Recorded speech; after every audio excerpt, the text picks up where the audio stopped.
present value of annuity due, and some other illustrations. So,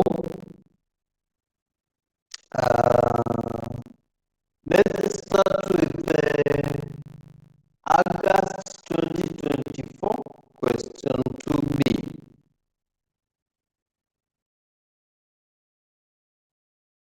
Let's start with August 2024 question 2B. August 2024 question 2B. So from your past papers, please have that.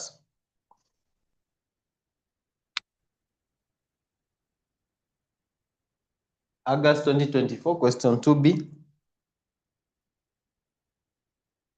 That is the question we are starting with.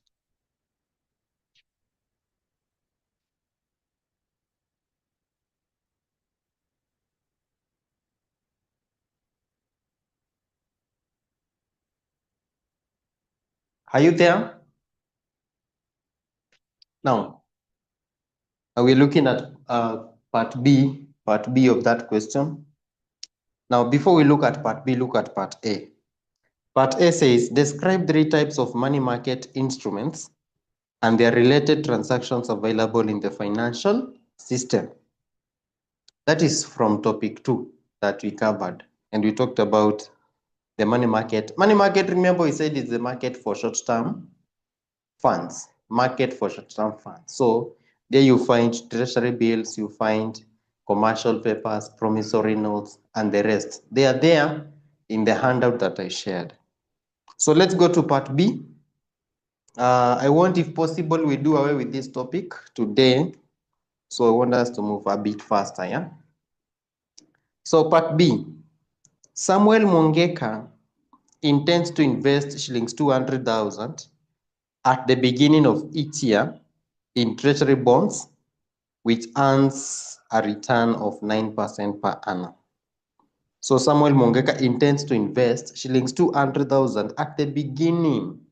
At the beginning is very important. At the beginning of each year in treasury bonds, which earns a return of 9% per annum. Required, determine the accumulated value of investment after 10 years. So remember, this person, we're being told that this person will be investing 200,000 at the beginning of each year for a period of 10 years at an interest rate of 9%. So the 200,000 is an annuity. 200,000 shillings is an annuity in this case. So you say annuity. So this is part 1. So annuity is 200,000 because this is happening each year. So it becomes an annuity. Then the interest rate is 9%. 9% per annum. 9% per annum. The required, that is investment after 10 years. The number of periods is 10 years. So he's going to invest for a period of 10 years. This is an annuity due because it is occurring at the beginning. So present value of annuity due, we said is equals to the annuity times. So here we can choose to use we can use the tables or we can use the formula, whichever you want. So 1, let's use the formula for this one. 1 minus 1 plus R. Now we want the future value. We're looking at the future value. So yeah, we are computing the future value, not the present value. So 1 plus R power n minus 1 over R times 1 plus R times 1 plus R.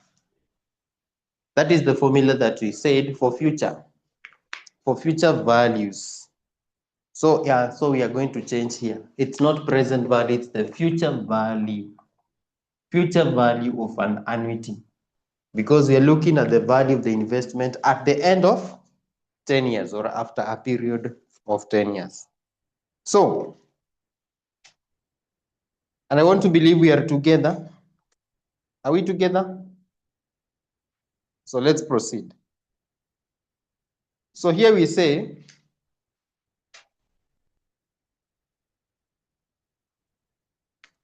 the annuity is 200,000 times 1 plus 0.09 power what? Power 10 minus 1 over 0.09 times 1 plus 0.09. So from that, we can get the amount.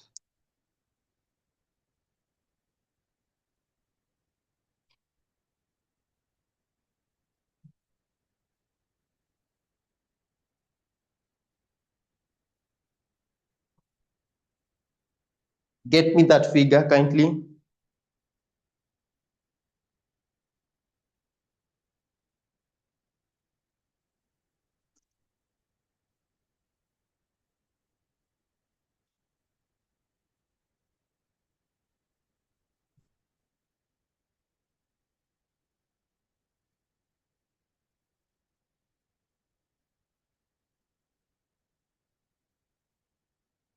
You're taking too long, kindly.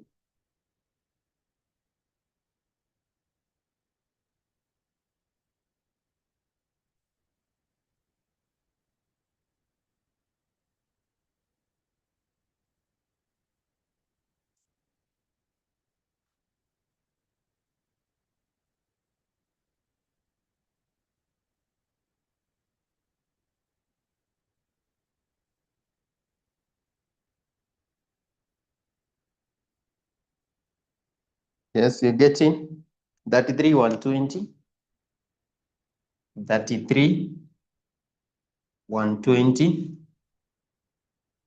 58.68.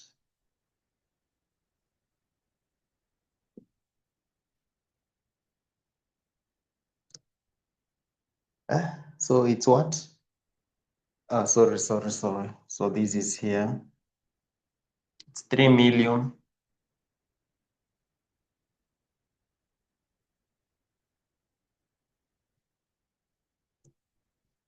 Okay, fine. So that must be the correct answer. That must be the correct answer. So the keynote here, it's the beginning. Remember the question says at the beginning of each period. And that is why we are having this factor here, 1 plus R. So take note of that. Then next part B, not part B, but part 2. Determine the present value of shillings 1.2 million annuity payable for 20 years at an interest rate of 8% per annum. So here, they're saying, determine the present value of shillings 1.2 million annuity payable for 20 years at an interest rate of 8% per annum. So again, this is still an annuity. And this annuity, they're saying, it is 1.2 million that is payable annually for a period of 20 years. So here we will say the annuity is 1.2 million. 1.2 million payable for 20 years. The period is 20 years at an interest rate of 8% per annum. Interest rate is 8% per annum. And we're looking at the present, determine the present value of shillings 1.2 million annuity payable for 20 years at an interest rate of 8% per. So they have not said whether the amount is at the beginning or as at the end of the period. So when the question does not specify when the payment is being done, it is assumed to be an ordinary annuity. So this is an ordinary annuity where the payment is occurring at the end of each period. So present value of annuity, which is an ordinary, we said is equals to the annuity times 1 minus 1 plus r power negative n over r over r over r. So this is 1.2 million times into brackets 1 minus 1 plus 0.08 power negative 20 over 0.08.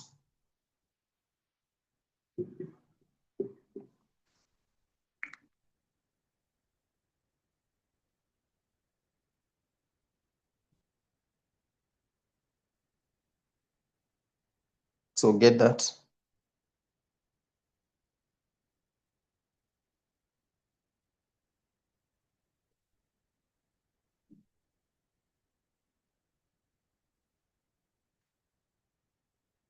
Get the present value.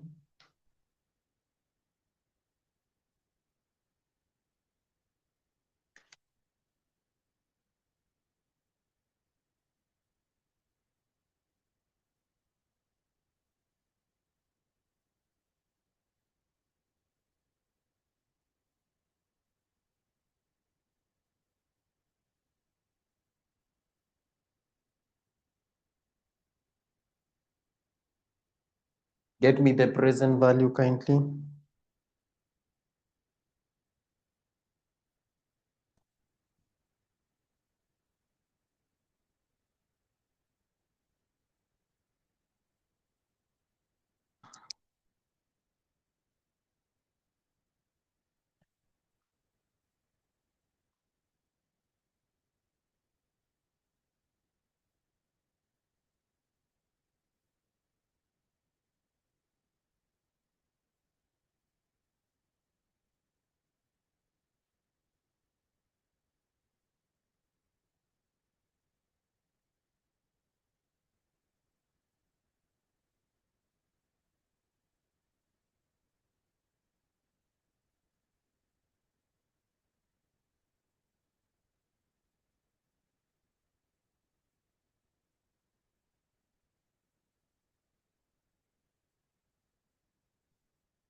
I'm waiting for the answer.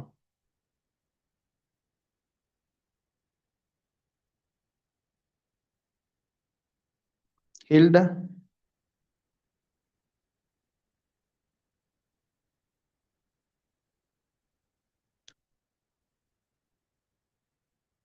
Eleven 781 720.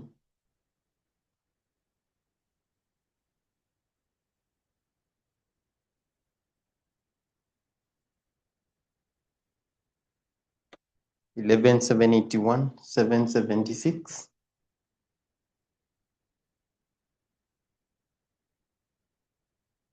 Point 89. Let's say 89.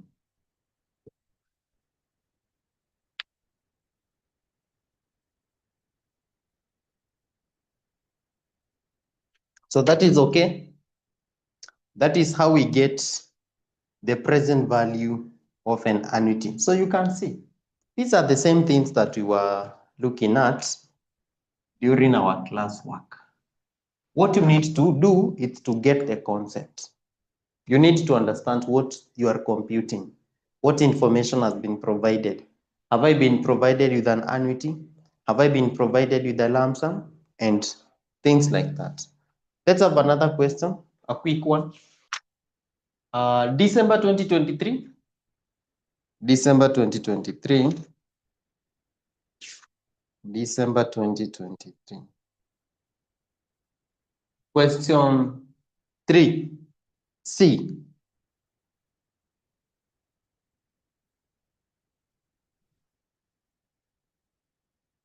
December 2023, question 3C.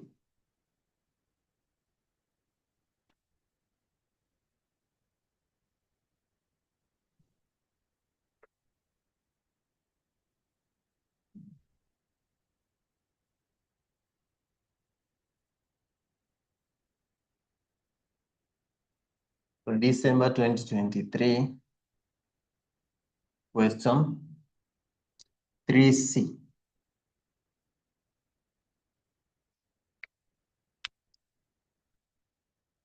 Are you there?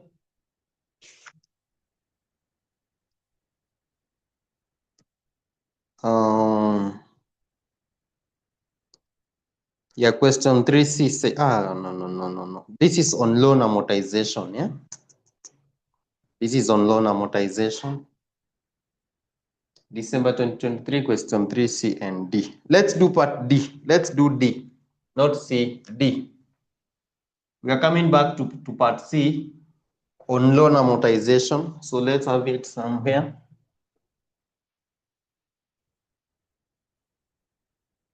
Question 3C.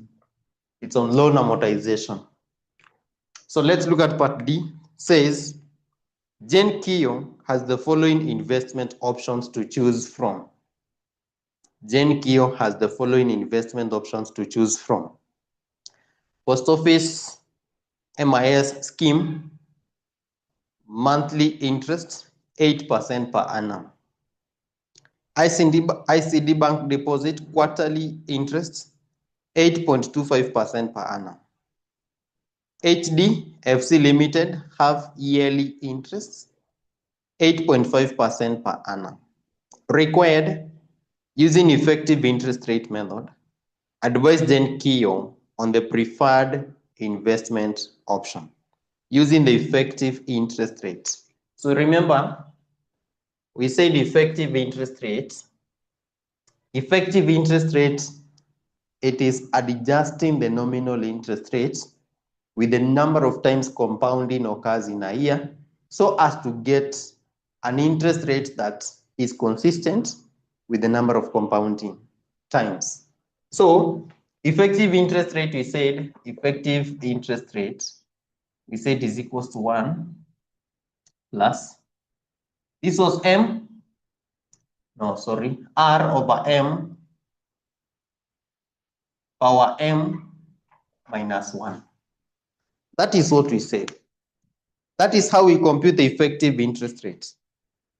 That is how we compute the effective interest rate, unless I'm getting the formula wrong, but that must be correct. 1 plus R over M power M minus 1 minus 1. So we compute the effective interest rate for each option, and we start with the post office MIS. Post office MIS, where the nominal rate is what we call in RR, 8% per annum. M is 1. Here M is 1. Because if it's the interest rate is per annum, it's monthly interest rate. Monthly. They're saying post office MIS scheme monthly interest. So M is 12. M is 12. M represents the number of times interest is compounded in a year. The number of times interest is compounded in a year is what you're calling M. And in this case, they are compounding monthly. So M is 12. So then the effective interest rate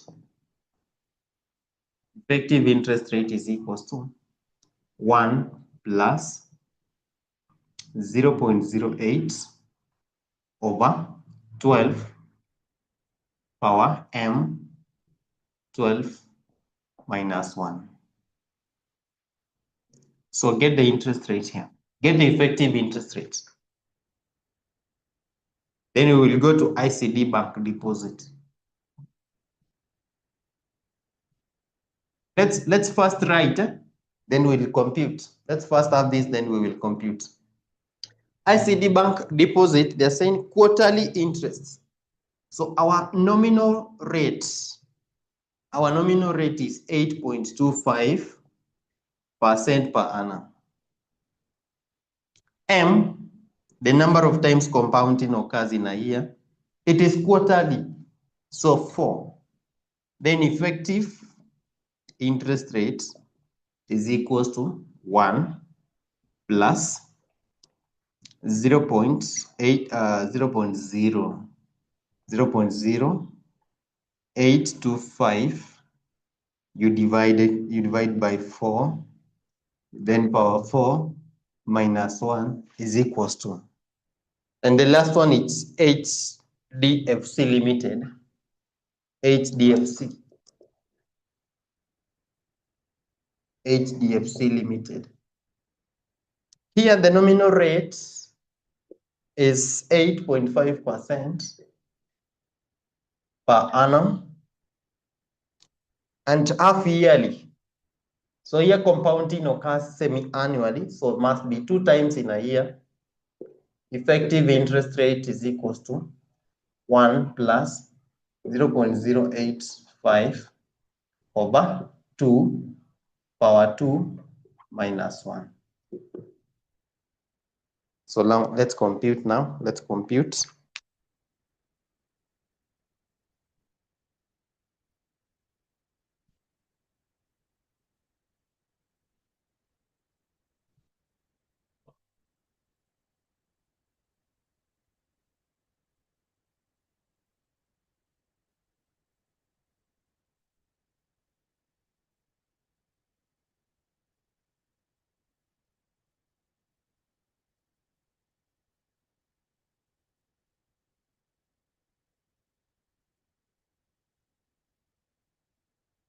Get me the answer for the first one. Kindly save time, save on time. I've said I want us to do away with this topic today. And we have a lot to cover.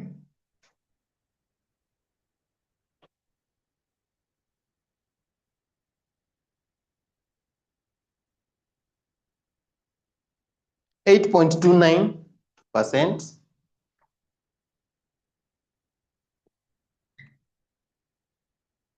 Okay, whatever answer you are getting, multiply by 100 to get it in percentage. So now the answers are too many here.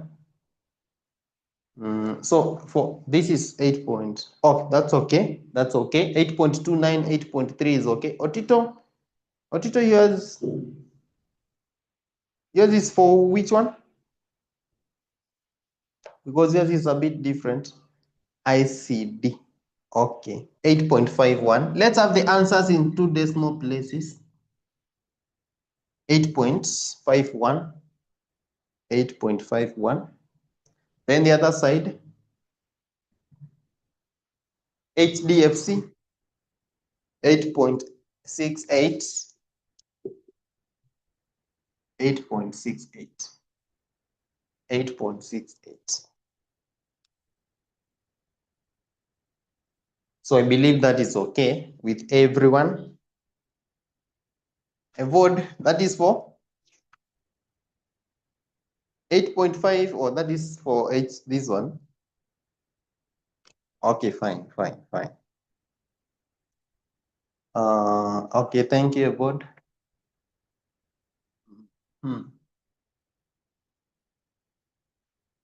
That is it for that question. Unless someone has been left behind, we go to another question.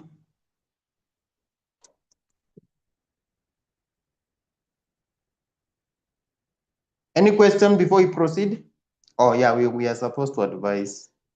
We are supposed to advise because the question says, using effective interest rate method, advise 𝐎𝐍𝐿 on the preferred investment option. The preferred investment option is the one that provides the highest effective interest rate. So which should be this one, DFC Limited. So say the preferred investment option, advice, the preferred investment option, is HDFC Limited, since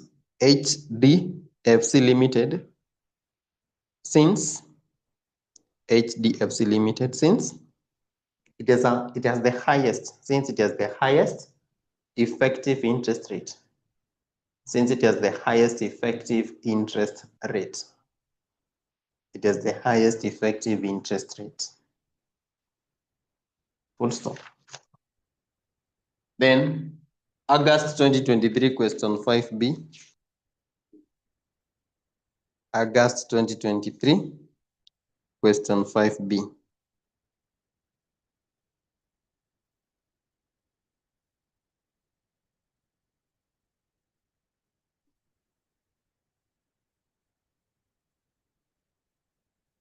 And I said, make sure you get the concept. Don't just compute, don't just write. Ensure you understand the question. And one thing, these financial management questions, if you want to get the concept and if you want to survive in financial management, number one, make sure you understand the question. Read the question and understand. Make sure that you can explain the story in that question, so that when you are doing the question, you're just converting whatever you've understood into writing. So like in this question, we're saying August 2023.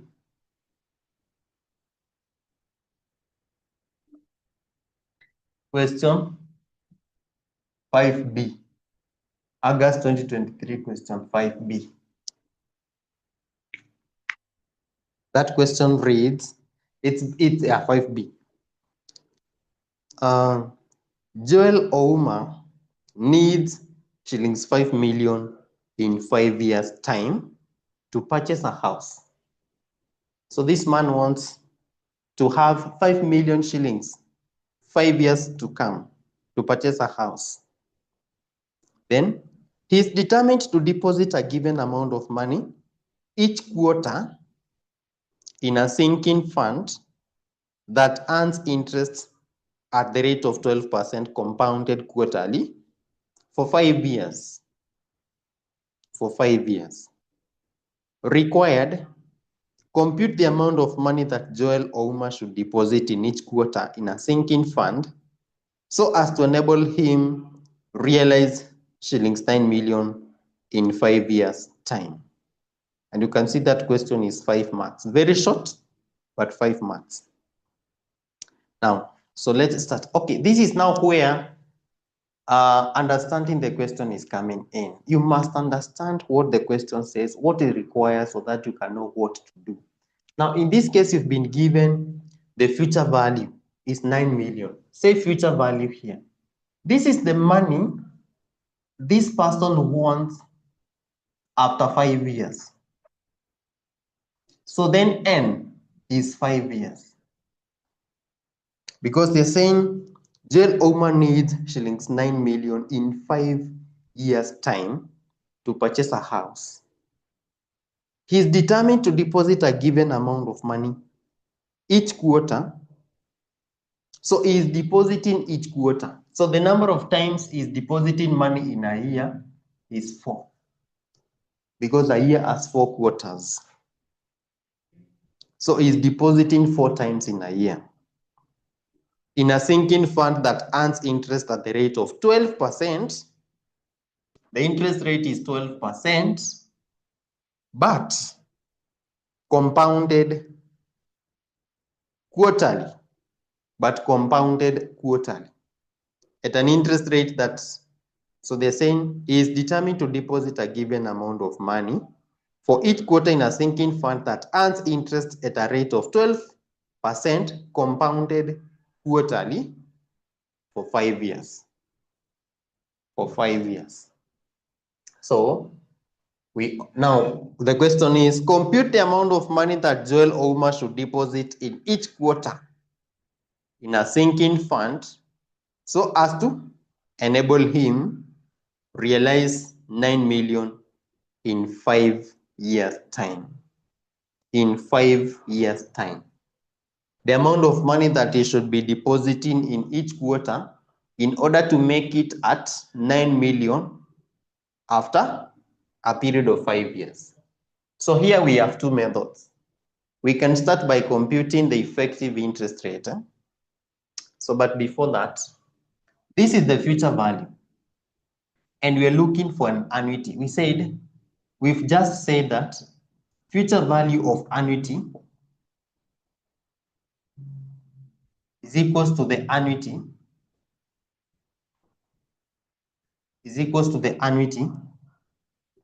times 1 plus r power n minus 1 over r. That is what we've said. So the annuity, this is what we are looking for. Because the annuity is the amount of money that he will be depositing each quarter. Then the future value of the annuity is the 9 million. So here you can say 9 million. This is the 9 million will come here. This is what we are looking for. How much should he be depositing to make it 9 million after that period of time? We will start with the effective interest rate method. Effective interest rate method. Whereby we are supposed to adjust the interest rates to reflect quarterly. This interest rate here, this 12% we said, we are calling it the nominal interest rate. We said the nominal interest rate is given on annual basis. It is per annum. It is for 1 year, one financial year, or not just annual. It's an annual rate. So, but here, the compounding is done quarterly. That means you're supposed to adjust this interest rate of 12% per annum to reflect quarterly compounding. So here you can just say per annum. So we will start with this. Effective interest rate, you're saying, is 1 plus R over M power M minus 1. And I said, always in financial management, whenever you're doing a question, write the formulas. Write the formula. Even if you know it, just write the formula. It will even direct you on what to do. Like this one now, it will direct you. You will know this is 9 million. This is what I don't have. The rest I have. So here you'll say effective interest rate is 1 plus 0.12 over 4 power 4 minus 1. So get the effective interest rate. Get the effective interest rate. 12.55. 12.55%. Now this is what we are going to apply as our R. So we'll say future value. Oh, no, we are not repeating that again. We will say present value. Is it present value? No, future value is 9 million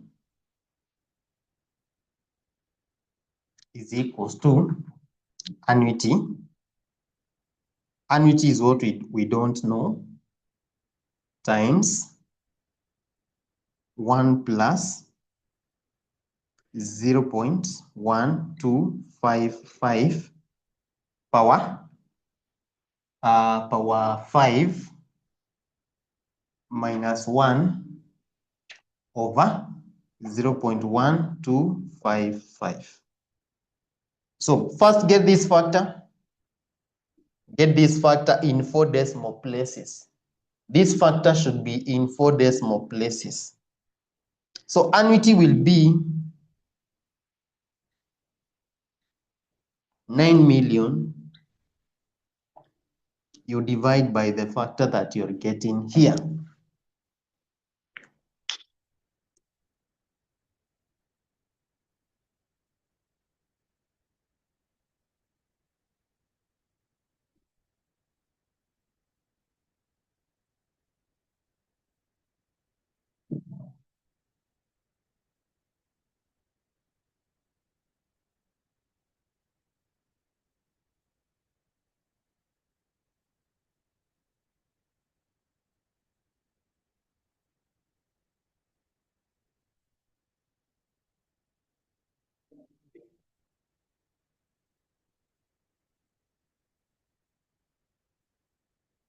6.4226. So please get me the amount here. Divide, you get me this amount.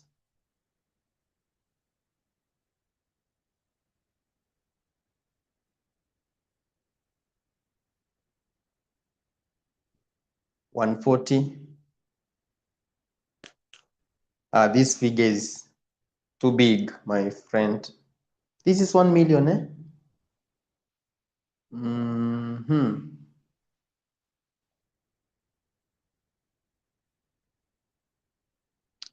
Someone else, kindly.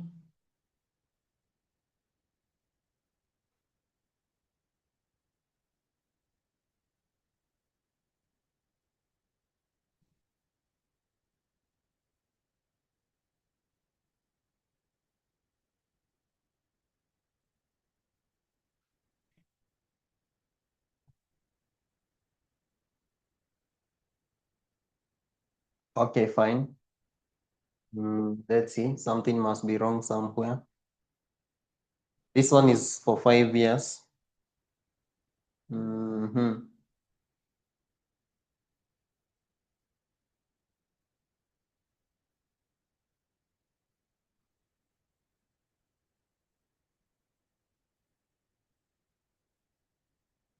Just a minute, we will see, we will compare. We will see where we are going wrong, if at all we are going wrong. We said we have two methods of this, eh? We said we have two methods of doing the multi-period. Remember, we called it multi-period compounding. Multi-period compounding. So just leave this the way it is. We will come back to this. I will check where the issue could be. Now we have this. We said, number one, you can adjust the number of periods. You adjust the number of periods, and again, you adjust the discount rates, and then you do the compounding. So method number two, this is number two. Just say or say number of periods. Number of periods will be 5 times M, 20 years. We will get 20 years there. Then discount rates. Discount rate, we said, sorry. This one should be, so I just wanted to say N times M, which is 5 times 4. You get 20 years. You get 20 years. Then discount rates will be R over 2, not 2, but M, R over M. So 12% divided by 4, we will get 3%. We will get 3%. So we are saying, instead of using the effective interest rate method, we have another option. We have another option of adjusting the number of periods, because you're saying, if this person is going to save for a period of 5 years, and each year he is saving 4 times. So the number of periods will increase. So it's like saying, we have a period here. This is 0, this is 1, this is 2, this is 3, this is 4, and this is 5. So these are 5 periods. 1, 2, 3, 4, 5. 5 years. But you're saying in each year is making 4 payments. So there are other periods here. 1, 2, 3. 1, 2, 3. 1, 2, 3. 1, 2, 3. 1, 2, 3. So these are not the period, because compounding is occurring quarterly. We are supposed to count this 1, 2, 3, 4, 5, 6, 7. They will be 20. Then the interest rate that we have is for 1 year, 12%. But we are only compounding for quarterly for 3 months. So you divide by 4, you get 3, 3, 3, 3, which must add up to 12. That's why we're saying R over M, we're getting 3%. So with that now, we can apply this formula. we can apply this formula. We say annuity, which is 9 million, annuity, which is 9 million, is equals to annuity times 1 plus 0.03 power 20 minus 1 over 0.03. So then now you say annuity is equals to 9 million over the factor that you'll get there.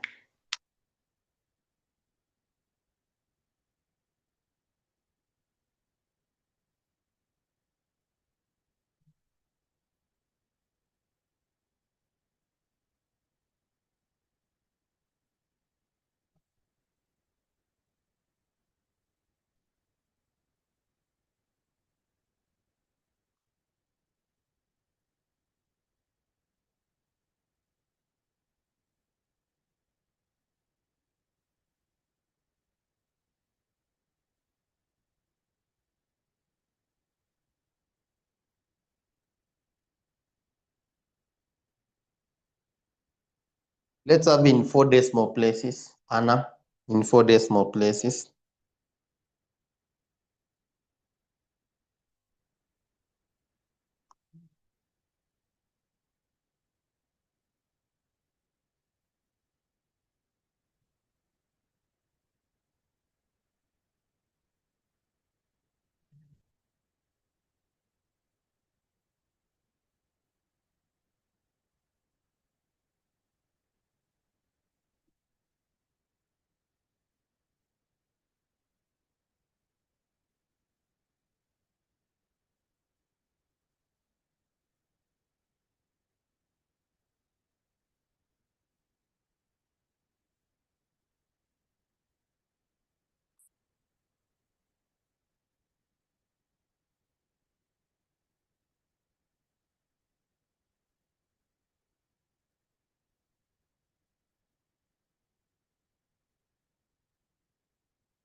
So you're getting 33.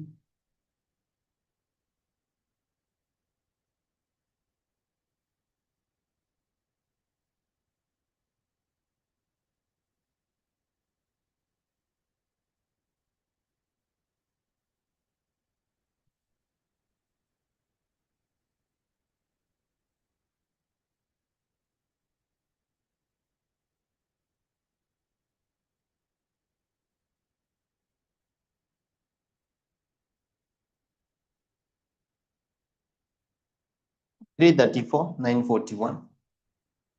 So this is 26. It said 26, 26.87, 26.8704, 8704, 26.8704. Then here the annuity, you're saying shillings, 334, 941. 334, 941.05. So that should be the correct answer. That should be the correct answer. So that means here, you're supposed to adjust the periods again here. This one, this effective interest rate, we adjust. We adjusted to, like we've adjusted there. So it is the same thing. So here the number of periods will change. So here we are supposed to say divide by, just a minute. You divide this by 4. So this will become 20. Then you divide by 0.1255. You divide by 4. So that is where the issue was. After getting the effective interest rate, you will still again adjust the number of periods. So get that. Just check now. Check now. Okay, it will not be the same, but almost the same. Rounded off.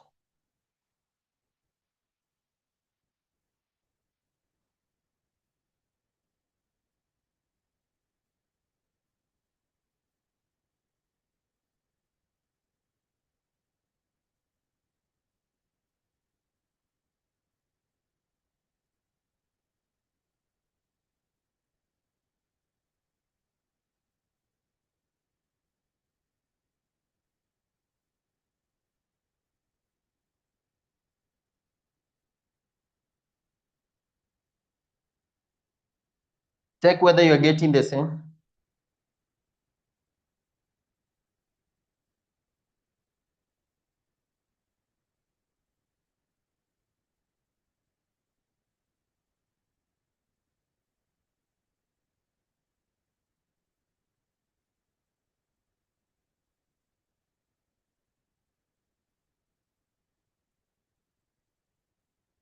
Enad, are you getting the same answer?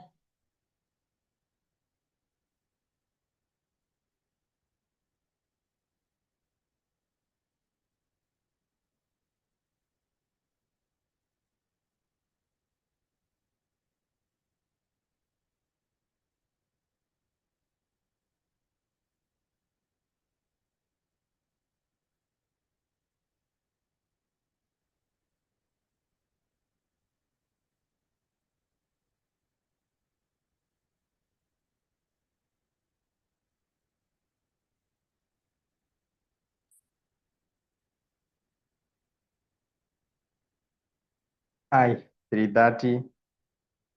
330 is a bit low. If you divide 12.55 over 4, then you use 20 here. The same case here. This is becoming almost the same, 3 point something, 27.39.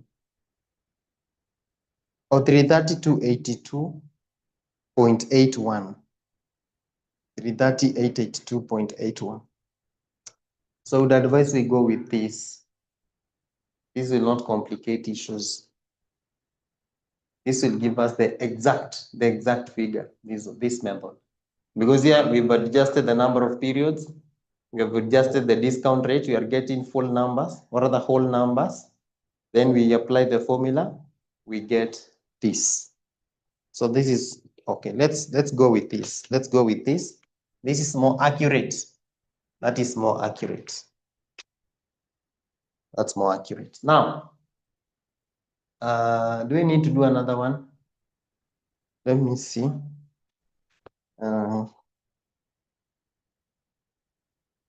April 2020, April 2023, question 5D. Let me see whether it's April 2023. If it's similar to what we've done, we're just going to proceed. So they're saying John Osoro has deposited 7 million into a savings account at an annual interest rate of 5% compounded, with additional deposits of 10 per month made at the end of each month. So this is a bit different. I've advised we go with this. Martin, I've advised we go with this method of adjusting the number of periods and adjusting the discount rates. This one will not mislead you. So let's have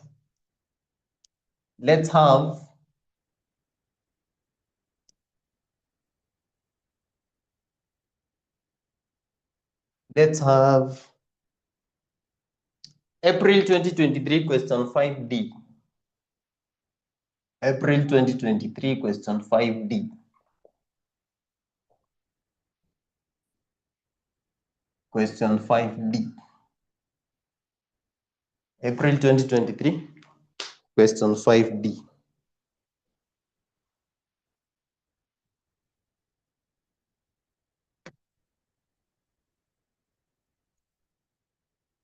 Now, John Osoro, that question for John Osoro. That question for John Osoro is what you're looking at. The question says, John Osoro has deposited shilling 700,000 into a savings account at an annual interest rate of 5%, compounded monthly. So John Osoro has deposited 700,000 into a savings account at an annual interest rate of 5%, compounded monthly, with additional deposits of shillings 10,000 per month made at the end of each month. Required, determine the value of the investment after 10 years. Determine the value of the investment after 10 years. So here we have a lump sum. We have a lump sum of 700,000, and we have annuities of 10,000 per month. And this will be done for a period of 10 years. So you need to get the present value of each separately. So here we have a lump sum. We have a lump sum of 7 million. We are saying shillings 700,000, sorry. 700,000. So initially he deposits 700,000 shillings into a savings account at an interest rate of 5% compounded. This is per annum at an annual interest rate, 5% per annum, but compounded monthly. M is 12. M is 12. The number of times compounding is occurring in a year is 12. Then compounded monthly with additional deposits of shillings 10,000 per month. Annuity. There is an annuity here. Shillings 10,000 per month. 10,000 per month. So what I'm saying, how we are going to get the present value of this lump sum is different from how we are going to get the present value of this annuity figure. Because here the question says, determine the value of the investment after 10 years. So here is saying value of investment. Value of investment is equals to present value of the lump sum. No, after 10 years. Determine the value of the investment after 10 years. So value of the investment is equals to future value of the lump sum, future value of the lump sum, plus future value of the annuity, plus future value of the annuity, future value of the annuity. Now, we need to adjust this here. Let's start by adjusting the number of periods. Number of periods, we have said, number of periods is equals to n. Where is n here? We don't have n. N is 10 years. N is 10 years. Number of periods is n times m. So n, 10 times what? 12. We get 120. So the number of periods is 120. Then the discount rate or the interest rate, we can just also call it the interest rate. The interest rate is R over M. 5% divided by 12. 5% divided by 12 because compounding is occurring. Compounding is being done monthly. So get the interest rate, that is consistent with compounding period.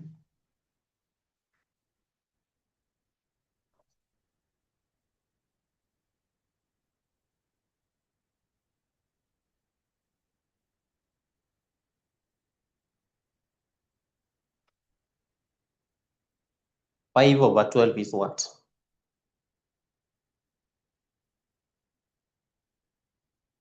Five over 12.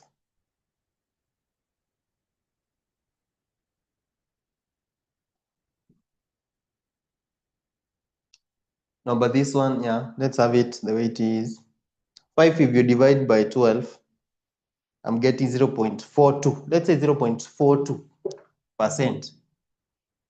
0.242. Don't forget this is percent, because you are going to divide further by 100.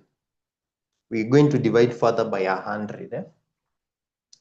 So we start with the future value of the lump sum. Future value of lump sum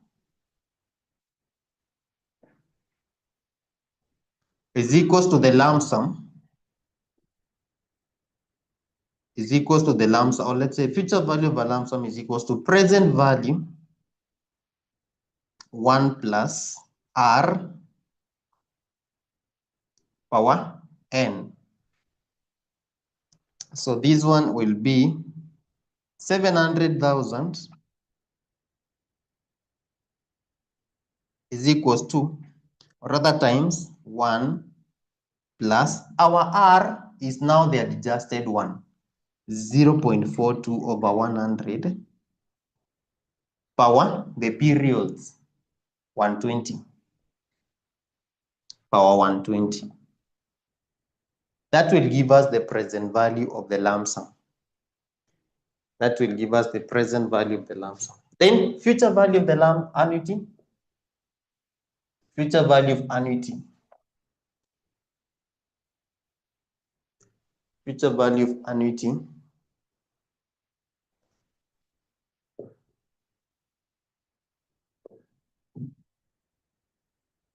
is equals to the annuity times 1 plus R power N minus 1 over R. Again, for R and N, we are going to use the adjusted values. So our annuity is 10,000. 10,000 is what we are saving monthly.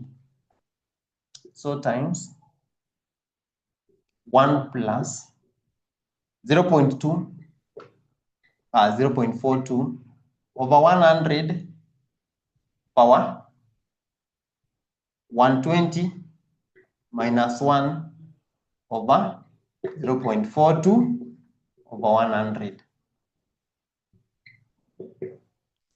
So here we will get the future value of the annuity.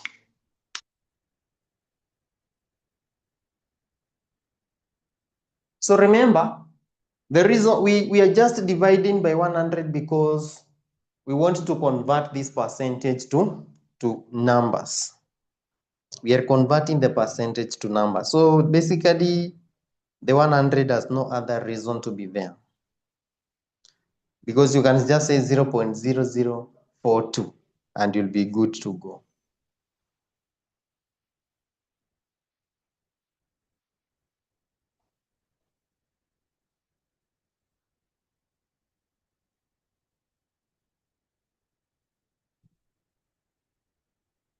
So the first one I'm getting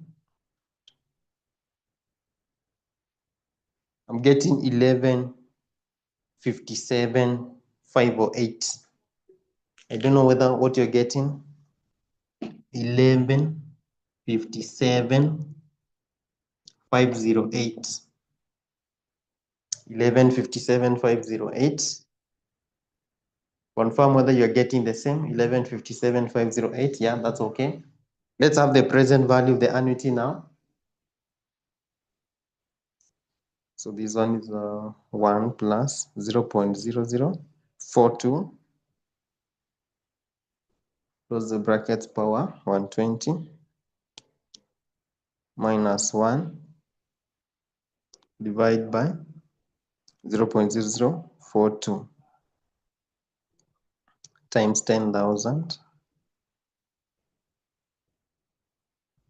times 10,000. I'm getting 1556 150. 1556 150.42. I believe you're getting the same. 1556 150.42 for the annuity, for the future value of the annuity. Then now you add value of investments,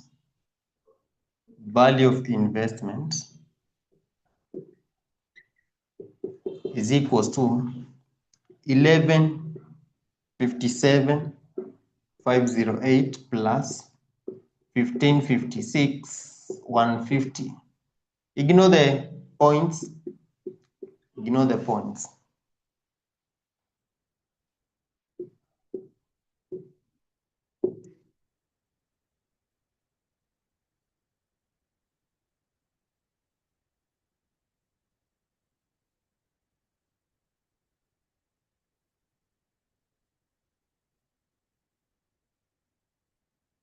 So this is 2,713,658,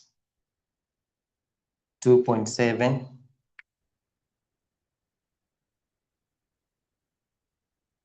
271, 39.59.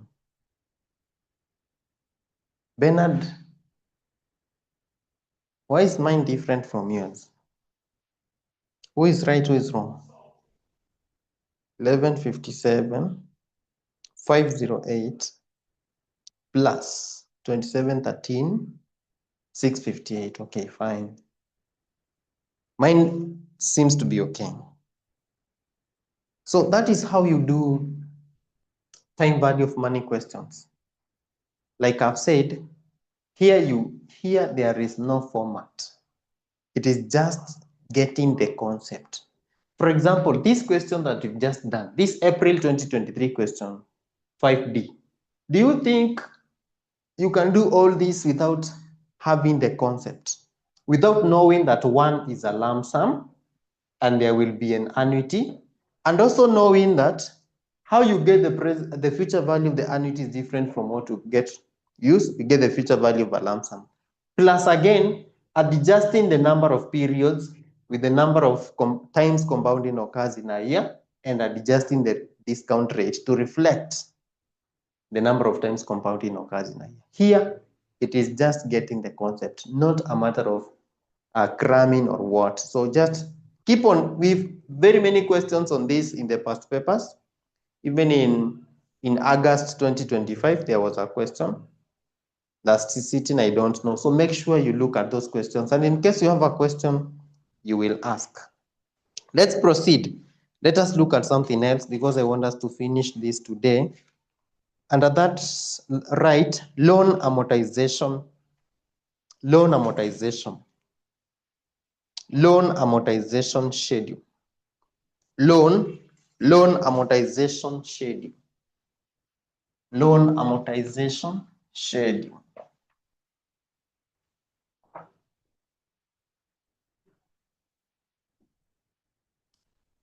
Loan amortization schedule.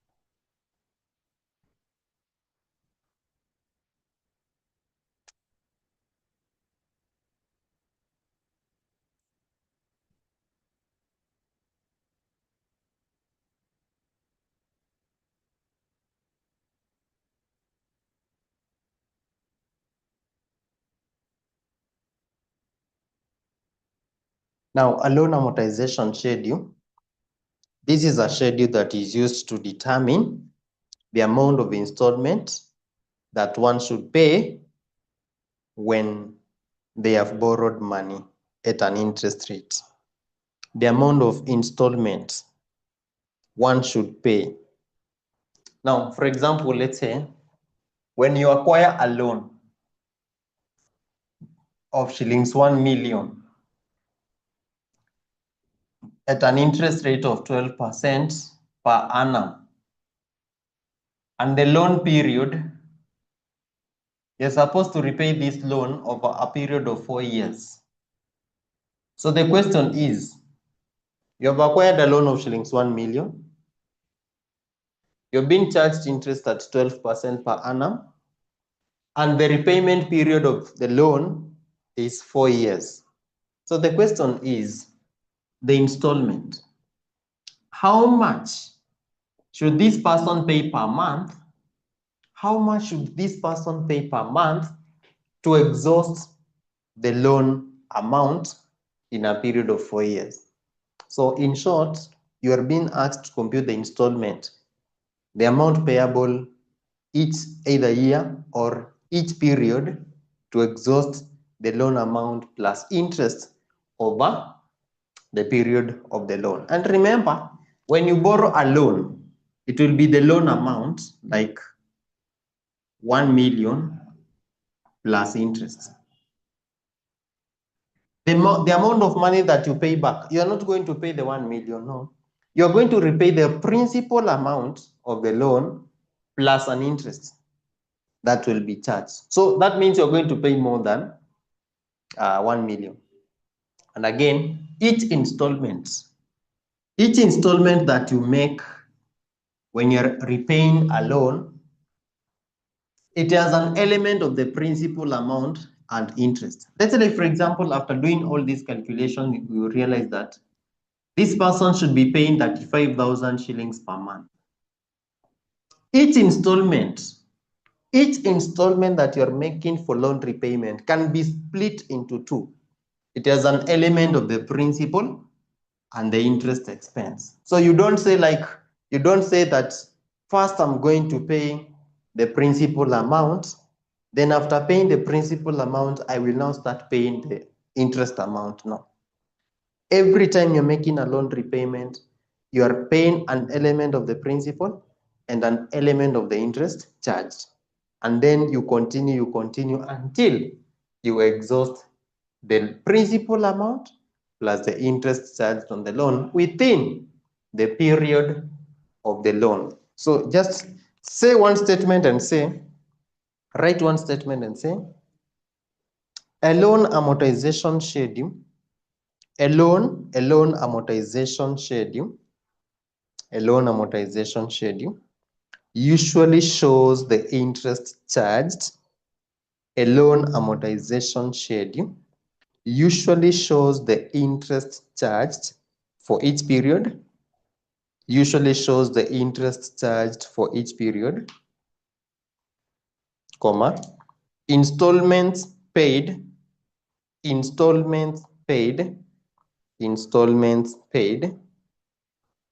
the balance outstanding, at the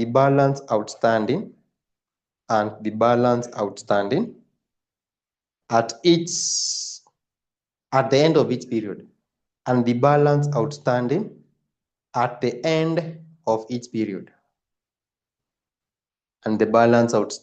the end of each period, full stop, and say the annuities stroke installments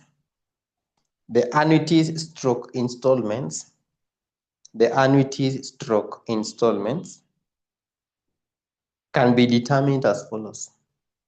The annuities stroke installments can be determined as follows. So what we are saying is this. An installment, remember, a loan repayment is done using equal installments. These installments must remain the same throughout the loan period. So what you're saying is that installment is equivalent to an annuity. So here we say, to determine the installment, you say present value of annuity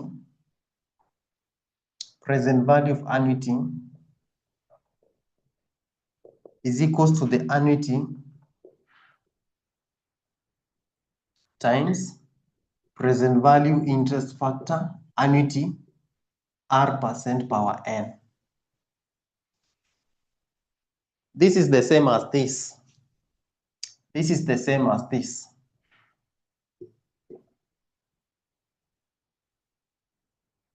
So let me write here.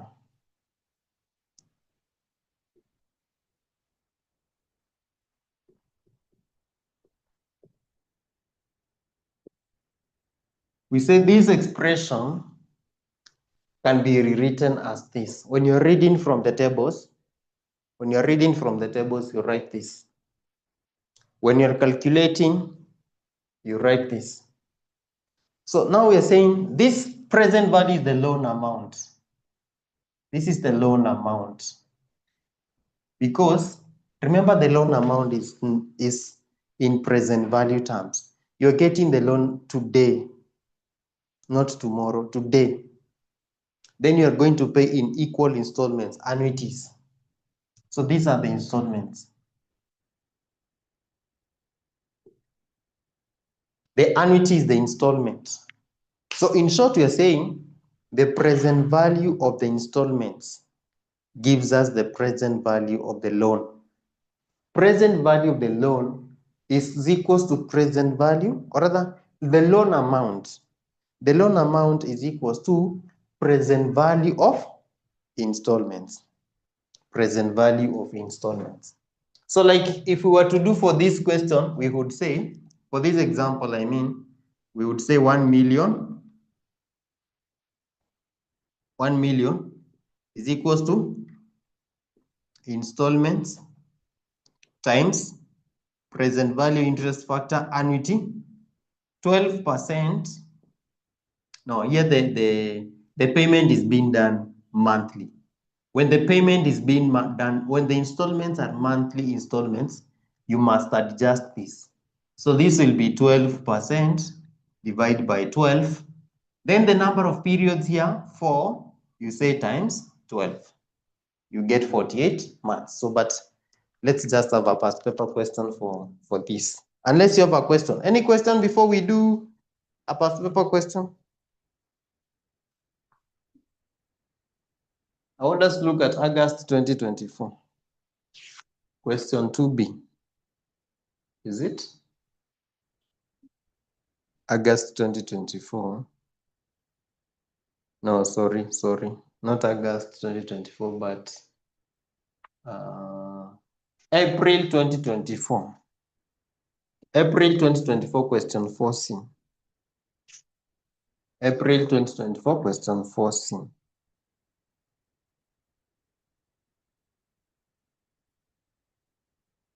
April 2024, question 4C.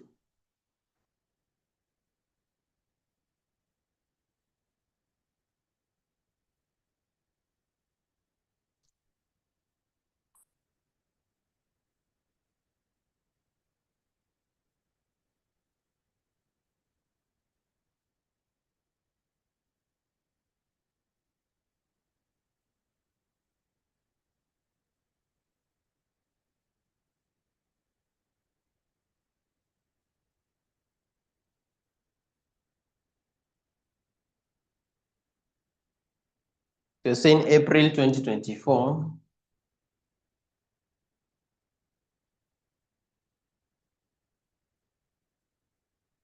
Question 4C. The question reads, a company negotiates a shillings 30 million loan for 8 years from a financial institution. So a company negotiates a shillings 30 million loan. So loan amount is 30 million. 30 million loan amount. Then, so 30 million shillings, 30 million loan for 8 years from a financial institution. The interest rate is 14% per annum. Interest rate is 14% per annum. Per annum. on the outstanding balance of the loan. So this is what we call the reducing balance method. The principal and interest will be repaid in 8 equal year-end installments. So the repayment period is 8 years. The principal and interest will be repaid in 8 equal year-end installments. Required, prepare a loan repayment schedule. 2, determine the amount of interest payable at the end of the 8th year. So we will start by getting the installments. Like I've said, the most important thing is to get the installments, the amount of the installments. So here, what we are lacking is the installment. This is what we are lacking. We're also very lucky that interest, or rather the repayment, is annually. They're making annual installments. That is what the question says. The principal and interest will be repaid in 8 equal year-end installments. So when we are making yearly installments, we don't need to adjust this. This and this will not be adjusted. So here we'll say present value of annuity. Present value of annuity is equals to the annuity times present value interest factor, annuity, R% power n. So the loan amount is 30 million. 30 million, 30 million is equals to, so this one you said is the installment. So let's have the installment here. Installment times present value interest factor, annuity, present value interest factor of an annuity, 14% for 8 years. For 8 years. So 30 million, okay. So if you divide both sides by what, you'll find that this is, divide this by present value interest factor annuity. No, let's not do that. 30 million is equals to installment times, get this factor from the tables. Get this factor, 14% at period 8. 14% at period 8. 14% at period 8.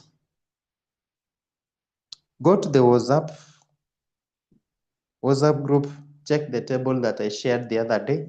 Thank you, Otito. 4.63. 4.6389. And this one we are reading from the lower table. We are reading from the lower table because we are working with an annuity.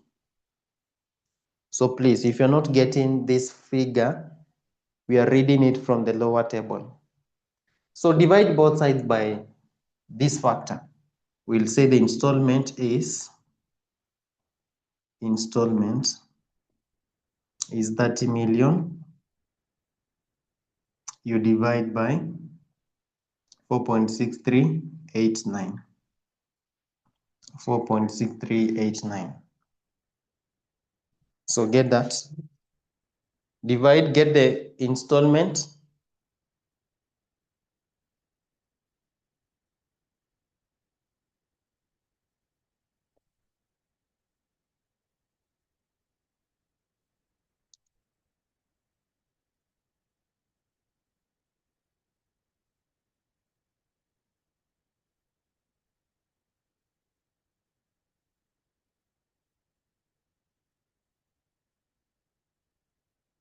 Oh, 64. 60. Priska, what is 73.82? 64, 67. 64, 67,050. 64, 67,050.38.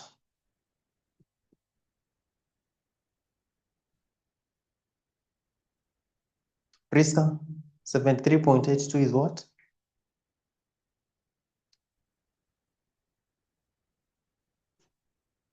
Okay, let's now prepare the loan repayment schedule. Loan repayment schedule.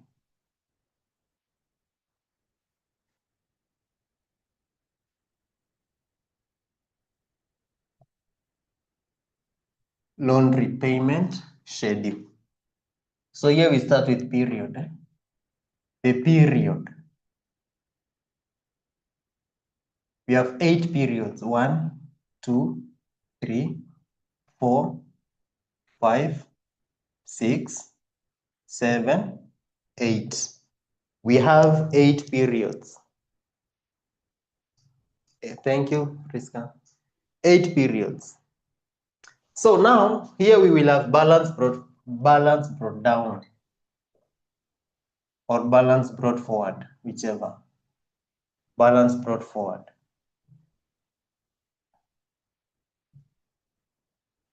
Then here you'll have interest. We are charging interest at 14%. We are charging interest at 14%. Then here we have installments. And here we have balance carried forward. Balance carried forward. So this is A, this is B,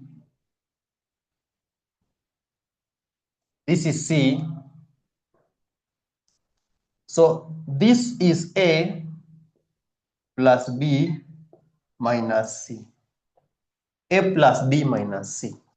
A plus B minus C. Then this is the repayment fee, loan repayment schedule.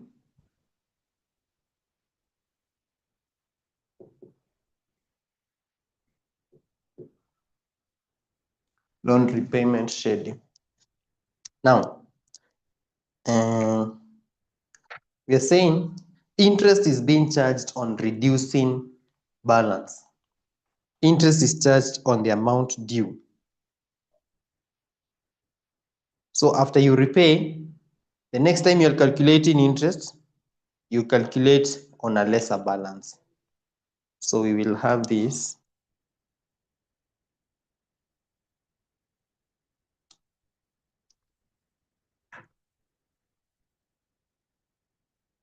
So we start with the 30 million. 30 million is the balance brought forward in period 1. 30 million is the amount brought forward in period 1. Charge interest. We charge interest on the 30 million. We charge interest. So 14%,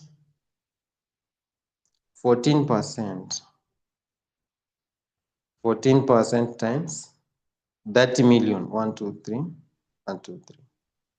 4.2. 4.2 million. 4.2 million. Then we have an installment. We make a payment of 64, 67, 050. Let's do away with the points. Let's do away with the points. Remember, the installments must remain the same. So you can drop the installments 64, 67, 050, 64, 67, 050. Focus on improving economic efficiency and labor productivity. So he dwells so much on the aspect of economic efficiency. How are we able to, how will you be able to minimize cost and effort, but still what? Maximize productivity. Then we also talked about the second theorist, or the second theory of what's somebody called Fayol, Henry Fayol. So we talked about a theory which was developed by Henry Fayol. Basically, Henry Fayol put more emphasis, Henry Fayol put a lot of emphasis on what? On management. So is that what? If you're a good manager, you will be able to what? Help the company achieve its objective. So in supporting management, or in giving instructions, or trying to convince, or trying to encourage management how they can be able to do to manage the company best, he came up with what? Some of the 14 principles. So that what? If you want to manage a company well, then you have to what? Follow the following 14 principles. That's why he came up with what? With what's called the 14 principles of management. Look at them last week. Then we talked about also Max Weber. There's also another scientist called Max Weber, did more research on the aspect of management. So with him, he emphasized on the issue of what? Structure and formalized organization system. So that what? A company must have a structure. Who is the senior most person, the junior most person? Who do we report to? What's the line of authority? So basically, with him, he talked about what? The aspect of what? Having a good structure. So that as long as a company has got a good structure, then the company will be able to what? Perform better in the business environment. And then we stop at that level. So we are supposed to look at the second category of theorists. So that was on the behavioral approach.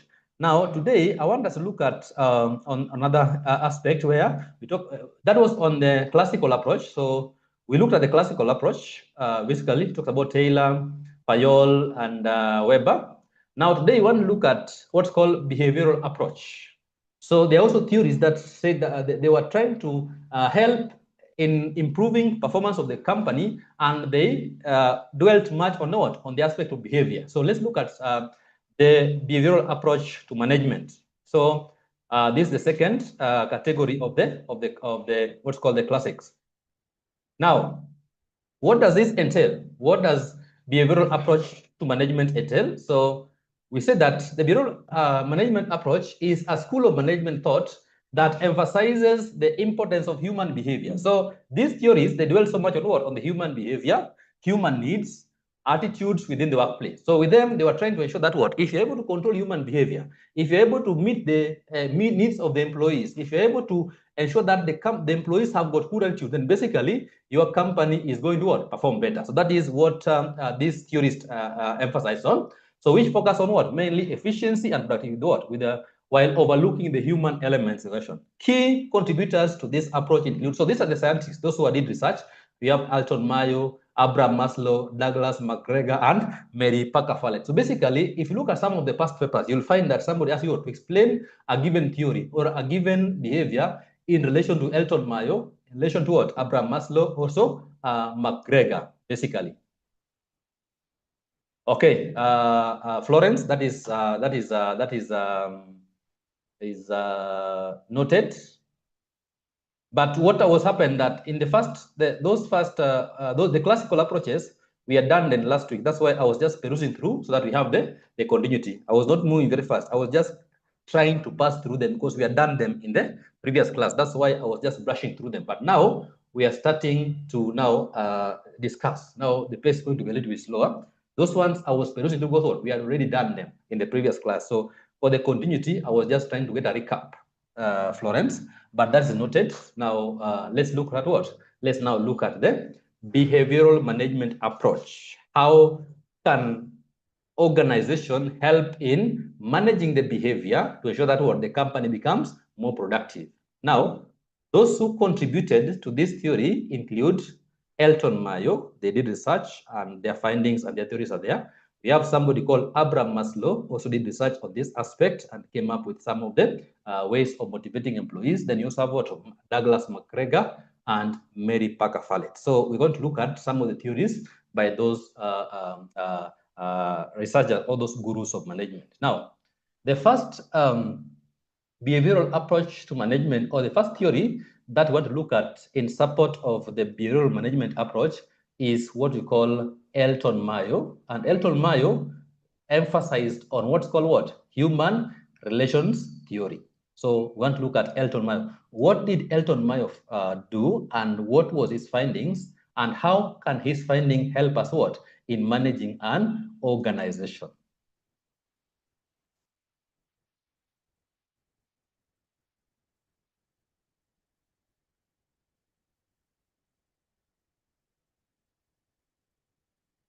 Which approach, Florence?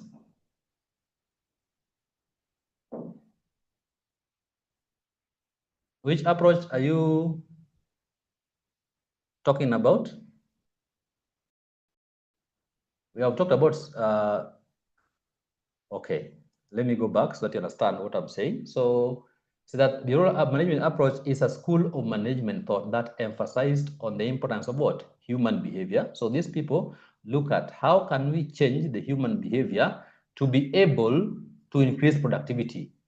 How can we be able to look at the needs of the employees? For example, can we satisfy their needs so that they become very productive? Employees whose needs are satisfied by the company are normally very motivated and very much productive, and also attitude.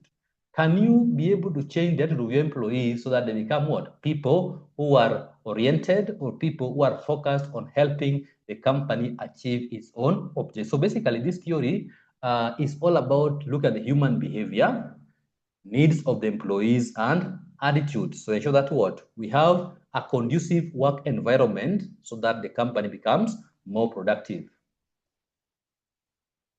Lawrence, are we good now? Are we okay? Good. Now, the first person who supported this behavioral management theory is a researcher by the name 𝐿𝐻𝐿. So 𝐿𝐻𝐿, on his theory, he talked about what? Human relations theory. So in his research, he was looking at what? Human relations and how it can help a company move towards what? Achieving its objective. Now let's look at, so that 𝐿𝐻𝐿 was a key figure in the development of human relations movements, which emphasized the social needs of workers and the importance of interpersonal relationship in the workplace. So according to him, he looked at how can we be able to improve the social needs of the employees, and how are we able to improve relationship. There must be a good relationship between the employee themselves and the employees and management. If you are able to emphasize on those relationships, then basically the company will be able to perform better. So he dwelt on look at what? How can we improve the social needs of the worker? Employees need to belong. Employees need to be feel like what? People appreciate them in the company. Employees need to have a support system around them. At the same time, how can we be able to improve the interaction or the relationship among the employees themselves and between the what? Employees and management? Now, in this theory, he came up with some key concepts. Number one is that Mayo conducted the Hawthorne study in the Western Electric Company. He did that in 1924 to 1932. That means it took 6 years in carrying out that research. This is a good researcher. It took a lot of time in trying to what? Trying to carry out this research. Now, which aim to study the effect of physical conditions on productivity. So look at what? How can the physical condition of the company affect productivity of the organization? The results showed that social factors such as what? Feeling valued, that's a social factor, feeling valued, such as feeling valued, feeling valued and being part of the team has greater influence on productivity than what? Than physical condition. If I'm in a place where I feel like my employees, my fellow employees trust me and my manager trust me, then basically I feel motivated to be able to what? Help the company achieve its objective. Now, what were key findings from this theory? When 𝐿𝐻𝐿 was doing this research, what was his key findings? What did he find out from this Hawthorne study? So he said that the first thing he found out was called the Hawthorne's effect. Now, what is this thing called the Hawthorne's effect? That workers' performance improved because they knew they were being observed and felt that management cared about them. So employees believe that whatever we are doing being done, when managers are observing what we're doing, then we tend to do work, be motivated to work. At the same time, when managers feel like we are valuable to them, manager values us, managers see value in us. Most of these companies people work for, you find that there's a term that most managers use, or most people in authority use, and they tell you that we can do without you as an employee. So that means there's no value. They look at you like what? You're a liability. You must know that the employees you have are your first asset. Anybody who is in management here, the people you are leading should look at them like an asset. It's okay, you can fire them and get a new employee, well and good, but what you know to know that what? You will never get an exact employee. You can get a better one or the worst employee than the ones you have. So basically, try to value employees in their own aspect.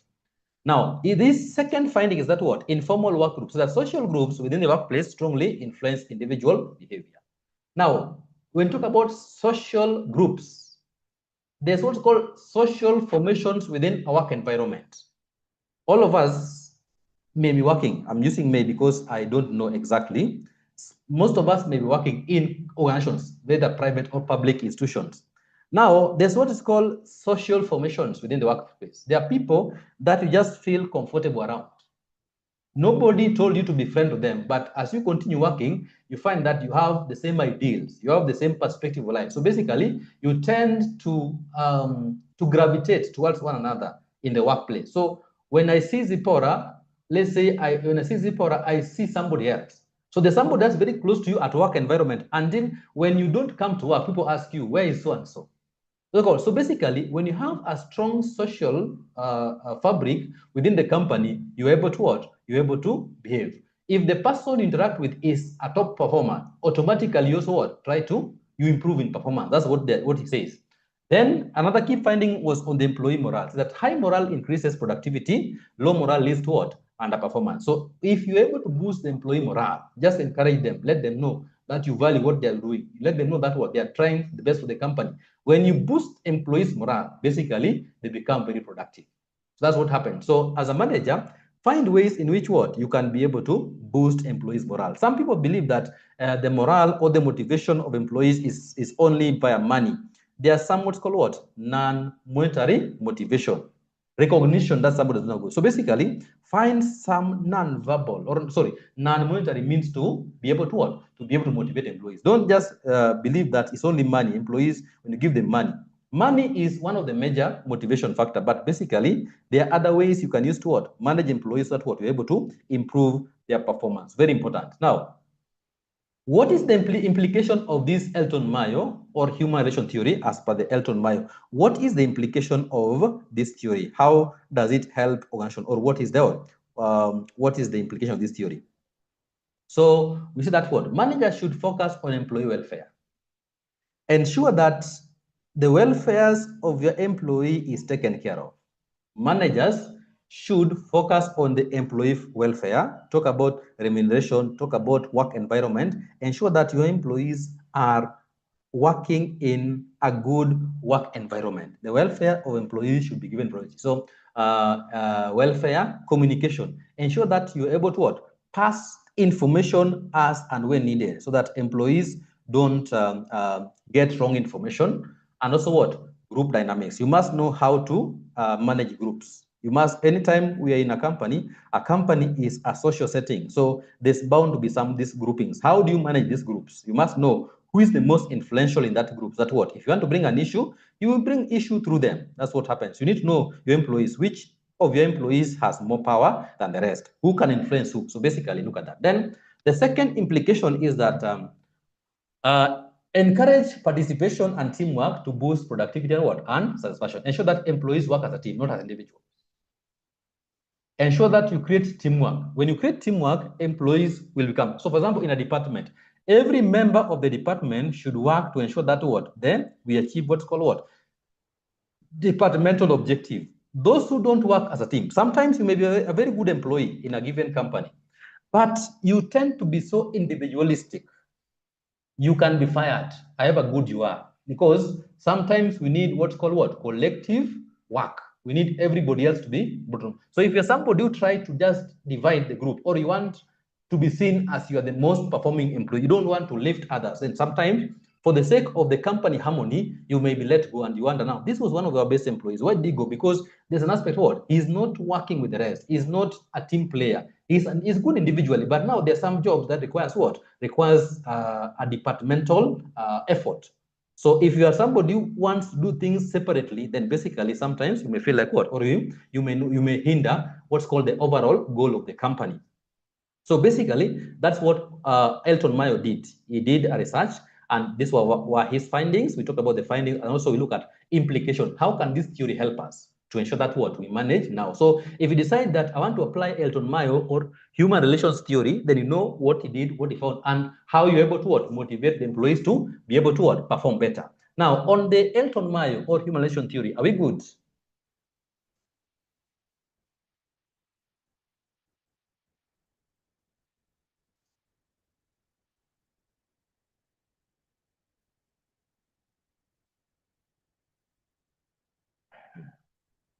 Mwalimu, it's another point here.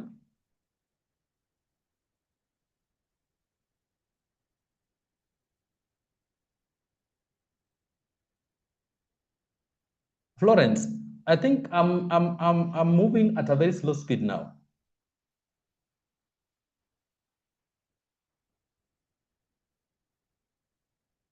I'm moving at a very slow speed, Florence.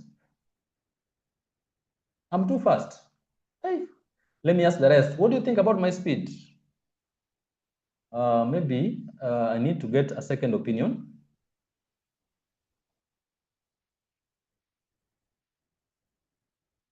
Yes, if all of you say that I'm too fast.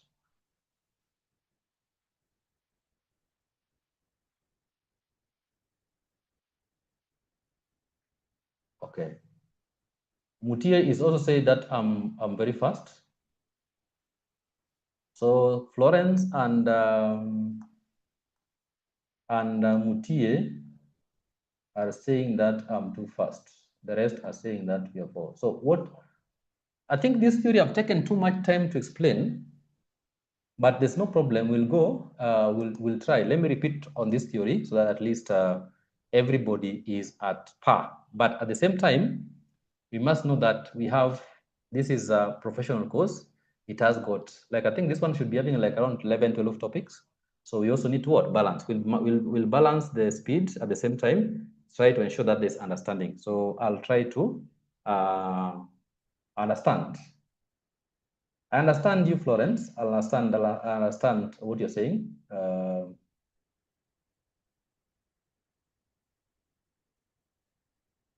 I understand what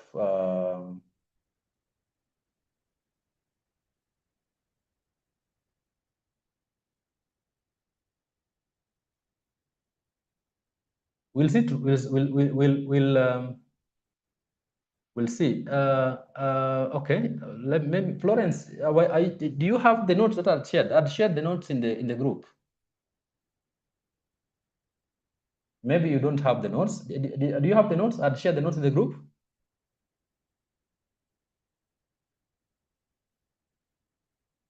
So you're still making other notes? What you do, okay, this is just a suggestion, Florence. If you're able to print the notes, if you're able to print them, understand the situation. If you're able to print the notes, then you can be making short notes on the notes that you have, so that you have the hard copy. You are reading the hard copy that you have at the same time. Make notes on that hard copy so that we are able to move on well.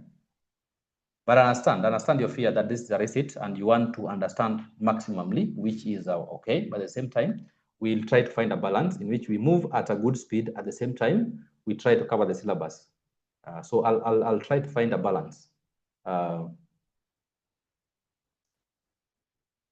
I understand, Florence. I understand what your point, but also if I go slow and then we finish at topic 5, the semester end when you're topic 5, basically, so I'll try to become moderately slow so that at least you understand at the same time we cover the syllabus. Because if I don't finish the syllabus also, it acquire another problem. So we need to balance.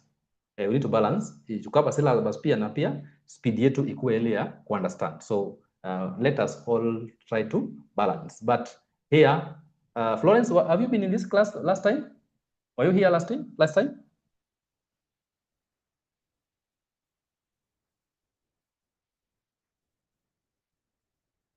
Oh, you are in RCM, yes, understand. But I can tell you that those who were here last time, all of them passed the exam.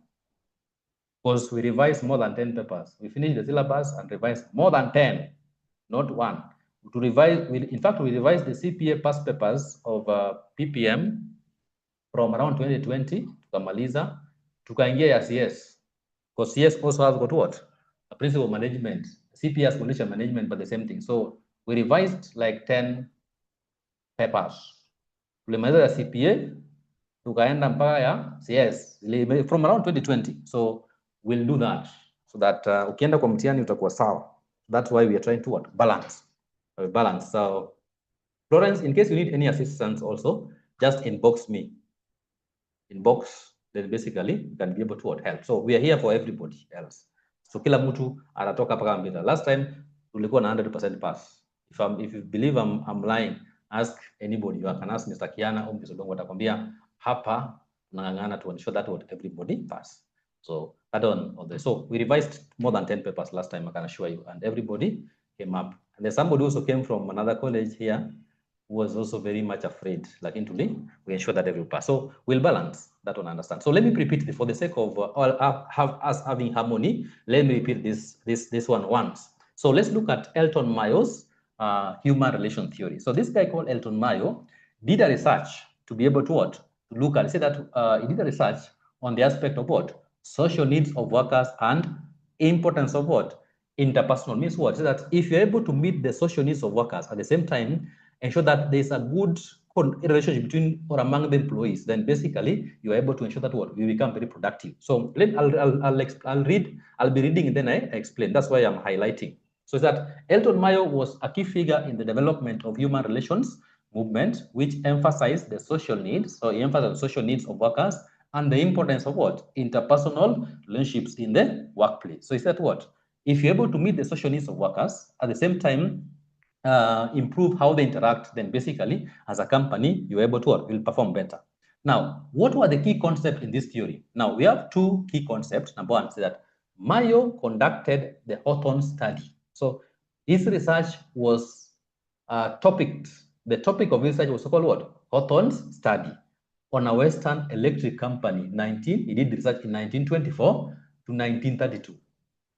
Now, which aimed to study the effect of what? Physical conditions on productivity. So that what? If you're able to improve physical conditions of the company, then we'll be able to what? As a company, we'll be able to what? Be more productive. That was his first concept. Number two, the results showed that social factors like feeling valued means if an employee feels like the company values them, feeling valued, and being part of the team, they feel like what? They play a part in the company goals. Being part of the team has a greater influence on productivity than physical conditions. Physical conditions is, for example, giving an employee like a modern laptop or a good laptop, having a good office environment. Is that what? The social needs of the employees, if you're able to take care of the social needs of the employees become very productive as opposed to what? This aesthetics of the office looking good, the desk and all those things. So what?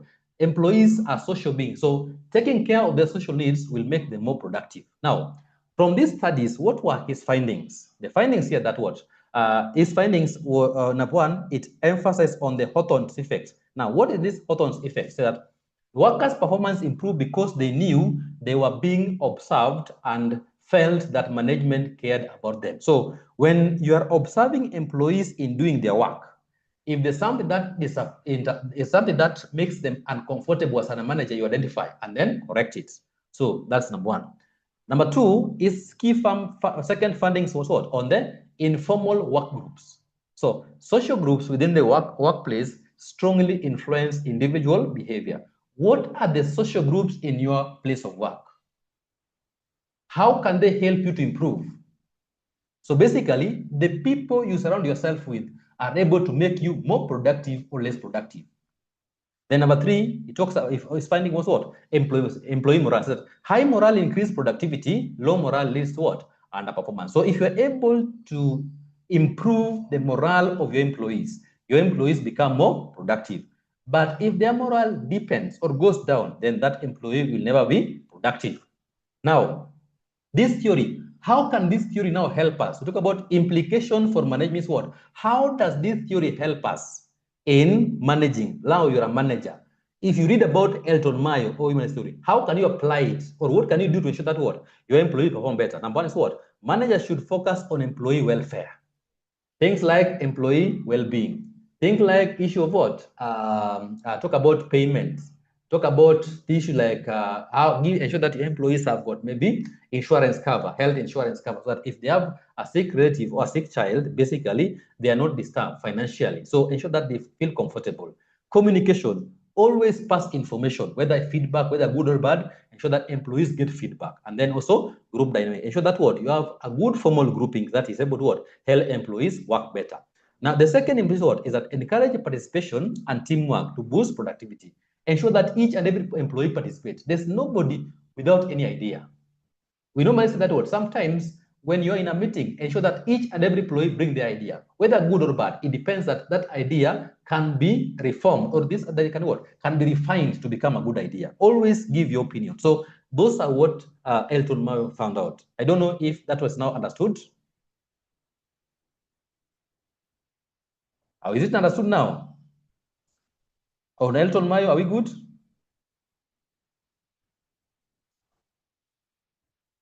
Good. Then let's go to the second theory here. The second theory is on somebody called Abraham Maslow. Just 1 minute, please.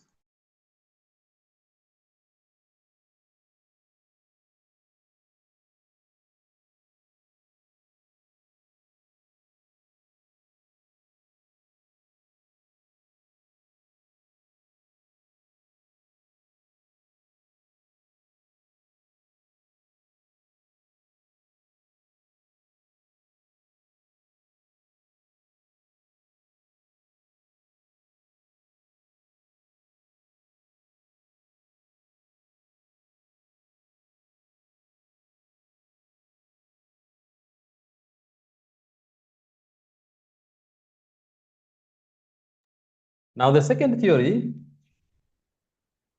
is on Abraham Maslow.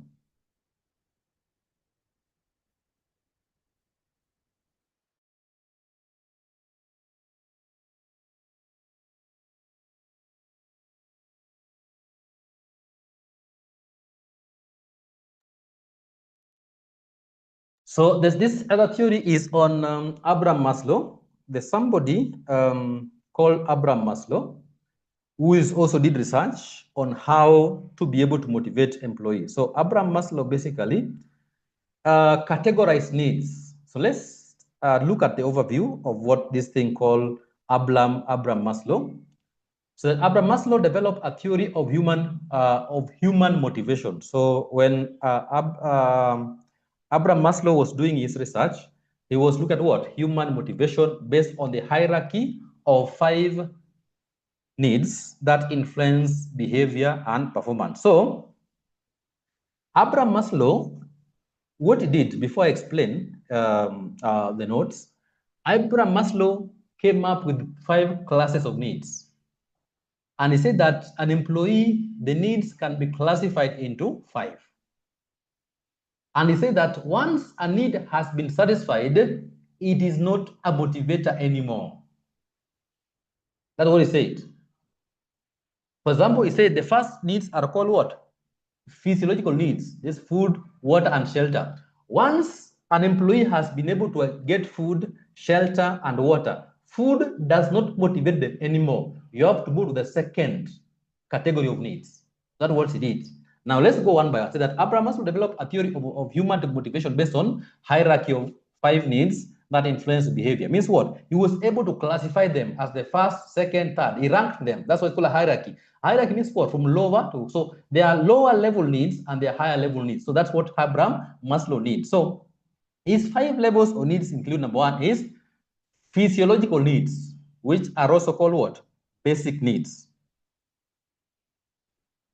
Physiological needs, which are also called basic. So basic needs such as what? Food, water, and shelter. So his first category of need at the bottom of the pyramid is called what? Is called physiological. So means what? The first thing you need to give an employee, you must ensure that what employee has got food, has water, and shelter. That's the first thing that motivates employees. Now, once those physiological needs are satisfied, you cannot motivate employee by providing food and water again. Now you have to go to what? The second category of needs, which is called what? Safety needs. Now this one said that what? Employees need security, and security here we talk about 2. Number 1 is protection from harm. Employees need to be able to know that where we are working, we are protected. That is protection from harm. We are in a safe and secure work environment. At the same time, there's what's called what? Job security. We need also to ensure that what? Our employees feel like they are in a stable employment.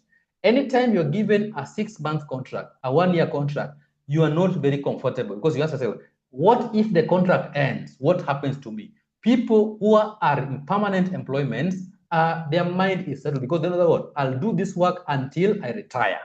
So that's what so they say that what? Once you meet the basic need, now go to safety needs. Can you ensure that your employee feels secure where they're working at the same time they have a job security? So job security motivates employees. Then once you fill the safety needs, you have to move to the next level of needs, which is called what? The social needs. This one are needs that what? Employees are social beings. So basically, they want to feel a sense of belonging. Does this company value me?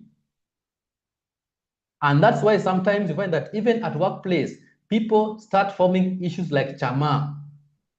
Those ones are basically, we want to ensure that what? Our social needs are taken care of. We interact. Those ones are basically, when we talk about what? Issues of social needs. Very, very important that you look at them. Then talk about what? Friendship. Basically, in a work environment, we need to ensure that what? We are not only colleagues, we are also friends. So we need to create an environment where employees feel like what? They are also a family. Apart from being workmates, we should try to ensure that what? We increase it or we make it better so that when I look at a fellow employee, I look at them like what? My brother. So we must create friendship. Apart from professional friendship also, we must have sure that what? We go beyond what? The social circles. So that's on what? Friendship and also love. People need to be appreciated. The employees, sometimes you see some companies at the end of the year, they take people out, maybe for vacations, they give people vouchers. Those ones make them feel what? Loved and appreciated by what? By the members of the ownership. Then once the social needs are taken care of, then we go to the second or the fourth needs, which are called what? Esteem needs. So this one means employees want to feel, these are basically feeling of being in a position of authority. That's what's called esteem needs. So recognition, people recognize your effort. People recognize you are the head of department, you are the manager, you are the head of, so basically those ones, recognition, respect. You command respect. People respect what you're doing. So basically, that one is another aspect, and also self-esteem. When you are, for example, in the office, you're given an independent office, you feel very important. You're HOD, you go to work. So basically, those aspects, recognition that you are the head of a department, even in your office, somebody find that what? They have written something in your office of the HOD. Those ones are aspect of what? Esteem needs. People feel very important. They feel people give them respect. And that's what all call what? Esteem needs. And then the last needs is called self-actualization. And so this one, very few people reach here. Very few people reach here. This is basically, you talk about this where somebody say that what? I've done what God created me to do. I've achieved the highest level that I wanted to achieve as a human being. That is called what? Self-actualization. Realizing one's full potential and self-growth. For example, being a CEO of a given company, being a president,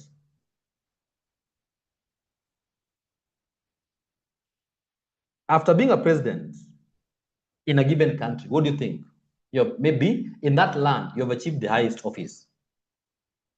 So basically, look at that. So those are called what? Hierarchy. Now, how does this theory help in motivating? So if today is Zipporah, Maina, Knox, or any other person here, I employ any of you in my company, I must ask myself, this employee, which level is he in? Is he somebody who's still in the physiological needs or safety needs or social? So that I know what motivates you. Because if I give you a wrong motivation, or I give you a wrong, if I classify you in a wrong group, whatever I may think is going to motivate you will not motivate you anymore. You don't need food. You just need an office to feel motivated. You need to be given what? A position to feel. So basically, any employee that you employ, ask yourself, where are they in this hierarchy? So that when you know where they are, you can now try to provide for them what is next, what is in the next hierarchy for them to feel motivated. But in all these aspects, money is a motivator, whether in the physical needs or safety. As you go up the ladder, money is a uniform motivator in all those levels. I've seen a question here.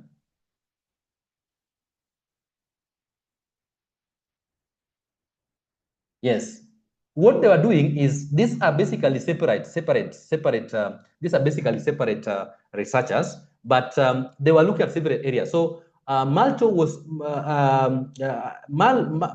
looking at what? How you are able to what? Improve social aspect, or how social aspect improve employees' motivation. But now Maslow was looking at how the needs, or he classified the needs, so that to say that what, for you to motivate an employee, you must know where are you? Are you in the physiological needs level? Are you in the safety needs? Are you in the social? So that what, we know what motivates you. If you have food in your house, good, any food you want, and I come and give you food, food will not motivate you. So I look at what is next. What doesn't this employee have that when I give them, they feel motivated in this job? So this is what Abram. So if you're a manager, given employee, given company, ask yourself, these employees I have, which is their level of need? Where are they? Now, what can I do to motivate them so that I don't do something that they don't feel is a motivation anymore? Are we together? Up to that point, all of you, are we good in whatever I've tried to explain? Yes? Is that point understood? Yes, so Abraham Maslow categorized needs into five. He categorized needs into 5 categories. Yeah, he had 5 categories.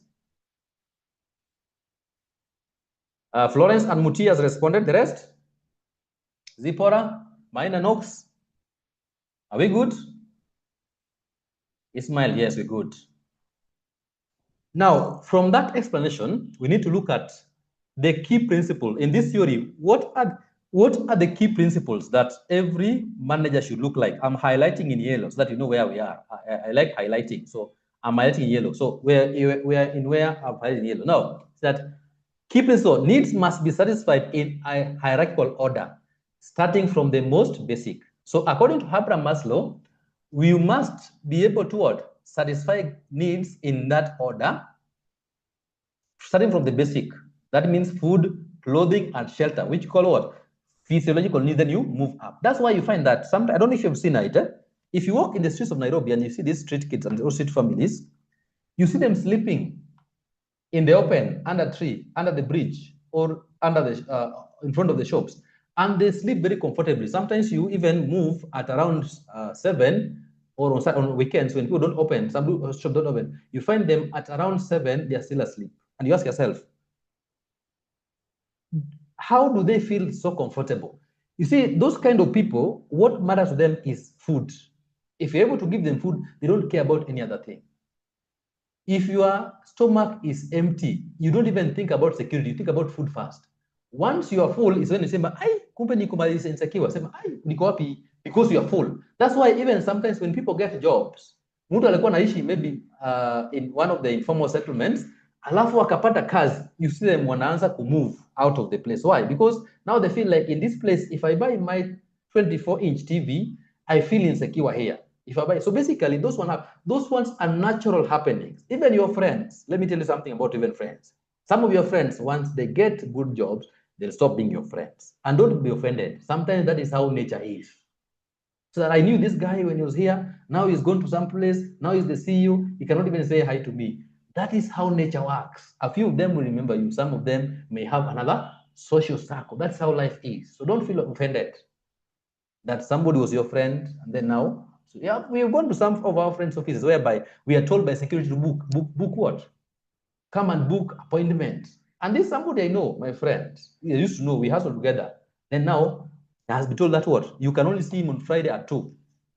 Oh, look at that. So basically, those are things that how life is. Then, once a lower level need, I mean the second point, once a lower level need is met, the individual seeks to satisfy what? The next level. So needs, that's why you first satisfy the physiological needs, then you go to what? Safety needs as you move up. And then number 3 is what? Unsatisfied needs motivates behavior, while satisfied needs do not. So I'm motivated to achieve the needs that I've not yet achieved. Whatever I've achieved will not motivate me anymore. If you finish CPA K, CPA doesn't become an academic motivator anymore. You look for something else to do. Whatever you've achieved does not motivate you anymore. You want to achieve something new. That's what they're saying. So that unsatisfied needs motivates. You want to do your master's, you want to do your PhD. That one motivates you. You want to do your undergraduate, motivates you. But if you've done a course, it doesn't become a motivator anymore. You want to move up to the next. That's what he's saying there. So once a lower need has been satisfied, it doesn't motivate anymore. So if you have food, if giving you food does not motivate you, no. You need me to what? Give you a position to become now what? Head of section or head of the department. Now, then let's look at implication of this need. What is the implication? For example, if you're a manager, you want to apply this, how can it help you? How can this basically theory help you as a manager? So there's one that I've highlighted in green, we're in there. So one is what? Manager should identify the level of needs their employees are at and create what? Work environment that what? Fulfill those needs. I must know where you are. Are you at the physiological level, safety level of whichever? Then what? I know what to do to motivate you. You may have 3 employees. Each one of them, different things motivates them. And what motivates employee A may not motivate employee B. But what I know is that money is a common motivator, unless somebody convinces me. Even the people in the higher hierarchies still need money. Give them office and money. Make them a CEO and give them more money. They're going to be very satisfied. Then, number 2, provide job security. Ensure that what? Employees feel secure. Job security. Team collaboration, recognition, and opportunity for what? Personal growth, enhance employee motivation and performance. So all those aspects talk about job security, collaboration, recognition, and opportunity for what? Personal growth. I must see an opportunity whereby today I'm at lower level. Once I finish my CPM or CPK, I should see how I can be able to move up the ladder or be able to what? Get other chances here. So that is called all on Abraham Maslow hierarchy of needs theory. Are we good on that theory? Is the theory well understood? Is the theory well understood, ladies and gentlemen? Mutie is saying yes. The rest, JK is saying yes. Let's interact. If you have a question, you ask. If you don't have a question, you just say yes, and then we proceed. Because I like being a response, because somebody may be still constructing a question. So if I go ahead, so that's why when you respond by just writing Y or yes, we feel good that we are good, then we can proceed. Now, the next theory was done by somebody called McGregor. Now, anytime I read this theory, I wonder, where are Africans here? Africans, when these guys were doing this theory, we are still migrating, or what happens? Was there any African who was able to just sit down and come up with a theory? It's a challenge. We must do theories. Next time, ensure that we'll have a minor theory, an Ishmael theory, or a Zipporah, or maybe what? Florence theory. Ensure that you do something, that your theory can be read in books. Now, let's look at McGregor theory X and theory Y. So McGregor classified employees into 2.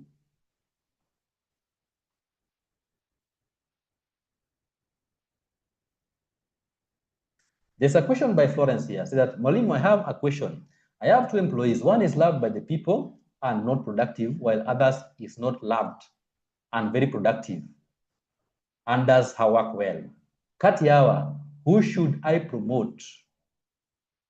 Florence, professional relationship and personal relationship are different. What at work environment is about productivity, nothing else. Not about being friend, carrying for me tea or doing ABCD. At the work environment is about productivity. If you're my best friend and you're not productive, we drop you like a hot porridge now. There's nothing like being loved. At the work environment is about productivity, nothing else. So if you want to promote the one you don't like but very productive. Because if you're a manager, that employee's productivity contributes to your performance. If you are the head of department, the performance of your juniors determines your performance. So if you put somebody because he's a social friend and then they're not productive, you are also going to fail. So retain the person that is not your friend but very productive, and fire your friend who is not productive. Just tell them that, my friend, you know you're my friend. And I'm going to be honest with you. In the social aspect, you're wonderful. In the professional aspect, you're poor. So let me fire you. We are going to be still friends outside there, but let me retain somebody who's able to what? Help the company achieve its objective. You fire them when smiling. Let them go. If it's about promotion, tell your friend that you make me happy here. You are very social.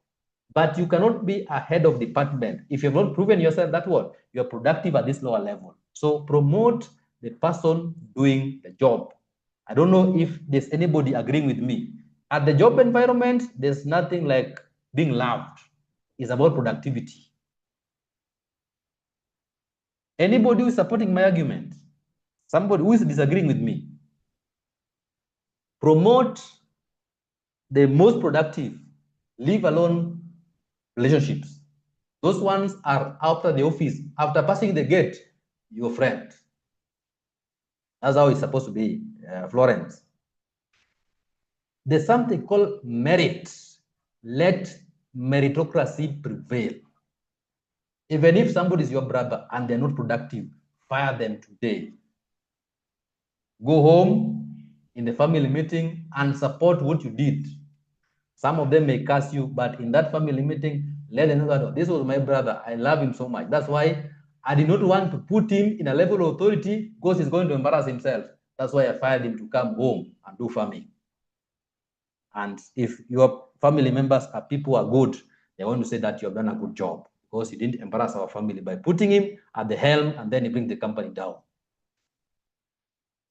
So sometimes you tell your friends the truth that you're my friend, good socially, we interact a lot, but in terms of productivity, you are letting me down. So in case any promotion comes, basically, that's why sometimes I have a problem with those who mix personal relations with professional.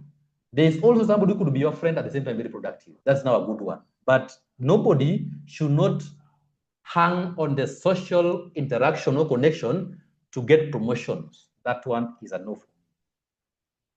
Even your children, train them to know that things are acquired on merit. So that if you don't acquire it on merit, well and good, but tell them that what? Anything that they get in this world is about productivity. Can you be able to what? Do something of value. That's what it's supposed to be. Good. I think, Florence, you are answered. So, huyo mwingine mwambie tu wewe rafiki yangu, if it comes even to do downsizing, you will go. So utaenda nyumbani tu. You're my friend, but if a chance comes for downsizing that we need to reduce employees, you are going to go. If you don't change, my friend, you will go. And I'll sign your letter, dismissal letter, then I'll wish you well, but we'll keep interact outside there. Now, let's look at what McGregor did. So Douglas McGregor proposed two contrasting views about workers, which he called theory X and theory Y. So this McGregor said that in any company, you people are working somewhere, we can group those employees into two categories. We have the theory X employees and theory Y X employees. Now, let's look at theory X. What do you say about theory X, which I call what? We call them, in theory X, if you're a leader, you must go for what's called what? Authoritarian style. If you are managing employee who belongs to theory X, you must be a dictator. These ones are people that don't listen. These people don't like work. So if you're going to manage in your company, if you have theory X employees, apply dictatorial what? Management style. So say that word. This theory assumes that workers don't dislike work. They don't like working. They avoid responsibility. They require close supervision and are motivated by money and threats. You cannot be a manager who threatens employees if you're not a dictator. So these employees every time tell them that, you will fire you. You are not doing. If you don't do that work by Friday, I'll do a warning letter. So that means what? Because if you look at these guys, number one, they are lazy. They don't like working. They don't like work. Number two, they avoid responsibility. Who is going to do this one? All of them are. They now, everybody disappears. And then they require, if you're not in the office, you see everybody now say that, oh, we are now free today. We'll do work when the manager comes. So number one is what? They require close supervision. If you're not there, if you just jump out for lunch, you find things are in chaos. Then the only motivation they know is what? Money. When they tell them that you want to give them money, now they work very hard. And also threats.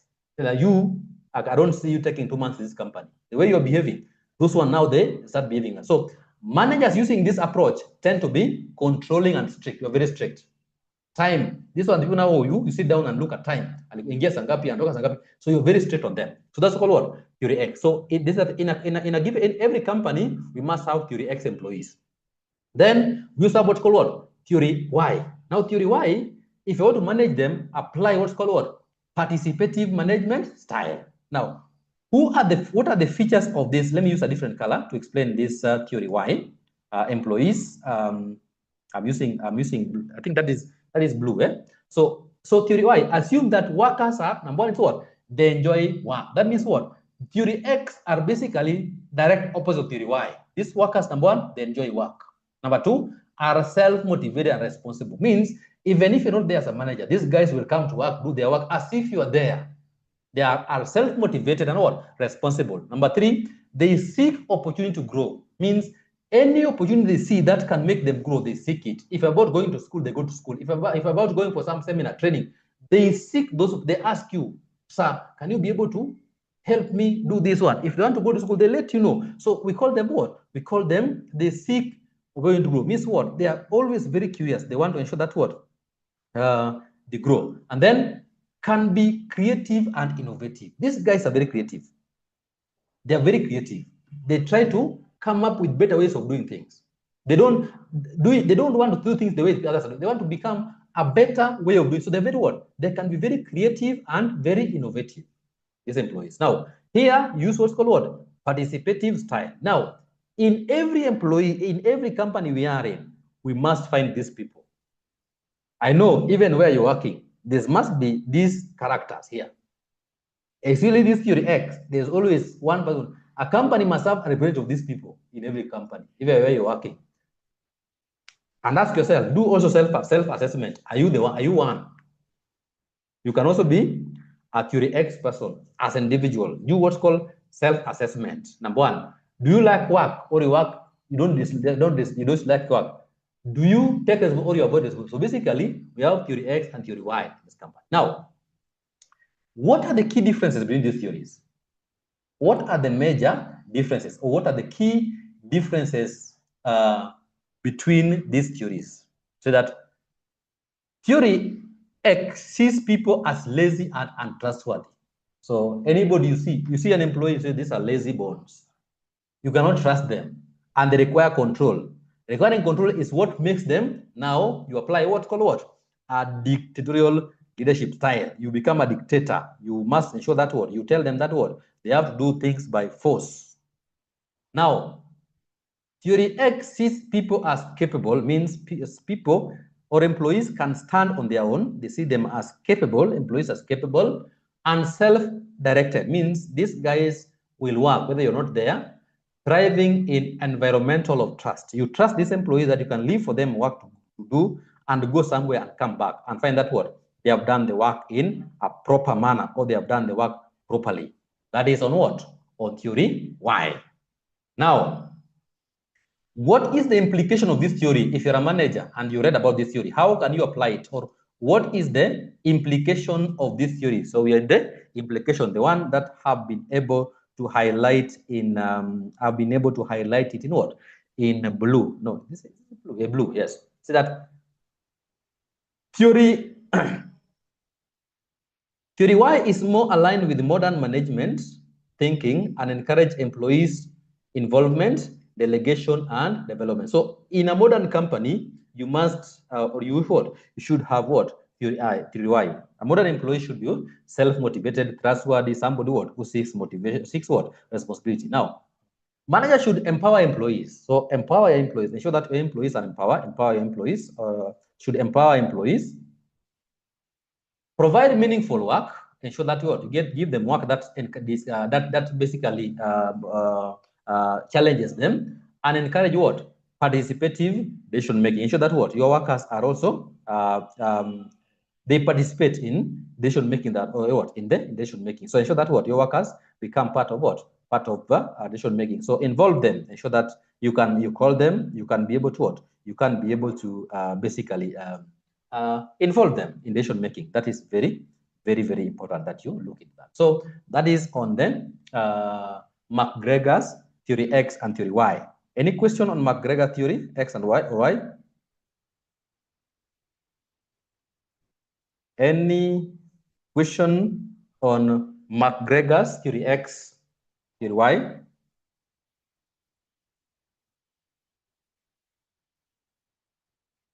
Any question on McGregor's theory X, theory Y? Yes, we are good. Your theory in Kosawa. All of us have understood the theory well. Then we go to another theory done by, at least now we have gender balance here. There's also a lady who did a very good work and was able to what?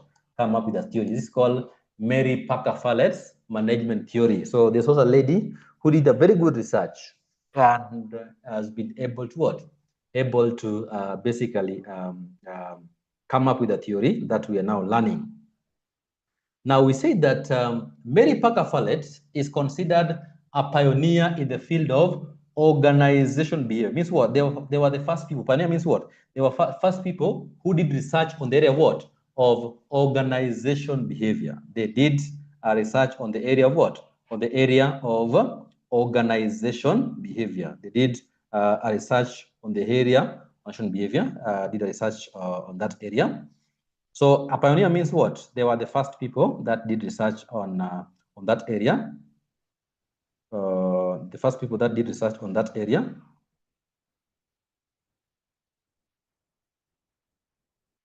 Just a minute.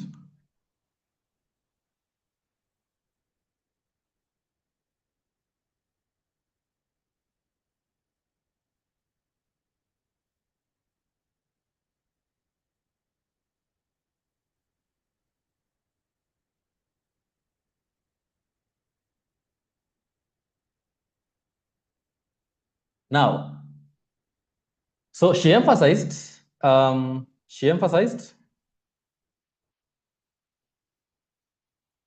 importance of human interaction. So he said that what?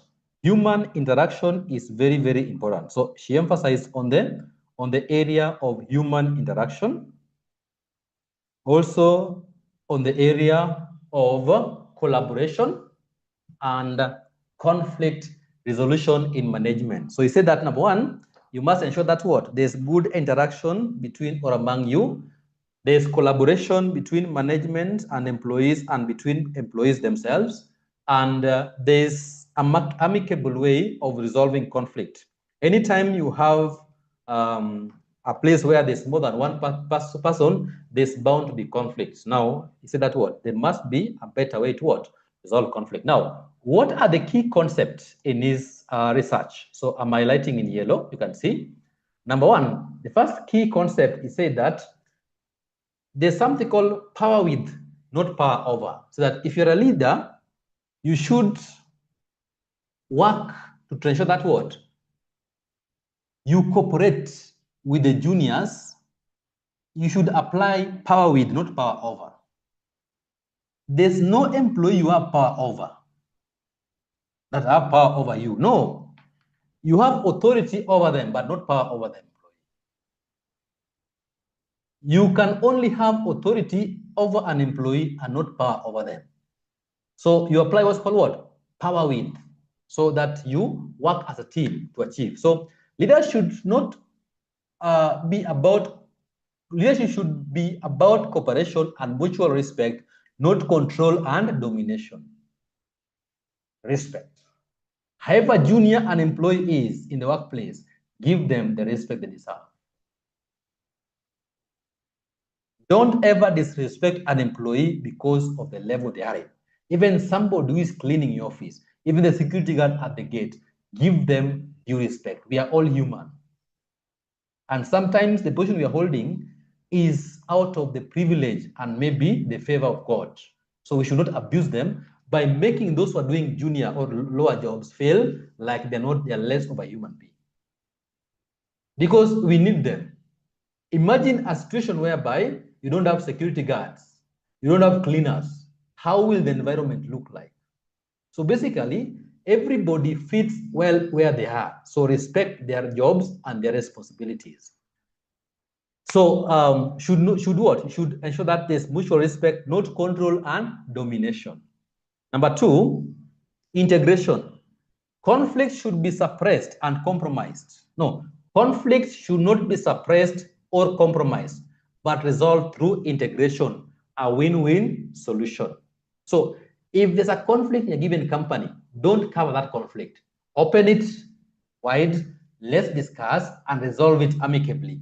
Avoid cases whereby any conflict you put them under the carpet. One day it's going to explode. Ensure that what? Every conflict that comes, we open it wide. The parties involved are called. We resolve the conflict amicably so that when everybody goes home, they know that what? The conflict was resolved. I mean, everybody, when we resolve the conflict, we have what's called what? A win-win situation. Everybody feel like what? They have won. Not a case where somebody feel like what? This thing was resolved and the other party went with what? A bigger percentage of what? Of a win. Then we also talk about number three, about group influence. So groups and teams are essential for problem solving and decision making. Groups and teams are essential for problem solving and decision. So ensure that what? Every time you do something, involve the group, discuss with people, call meetings, so that you see that what? This was a departmental decision, not an individual decision. So try as much as possible to involve others, so that when people fail, we fail as a team. When people succeed, as a team. But a case where you want to take all credit, then basically you are not a team leader. You are not a team player. You are an individual. That's why even if a company performs better and you're the CEO, if your department performs better, you are the HOD or the CEO, always appreciate the efforts of the juniors in helping you what? Become the best CEO or the best head or the best performing department. Don't take credit for it. Everybody had a contribution to do. Then the last one is leadership. So managers should act as facilitators rather than what? Dictators. Promoting shared goals and participation. As a manager, don't be a dictator. Although in management, you should be able to flip or do what's called what? Keep on changing management style. There are times when you bring a little bit of dictatorship. There are times when you bring collaboration. There are times when you bring participative. There are times when you bring democratic. There are times when you bring laissez-faire, free reign. So basically, as a manager, don't be so predictable. Let your employees start guessing how will you act, and that one puts them on top. But there are cases where people say, so and so has been promoted. We are now free to do whatever we want. So basically, be somebody who tries to make it, you mystify, you make people believe how I want to act. So sometimes just mystify leadership. Manage or help the manager in such a way that they're able to do things the right manner. Sometimes those managers the heat will come down. That's what happens. When you see your HOD is putting pressure on you, know that the heat is coming from above. He or she is also finding what? A way to disperse the heat. This is too much. There's a target, the departmental target, there's a branch target, and there's a company target. The CEO wants to see the company target being achieved. They ask the people junior, what are you doing, Bana? We are beyond target. The person also escalate down until the junior most person. So when you see the heat coming from up, means what? Everybody is just trying to trickle it down. So when I'm the HOD and there's a pressure on me, I also put pressure on you. You also put pressure on what? Those who are your juniors. That's how it happens in a company. Those who are in management here know that there are times when the moods in the office are not good. Things are not working. So those ones are some of what. So you must be able to what? Fine. But at the end of the time, you must know that what? You're dealing with human beings. And a human being is the most difficult resource to deal with. We call it human resource. This is the only resource that has a brain, that thinks. So dealing with them requires some aspect of what? Intellect. Don't deal with human beings the way you deal with machines. Human beings are employees who are intelligent. There are people who are intelligent. And sometimes, if you're not careful, some of them may even lead to what? You going home if you're not very careful. Now, that is on what? On the modern, those theories. Now, we want to go to the last bit. We call them what? Modern management theories. So there are people that have developed. So we have modern management theories. These other theories were not very modern. The classical theories, the behavioral theories, they are not so modern. Now, the modern theories are called what? We call them, we want to look at what? Some of the modern theories. And some of these modern theories, they're just improvement on those theories. Now, on the Mary-Parker-Follett theory, any question? On the Mary-Parker-Follett theory? On the Mary-Parker-Follett theory, any question? Before we go to the modern management theories?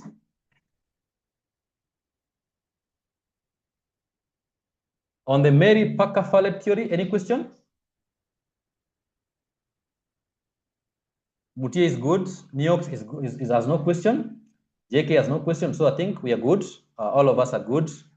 So thank you very much. I've seen people saying they're good. Now, let's go to the modern theories. We want to talk about the modern theories that we have. I don't know, or can I give you a 5 minutes break? Can you have a 5 minutes break? If people take a glass of water before we proceed? Any break? So let me give you a 5 minutes break so that at least some of you can take a glass of water before we can come back. So let's have a small. Lawrence, that is a very important activity. So we're going to give a 10 minutes break. We are at 1:20. By 1:30, let's be here. Let's give Florence also, one of us, a chance to ensure that other people also get their lunch. So let's have 10. We'll be here at exactly 1:30. So let's have a small break. Then we come back.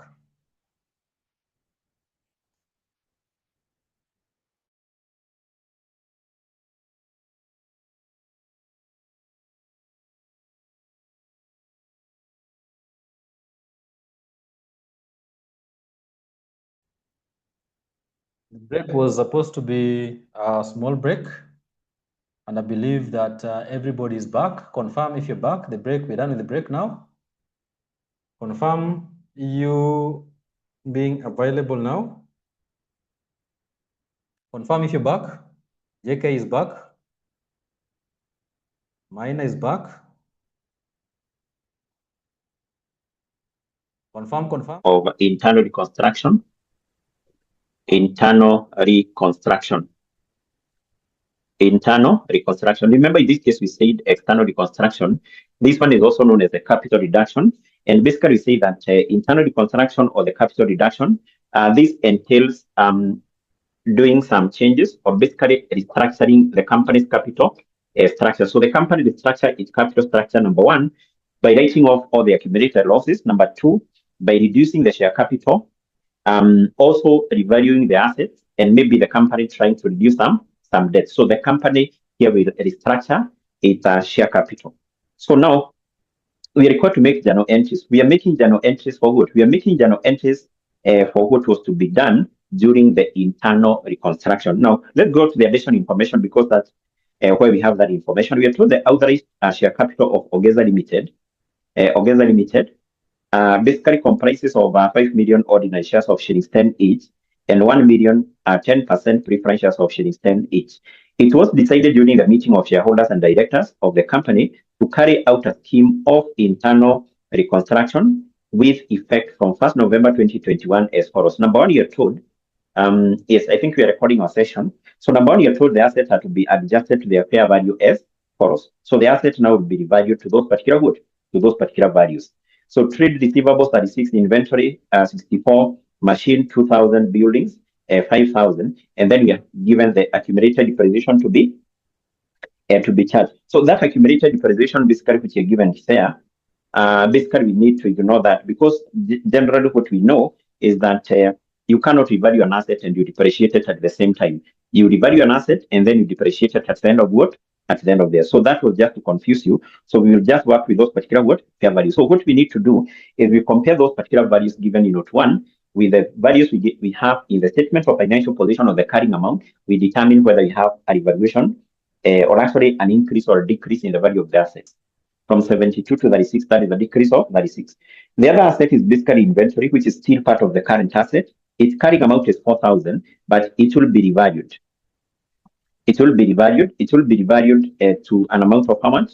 It will be revalued to an amount of what? To an amount of 64. Okay, sorry. I think we are like interchanging. So the value for receivables is 4,000. It will be revalued to 36. So mean that we have a decrease of 400. A decrease of 400. So then we have inventory. Inventory will be revalued to 64. The carrying amount for inventory in the balance sheet is 72. So we have a decrease of what? A decrease of 800. A decrease of 800. A decrease of 800 from 72 to 64. Yes. So then from there we have machine. Machine, its carrying amount is how much? The carrying amount for machine is 28. It will be revalued to 2,000. So we have a decrease of 800. We have a decrease of 800. And then buildings, it will be revalued to 5,000. From 6,000, we equally have a decrease of what? Of 1,000. A decrease of what? Of 1,000. Sasa, yes, in that case, I've said both depreciations which are given there, we ignore them. I've said you cannot revalue an asset today and you depreciate the asset at the same time. So you revalue, then depreciate the asset at the end of the year. So therefore, we ignore those depreciations. So basically, it means that the value for all those assets, receivables, inventory, machine, building, the value reduces. How do we account for that decrease in the value of the asset? We said once the assets have been revalued and their value reduces, we need to credit the specific asset account in order to reduce its value. We complete the double entry by debiting the account called the capital reduction account. So therefore, the first general entry here is basically to account for the revaluation of those assets. To account for the revaluation of those assets. So if you check those values, they are basically in thousands of shillings. Okay, so when making the general entry, let's have the debit column here. And basically the credit column. So we always start with the account to be debited. That's basically what we know. The account to be debited is the capital reduction account. And this account will be debited with the total decrease, or actually with the decrease, the total decrease in value for all the assets. We have 400, 800, 800, and 1,000. That will give us a total decrease of how much? That should be 12, 2,000, 3,000. Are you getting a total decrease in the value of assets to be 3,000? To be 3,000. We try to hurry because of time, yes. So then we debit that account, capital reduction account, and then we credit a number of assets. Which account are we crediting? First of all, we credit the receivables account. The receivables account is an amount of 400. We also credit the inventory account. The inventories account is an amount of 800. We credit the machinery account with an amount of 800. We also credit the buildings account. The buildings account with an amount of what? With an amount of 1,000. With an amount of what? of 1,000. And then in this case, we said, make sure you give a brief narration. The narration will be being a revaluation of assets. Being a revaluation of who? Of assets. Being a revaluation of assets. So we have accounted for the revaluation of assets. Let's move to note number 2. In note number 2, we are told its ordinary share is to be redesignated as a share of 2.5. And then you're told the ordinary shareholders are to accept a reduction in the nominal value of their shares from 10 shillings to 2.5. In addition, the shareholders are to subscribe for a new issue on the basis of 1 share for every 2 shares held at a price of 4. Now, 2 things there. Number 1, we need to account for the decrease in the value of the assets, because we are told the shareholders will accept a decrease in the value of the share from 10 shillings all the way to 2.5. In this case, what we need to account for here is the amount of share capital, which automatically was written off. So the amount of share capital written off, first of all, we determine the amount which was written off per share. If the company is reducing the par value of the share from 10 to 2.5, it basically means that part of the par value has been written off. The amount written off is that decrease. So the value of the share is reducing with how much? Is reducing from 10 to 2.5. The value of the share, therefore, is reducing with 7.5. We multiply that with the shares issued by this company. And in this case, I hope you can see that information deals, note number 2 deals with the ordinary shares. So we go back to the balance sheet of this company, specifically at the equity. That's where we get the shares issued. So how many shares were issued by this company? We take the equity share capital or the ordinary share capital, which is 20,000. Remember, these are not shares. This is the share capital. How do we get the number of shares? We divide that with the par value, which is still in the balance sheet at the equity. I hope you can see the word equity shares of shillings 10 par value. So therefore, the shares issued by this company are 2,000. We multiply that with 7.5. And that basically will give us what? That will give us what? Will that give us 15,000? 15,000, the amount of share capital which is written off. The amount of share capital which is written off. Yes. So how do we account for that? How do we account for this? Remember, we say, in case we want to reduce the share capital, remember share capital has a credit balance. So if we want to reduce this, we debit that account. We debit share capital. We complete the double entry using the capital reduction account. So therefore, in this case, we will debit the equity share capital account. Equity share capital account with the amount which was written off, 15,000.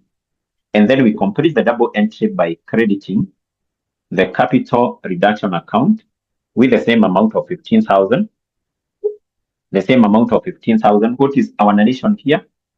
Our narration is being the share capital, which is written off. So what we have accounted for here is the share capital which is written off, being the share capital written off, being the share capital written off. So in the same point, number two, we are told, other than the company writing off the value of each share, we are told the existing shareholders of the company will subscribe. To subscribe is to buy.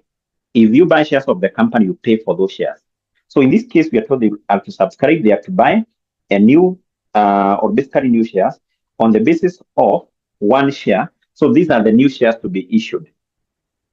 New shares to be issued. And basically I've said that these are shares to be issued in cash.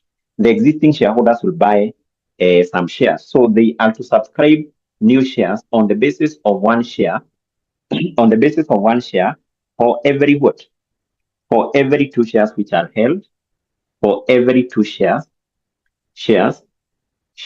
which are held. Now, how many ordinary shares are currently held?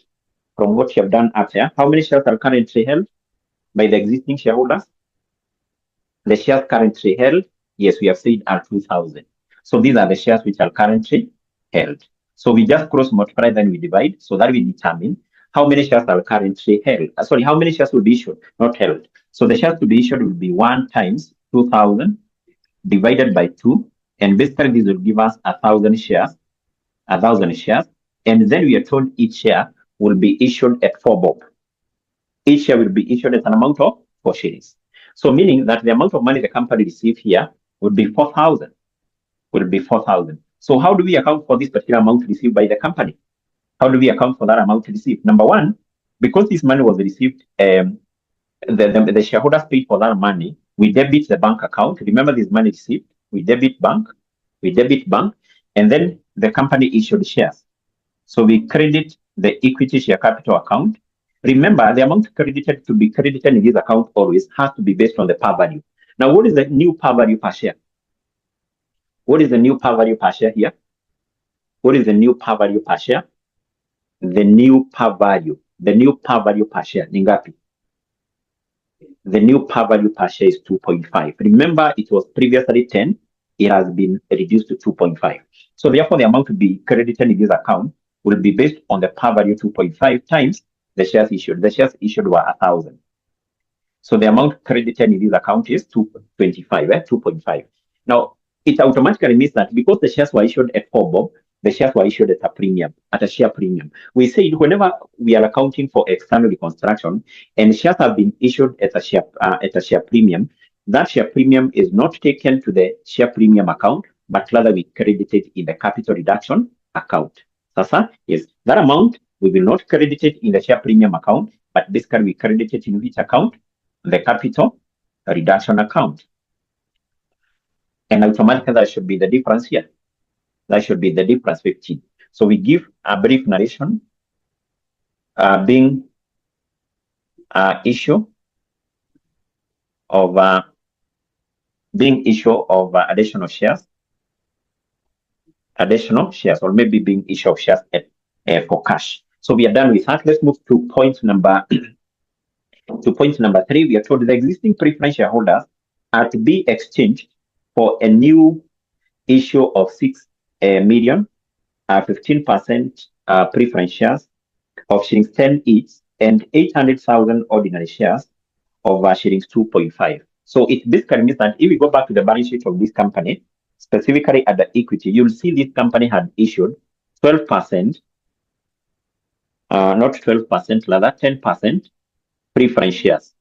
So the preference shares issued by this company, they have a value of 8,000. So we are told the holders of these particular shares will be required to surrender them back to the company, in exchange of what? In exchange of 6 million. In exchange of 6 million preference shares, having a value of 10, and 800,000 ordinary shares, each share having a value of 2.5. Yes, and I think usually this question, there is a small typing error. So this particular amount here, you see this amount here, 6 million, that's 6 million, that should be shillings. Because you can see that these preference shares currently issued by the company, they have a value of 8 million. So automatically, once they are required to surrender them back to the company, they are required to surrender these shares back to the company. They must be issued with other shares or even debentures having the same value, value. So if you take 6 million times 10, because you can see, take into account we don't have the word shillings before 6 million. We can only take 6 million to be the shares. So you should take the share 6 million times 10. That will give us 60 million. You can see that one is more than that. So that's why I'm saying there was a small typing error. This one should be shillings. If you have the physical paper, so before the word 6 million, we should have 6 million. The issue of 6 million, 15% preference shares of shillings 10, and 800,000 2.5, or ordinary shares of 2.5, such that if you work out this now, 6 million, and then these ordinary shares which were issued 800 times 2.5. So if you multiply these two, this will give us what? Is it 2,000? 800,000 times 2.5. Is it 2,000? Yes, it should be 2,000. Such that if you add this and that, that should give us 8,000. So these preference shares which were issued and these ordinary shares which were issued, they must be having the same value, because the old preference shares which have been issued are to be exchanged with the new shares. Yes, so that's why I've said there was a small typing error as far as that question is concerned. Now, what we need to do here is, number one, we cancel these shares. How do we cancel them? We cancel them. Remember, this account has a credit balance. So to cancel this, we will debit this account, and then we go ahead and basically debit to account. We debit this account for the new preference shares which were issued, and also we credit. That is to credit that account, and also we credit ordinary share capital. So we debit the 10% preference share capital, and then we credit to account. So we are cancelling the old shares and accounting for the new shares which were issued. So we debit the 10% preference share capital account with an amount of 8 million, or basically 8,000, and then we credit these preference shares which were issued. They were 15%. We credit 15% preference shares, preference share capital account with 6 million, and then we credit equity share capital with an amount of 2,000. With an amount of 2,000. Yes. So what is the narration? Being the old preference shares which were cancelled. Being the old preference shares which were cancelled. Yes, and I think we are done with that particular point. Let's move to point number 4. In point number 4, what are we told? We are told that the debenture holders are to accept 200,000 ordinary shares of shillings 2.5 each in lieu of interest payable. Then you're told the 12% debentures are to be converted to 14% debentures. And then you're told a further shillings 2 million or 14% debentures of shillings 10 each are to be issued and taken up by the existing debenture holders at 90 shillings per debenture. So in that case, I think we have like 3 transactions we need to account for. Number 1, let's account for what we have in the first sentence. We are told the debenture holders are to accept 200,000 ordinary shares of shillings 2.5 in lieu of the interest payable. It basically means that the interest which was supposed to be paid to the debenture holders was in arrears. So instead of the debenture holders being paid that interest which was in arrears, they will accept. They will, instead of being paid that interest in cash, they will be issued with the ordinary share of the company as a form of a payment. So first of all, we need to determine how much was this interest, or how much was the interest in arrears. That one is in the balance sheet of the company below paragraph 1 and specifically under equity. Can you be able to see the interest payable on debentures, or the interest payable to the debenture holders under equity? Under equity, yeah, that one should be 720, not 2,000. Should be 720. So basically, what we need to do, remember that is a liability. So being a liability, we are told this amount automatically will be paid. How will it be paid? It will be paid by the company issuing shares. So we need to first of all cross off this account. Because the liability has a credit balance, how do we cross that account? We debit that account. So the journal entry number 5 is to debit that account. We debit the account called interest payable on debentures with an amount of how much? 720. And then the debenture holders here will be paid by being issued with the shares. So how many shares will be issued to the debenture holders? The debenture holders, in that case, we are told as per note number 4, they will be issued with 200,000 ordinary shares over 2.5. Of 2.5. Automatically, if you multiply these two, that one will give us 500,000. 500,000. So what happens, or what is the difference now here? You can see the amount which was to be paid 720, but the shares issued, they had a par value of 500. What happens to the difference? And remember, the amount to be debited has to be equal to the amount to be credited. Yes, the difference is the share premium. Do we take it to the share premium account? No. So we have said any share premium, any shares which are issued at a premium, any share premium is taken to the capital reduction account. So the difference here, which is 220, is the share premium. But do we credit it in the share premium account? No. We credit it in the account called the capital reduction account. Capital reduction account. So we can say in the narration, being payment of accrued interest. Being payment of accrued interest. So still in the same point, we are basically done with that. Still in the same point, sentence 2, we are told that the 12% debentures are to be converted to 14% debentures, just like what we have done here. So what we need to do is we need to cross off the 12% debentures account. If we go back to the balance sheet of the company here and the equity, you'll be able to see that our company had issued 12% debentures. 12% debentures. We are given their value. We know debentures is a liability. So this account should have a credit balance. So these debentures are to be exchanged, to be converted, that is, to 14% debentures. What does that mean? It basically means that we need to cross off that account by debiting it, and then we open another account called 14% debentures. So this account, we credit it with the same amount. So we debit the 12% debentures basically to cross off that account, and then we credit the 14% debentures account.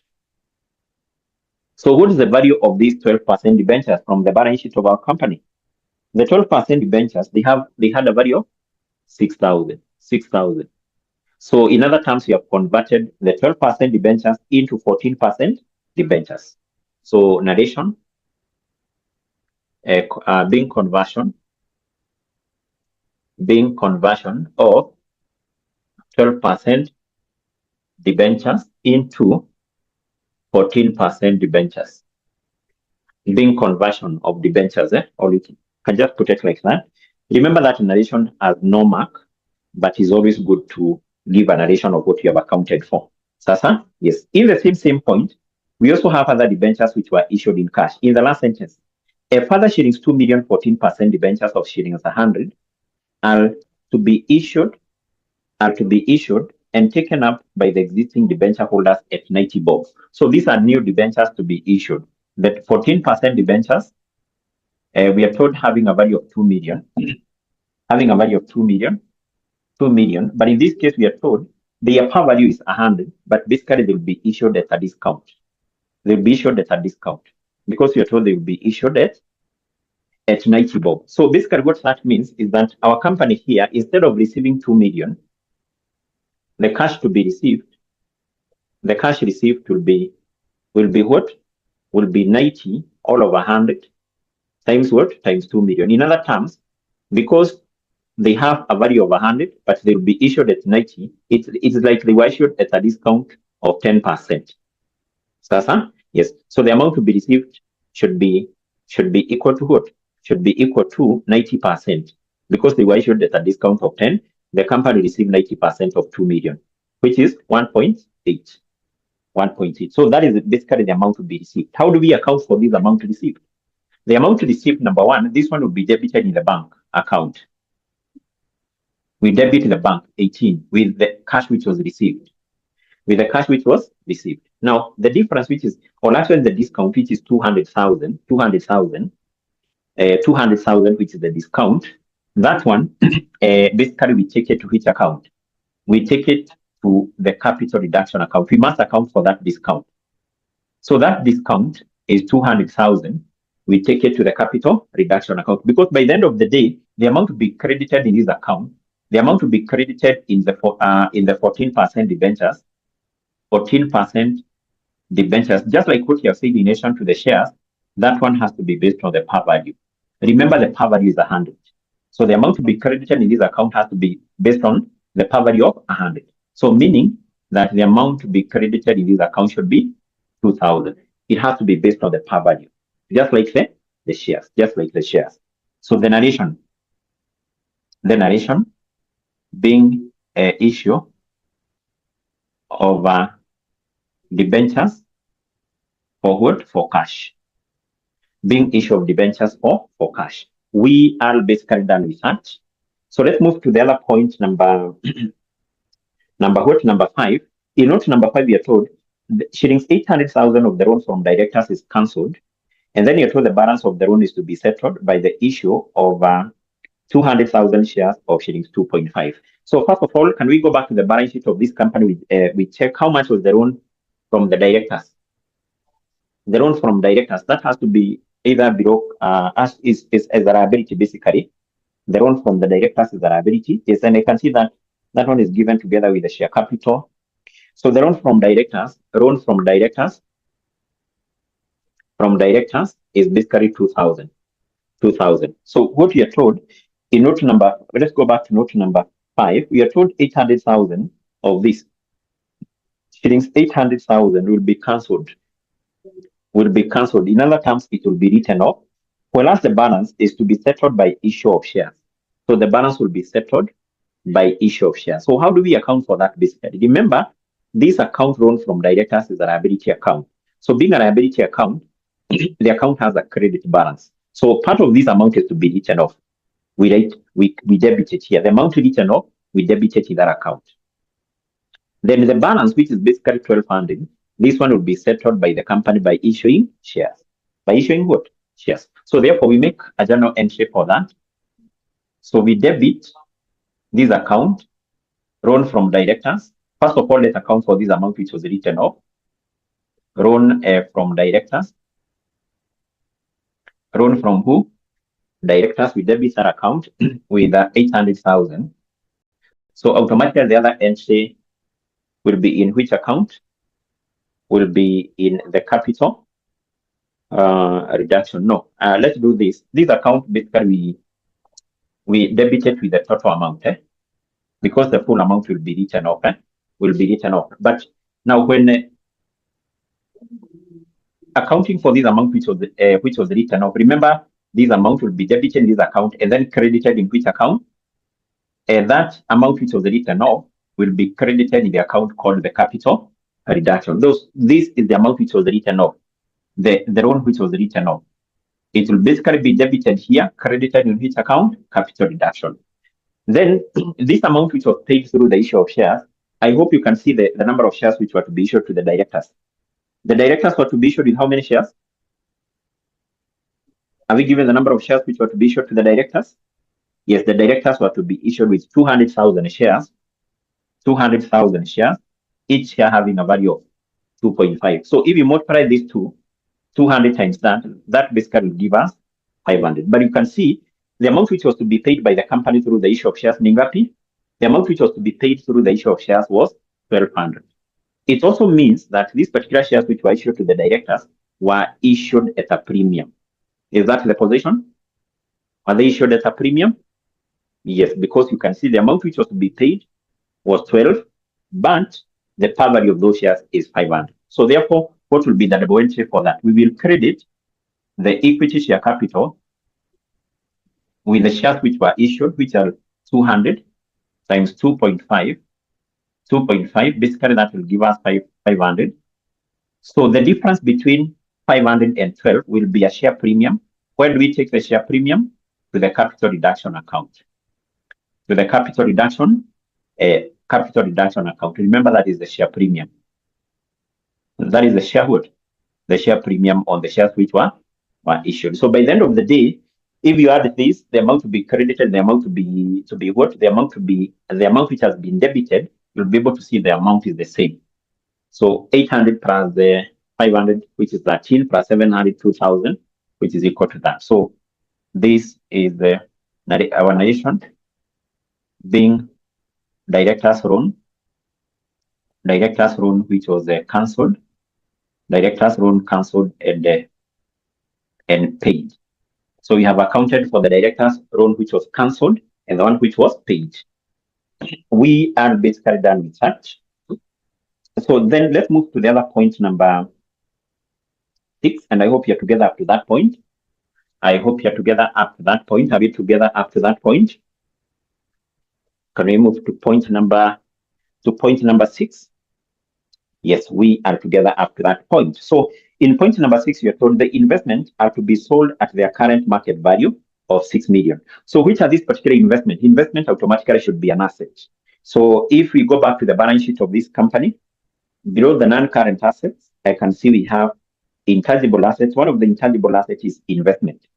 The value for investment is 45. So we are told that investment, as per note number 6, we are told that investment will be sold at the current market value of 6 million. So the investment will be sold at a profit, because if you take the carrying amount of that investment is 45, but the investment will be sold at 6,000. So that profit, that gain on the sale of investment, that one automatically we cross it off, we take it to the capital reduction account. So first of all, we account for the amount which was received. The amount received, that one is debited in the bank. So how much amount was received? It should be equal to the sales proceeds. Sales proceeds is what we have in note number 6. Our investment was sold at 6 million. That is what we debit in the bank. That is what we debit in the bank. And then the amount which we credit in the investment account should be equal to the carrying amount. Investment was recorded at 4.5. We credit that account with 4.5. The difference, which is basically 15, we are saying is the gain on the sale of investment. So that gain on sale of investment, where do we take it? We take it to the capital reduction account. To the capital reduction what? Account. So the narration here is being what? Being investment sold. Being investment which was sold. Being investment which was sold. Being investment which was sold. We are basically done with that.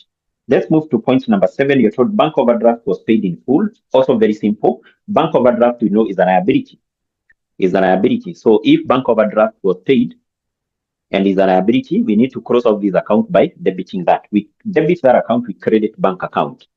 So we debit bank overdraft account. Bank overdraft, this one has to be part of the current liabilities in our balance sheet. And the bank overdraft is basically 3,000. And then we credit bank account with an amount of 3,000. So the narration here is being payment of bank OD. Being payment of bank OD. Being payment of bank OD. Being payment of bank OD. Yes. So we are done with that point. Let's move to point number 8. And we are told the sum of 3.18 million is to be paid off. Is to be paid to offset the sundry payables immediately, and the balance in 4 equal installments at the end of each quarter. So I think in our case here, what we need to do is to account for the amount of payables which was paid, or the amount of sundry payables which was paid. So that one is basically quite simple, because what you just need to do is to, once a liability has been paid, we debit the liability account. So we will debit the payables account, or actually the sundry payables. Sundry payables, which is basically part of the current liabilities. Sundry payables with the amount which was paid as per note number 8, that 180, and then automatically we do what? We credit bank. We credit bank. I hope you can be able to see down there. That one what? That 180. That one what? 80. That 180. Then we need to give a brief narration for that. We need to give a brief narration for that. A brief narration for that. So being payment, or being partial payment, being partial payment to who? To creditors. Being partial payment to creditors. Being partial payment to creditors. Being partial payment to creditors. Yes. So we are done with that, basically. And then we are told the balance will be paid in 4 equal installments. Are we interested with the amount to be paid in the remaining amount to be paid? No, because if you check on what you're told in part B, we are required to prepare the balance sheet of this company immediately after effecting this. So not even after a quarter, not even after a day, immediately after the company effected this. So we are not interested with the amount to be paid in those quarters. Yes, we are not interested with that. Then number 9, we are told all intangible assets are to be eliminated. Being eliminated means that all the intangible assets will be written off. Will be written what? Will be written off. So I need to create some space here.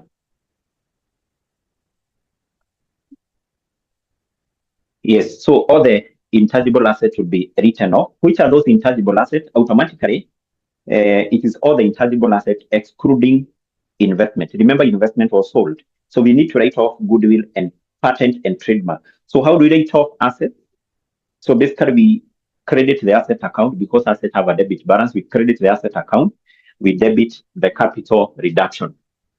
We debit the capital what? The capital reduction. So this should be journal entry number 12. We debit capital reduction account. Capital reduction account. Capital reduction account with the total value for the 2 assets. Goodwill, 6,000.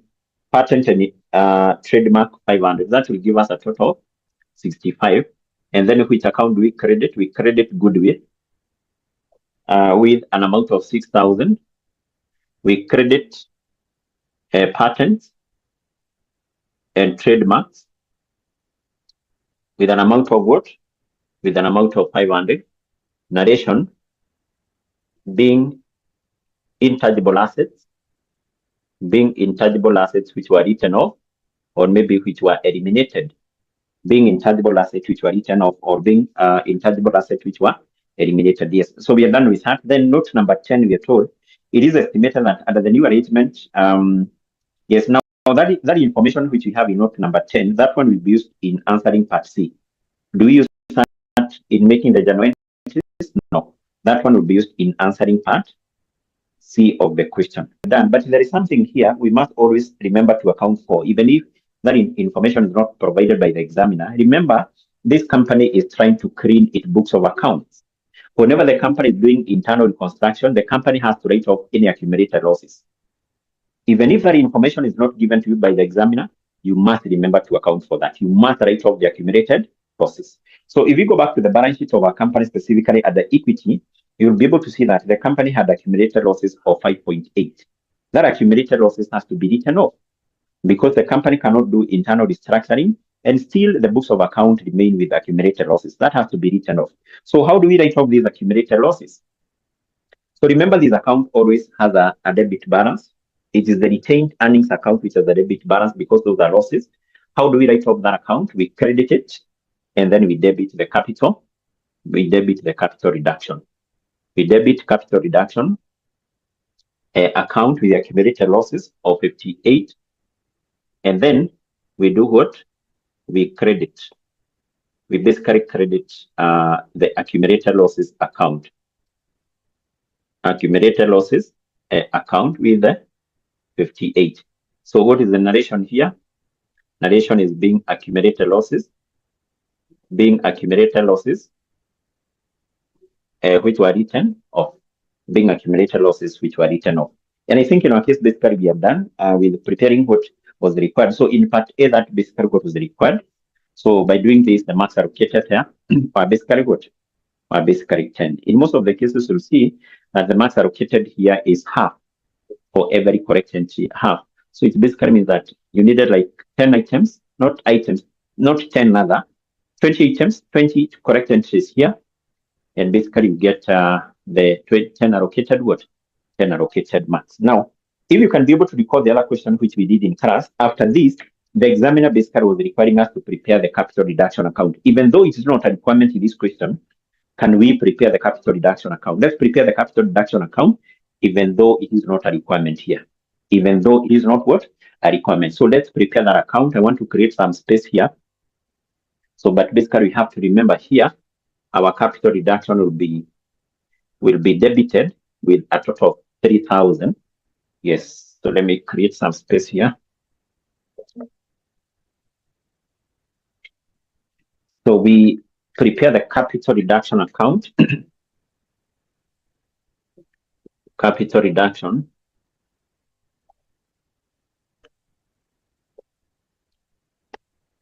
Capital reduction account. Capital reduction account.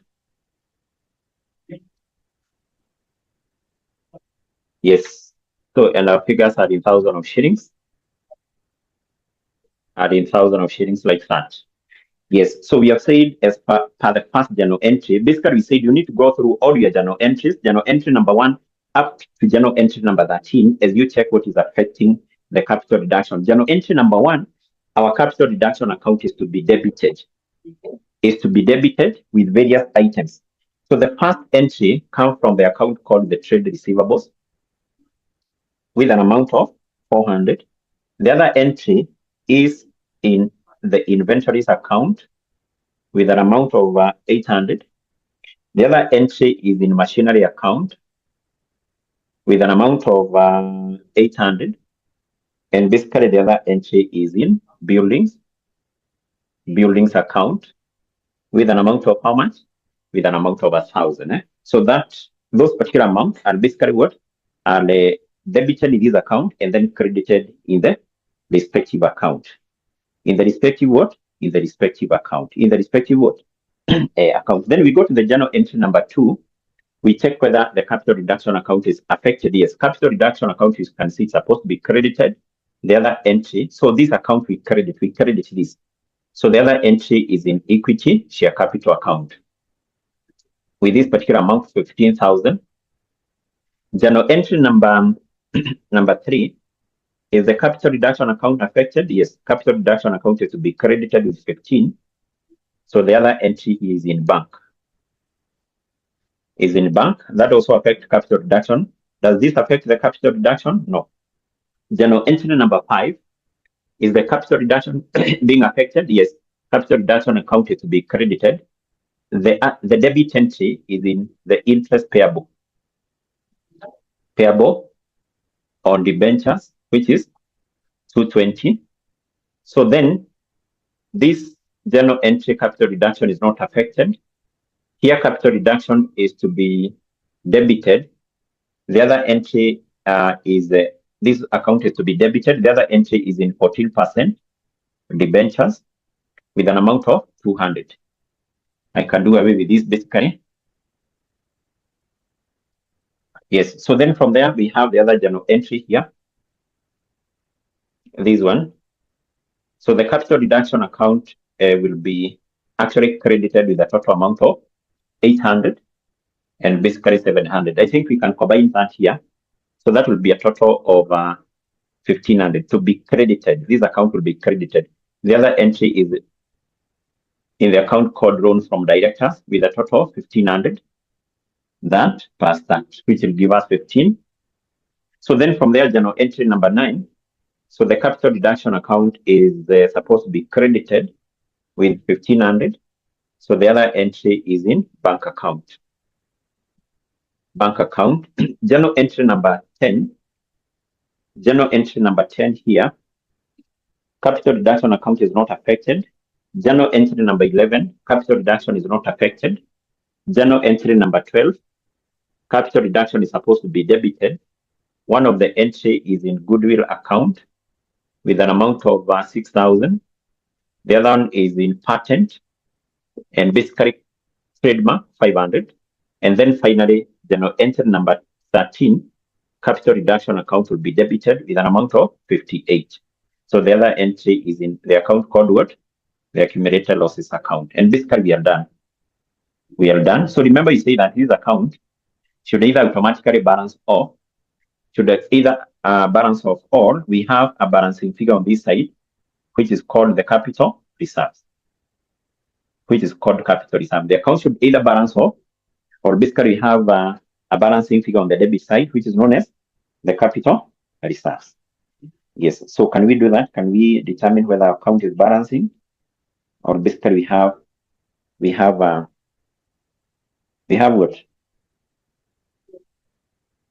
We have a debit balance.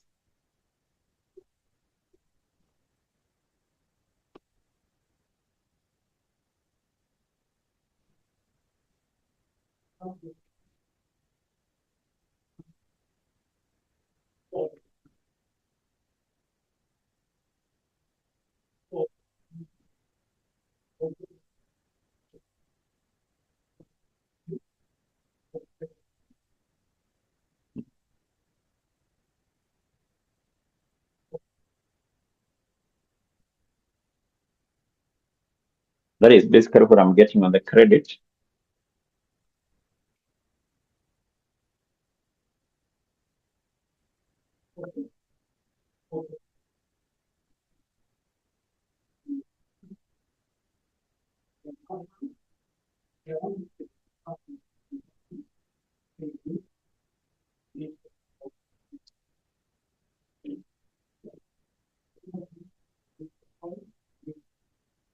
Yes, that is basically the figure I'm getting. Yes, so that is also what I'm getting from Ismail. Is that what you have? A balancing figure on the debit side? A balancing figure on the debit side, which is called what? The capital reserve. Is that what you have? Is that what you have? I hope that is what you have. I hope that is what you have. I hope that is what you're getting. Yes. Yes. So basically that is it. What we need to do is we basically move and prepare what is required in part B. What is required in part B? What is required in part B? What is required in part B? In part B, I think maybe first of all I can give you a small breather, and then we come back having a lot of energy. We finish on what is remaining. So let's just take a small breather. We come back at 9:25. We continue. So a small breather, then we come back. Yes. So I want us to continue. Let's continue. Let's continue. I hope you're back. I hope you are back. Yes. So let's continue. I want us to go straight to preparing what is required in part B of the question. And basically, the examiner was requiring we prepare statements of financial position immediately after the internal reconstruction. Statement of financial position. This is as at 1st November 2021. 1st November 2021. So we just need to have a single column here, and we start with the non-current assets. So the non-current assets, we start with basically what you need to do when preparing this, you should be guided by the original statement of financial position. In the original statement of financial position, we have land, buildings, machinery, intangible assets. So number one, we know that land was not revalued. The value for land remained the same. Land was not revalued, and basically its value was 8,000. Then below that we have buildings. Buildings, we record the value which we have in note number one. Buildings, we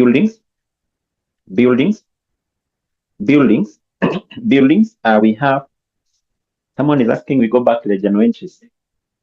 Let's first of all we finish this one. Then maybe I'll see. So buildings was basically valued as per note number one, and basically the value for buildings is 5,000. Is 5 what? 5,000. 5 what? 5,000. 5,000. Yes. So then still in our statement of financial position, below buildings we have machinery. So basically machinery were valued as per note number one, and the value for machinery is basically 2,000. 2,000. So then below machinery, I've said we are using the original statement of financial position. So below machinery, what do we have? Intangible assets. We know investment was sold.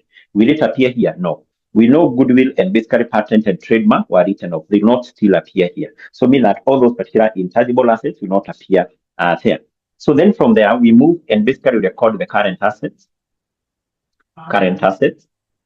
So for current assets, we start with, basically we have two current assets.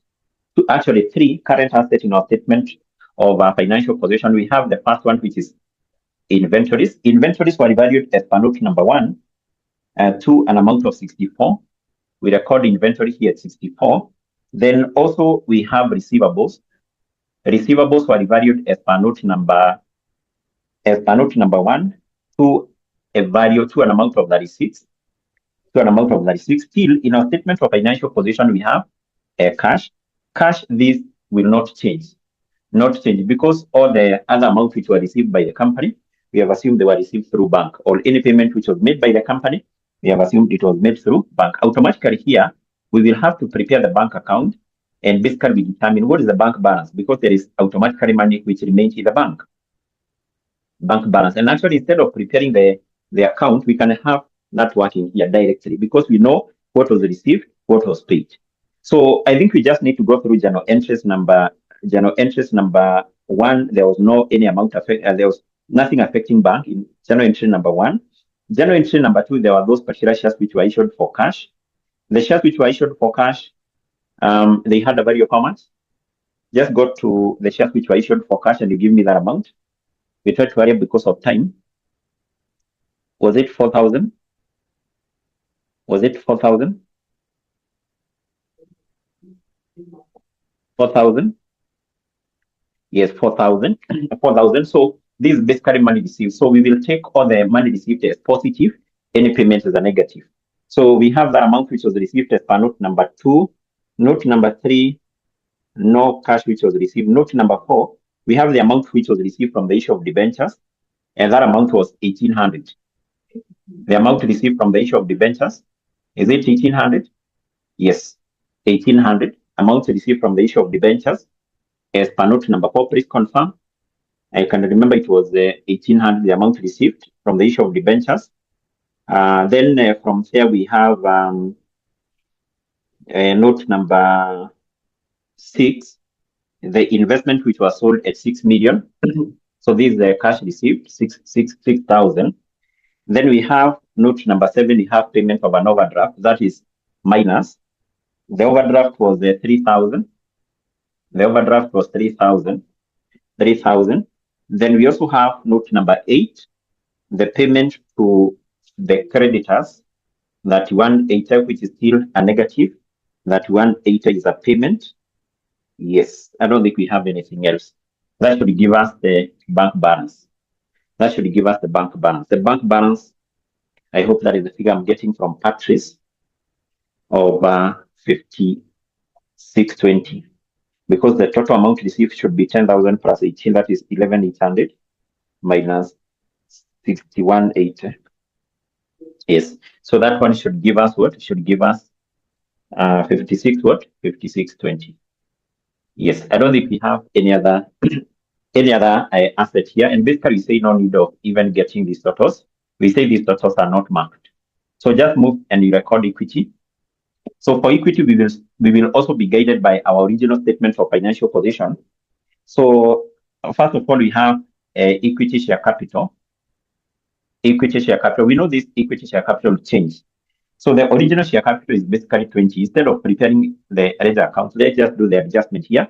So then we go to the notes, and basically whatever is affecting share capital, we adjust it here. Ordinary share capital. So we have note number 1 is not affecting this. Note number 2, we have the amount of share capital which was written off. The share capital written off reduces this. So the share capital written off, I can remember, was 15,000. This is the share capital written off. We deducted from 20,000. Then we also have the shares which were issued as per note number 1 in cash. And whatever we add here is the par value. Out of the shares which were issued for cash, the par value for those shares is 25. Is that the position? The amount credited in the share capital? For your case, you can check that from the journal entries. You can check that from the journal entries you have. You check what is affecting ordinary share capital. That's that? Yes. So if it is a debit, it is to deduct that amount here. If it is a credit, is to add. So then accounting it, or actually number 2, we have an amount of 15,000 written off, and the shares which were issued at 25. Then note number 3, we have the shares which were issued, whose value is 2,000. We add 2,000. So then journal entry number 4, do we have shares which were issued there? Yes, the shares which were issued in lieu of interest, and basically they were 2,200 times 2.5. Basically, which will give us what? 500. Yes. What about journal entry number 5? So we have the loan paid to the directors. Yes, we have the shares which were issued to the directors. The shares were 200 times 2.5, and I think that will also give us 500. I hope that is still correct. Yes, and then we have note number 6, 7, 8, 9. I don't think we have any other transaction affecting ordinary share capital. What should be the final figure for the ordinary share capital? That should be 575, 45, 55. Is that the position? Yes. So this is 5,000, 75, 95, 10,000, 10,500. 10,500. Yes. So then from there we have this capital reserve. This capital reserve, we have it here as a component of reserve, capital reserve, which is basically an amount of 4220 capital reserves. Then we still go back to our original balance sheet and we check what else to be included here. We have 10% preference shares. Those 10% preference shares, I hope you can remember, they were cancelled as per the information we have in note number 3. They were exchanged with 15% preference share. So here we will have 15% preference shares, or basically 15% preference share capital. So the preference shares, as per note number 3, basically will be having a value of 6 million. A value of 6 million. Value of 6 million. 15% preference shares. Yes. So then from there we go back to our original balance sheet. We have debentures. I think those debentures we can now classify them as non-current liabilities. As non-current liabilities. So then from there, still at the original balance sheet, we have interest payable on debentures. Will that appear here automatically? No, because I hope you can remember that amount was paid. The loans from directors will not appear here. It was part of it was written off, part of it was cancelled. The accumulated losses still will not appear here. So all those items will not appear here. So then from there we can move and basically we record non-current liabilities. Now for the non-current liabilities, we will have debentures, but I hope equally you can also be able to recall those debentures, 12% debentures in our original balance sheet. As per note number 4, they were converted to 14% debentures. Now we have 14% debentures. So the value for 14% debentures, one, this part 12% debentures, they were converted into 14% debentures. So what was the value of those 12% debentures? The value for 12% debentures is how much? Is basically 6,000. But also remember, as per note number 4, there were other debentures which were issued by the company having a value of 2,000. So in total, the 14% debentures will be having a value of 8,000. A value of 8,000. The ones which were issued in exchange of the old debentures and the ones which were issued for cash. Sasa, yes. So then from there, do we have any other non-current liability which will appear here? Any other non-current liability which will appear here? I don't think so. Finally, I think what we have now are the current liabilities. Current liabilities. So in that statement of financial position which we have here, we have bank overdraft.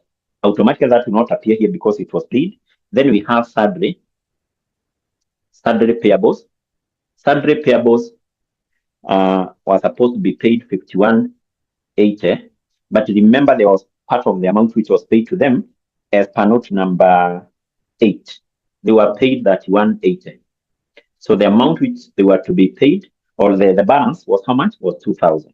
Was 2,000. I think basically that's what we have. I don't think we have anything else. Yes. And automatically, once you balance out your statement of financial position, should balance, but no need of getting those totals. No need of getting the totals. What basically will be marked are these entries. These are the entries which are marked. These are the entries which will give you the marks. These entries there, not the totals there. These are the entries. The entries which are marked. Basically, the marks allocated there were 8. Now, I want us to finalize with the last part. Let's do the last part of the question. This is a very good question on internal reconstruction, a very good one, because you can see that it has so many entries, or basically so many items being tested in that particular question. So it's a very good question on internal reconstruction. So let's do the last part of the question. And basically what we are required to do is we prepare a statement showing how the anticipated profit will be distributed among the various providers of capital. In other terms, you can just refer to this as the distribution statement. Distribution what? Statement. So these are statements to show how the anticipated profit will be distributed among the shareholders. So I said the information which we have in note number 10 is what we're going to use in answering this part, together with some of the information which we have here. Can we go to note number 10? We see what we are told. We are told that it is estimated that under the new arrangement, the net profit before interest and tax will be 5 million shillings, 5 million per annum. There will be no tax liability relating to the company for the next 5 years. So basically, we are required to show how that profit will be distributed to the various providers of capital. So whatever you have there in note number 10 is basically profit before interest and tax. The profit before interest and what? And tax. How much is that? It is basically 5 million. 5 what? 5 million. So the first thing we need to do to this profit, because it is a profit before interest and tax, the first thing we need to less is the interest. Remember, this is the interest, or basically the finance cost, the interest or the finance cost to be paid to the providers of capital. So what we need to do is basically to go back to the balance sheet of our company, specifically at the non-current liabilities, and we see who are the providers of the non-current liabilities. These are the providers of capital who should be paid interest. So the company has got issued 14% debentures. So how much interest will be paid to these debenture holders? They'll be paid an interest or a finance cost equal to 14% times the value of those debentures, 8,000. 8,000. So this will give us how much? This will give us how much? This will give us an amount of 1120. So then from there, we will get the profit before tax. The profit before tax. So how much will be our profit before tax? 5,000 minus 1120. It will be 3880. 3880. So that is the profit before tax. Then what you're told in note number 10 is that this company will not pay tax in the next 5 years. So no tax will be paid. So meaning here, we don't have income. We don't have what? We don't have income tax expense. So the income tax expense will be nil. So meaning that the profit for the year,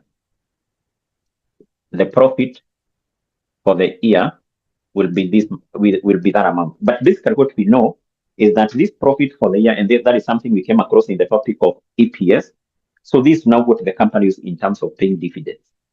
This is what the company is in terms of paying what? Dividends. We also know that if a company has issued ordinary shares and basically the preference shares, the ordinary shares and preference shares, we know from what you did in company law that the preference shareholders should be paid dividends first. Is that what we know? That the preference shareholder should be paid dividend first before the ordinary shareholder. That's basically what we know. So therefore, what we need to do here is basically to raise the preference dividends. The preference dividend will be 15% of the amount of preference share capital, which is 6,000. 6,000. So that will give us a preference dividend of how much? Preference dividend of how much? 15% of 6,000. Yes, that will give us 900. 900. So we left it from that value. And we get an amount of what? We get an amount of 29.80. Now, this 29.80, remember, in the topic of earnings per share, we were referring to this as PATOS. This is now what we refer as the PATOS. This is the profit which is attributable. The profit attributable to whom? To ordinary shareholders. So this is the profit attributable to ordinary shareholders. So the company will use that to pay dividend to who? To the preference, not to the preference, rather to the ordinary shareholders. And basically that's what was required in Roman 2. Basically not Roman 2, but part C of the question, the distribution statement, to show how that particular anticipated profit will be what? Will be distributed out of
Confirm.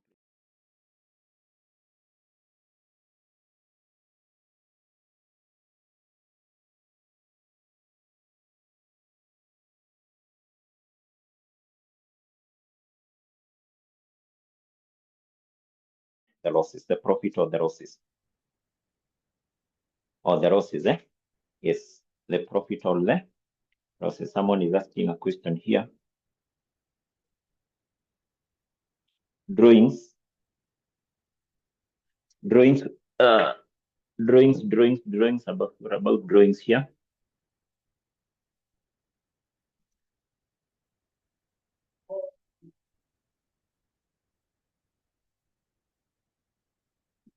No, I've said this.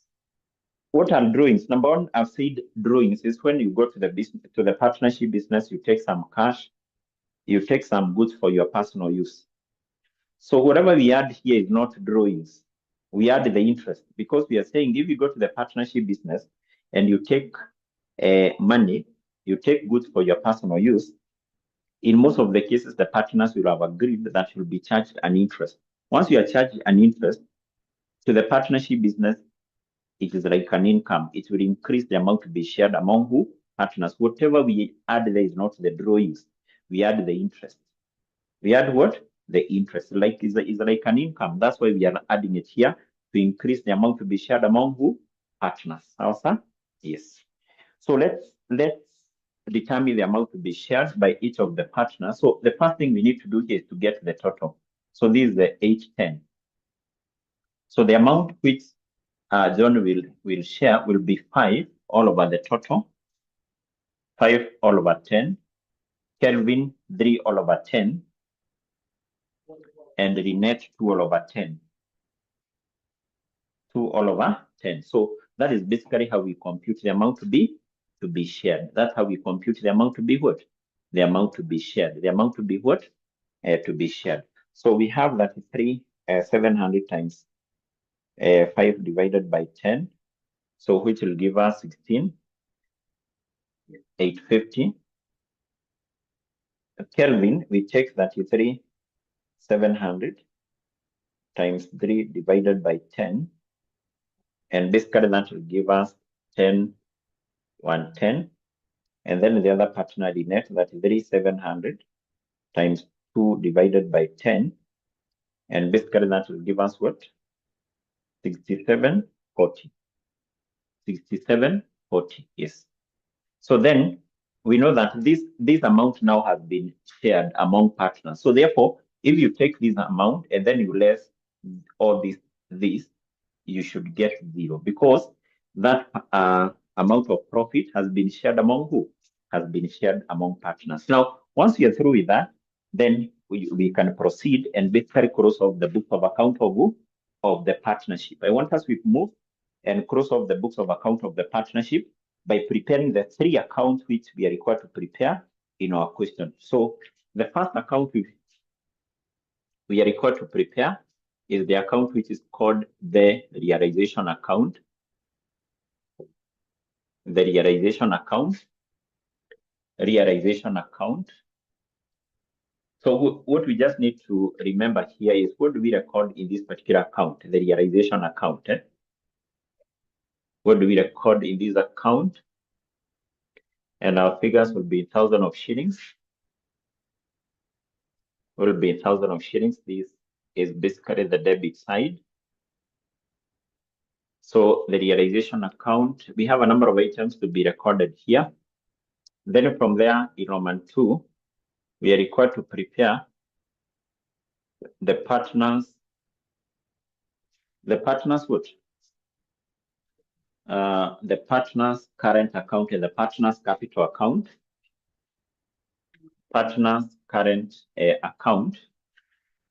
Partners current account. Remember, this account is also, this one is a ledger account. Is a ledger account.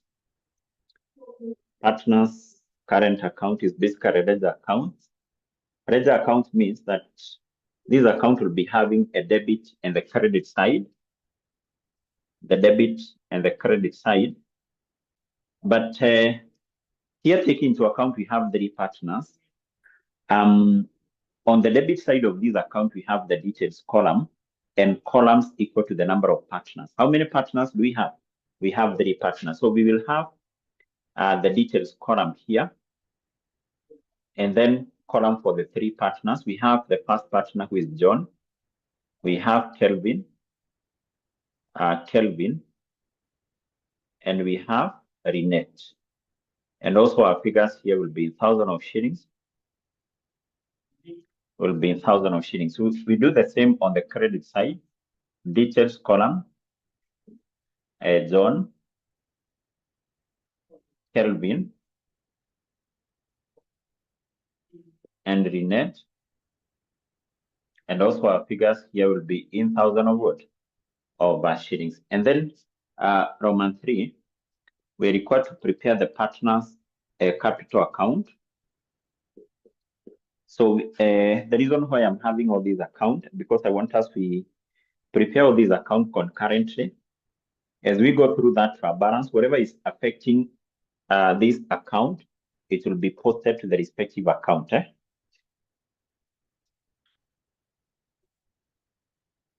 Yes, so the partners capital account do have the same format with the partners current account. This account has the same format with the partners current account. So we have the details column and basically columns equal to the number of partners. So we have John, we have Kelvin, and then we have Renette.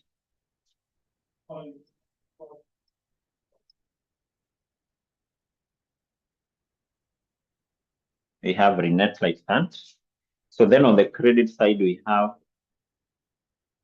the details column. We have John, we have Kelvin, we have Renette. This, remember, is the credit side. And also the figures are in what? In thousands of shillings, like that. In thousands of shillings. So I think now we can move and basically prepare these accounts. Let's move and basically prepare those accounts. Let's move and prepare those accounts. Let's move. Now, how do we prepare these accounts? Now, what we need to recall is, for example, what do we record in this account? Remember from our discussion, I've said when preparing this account, we record like 3 key items.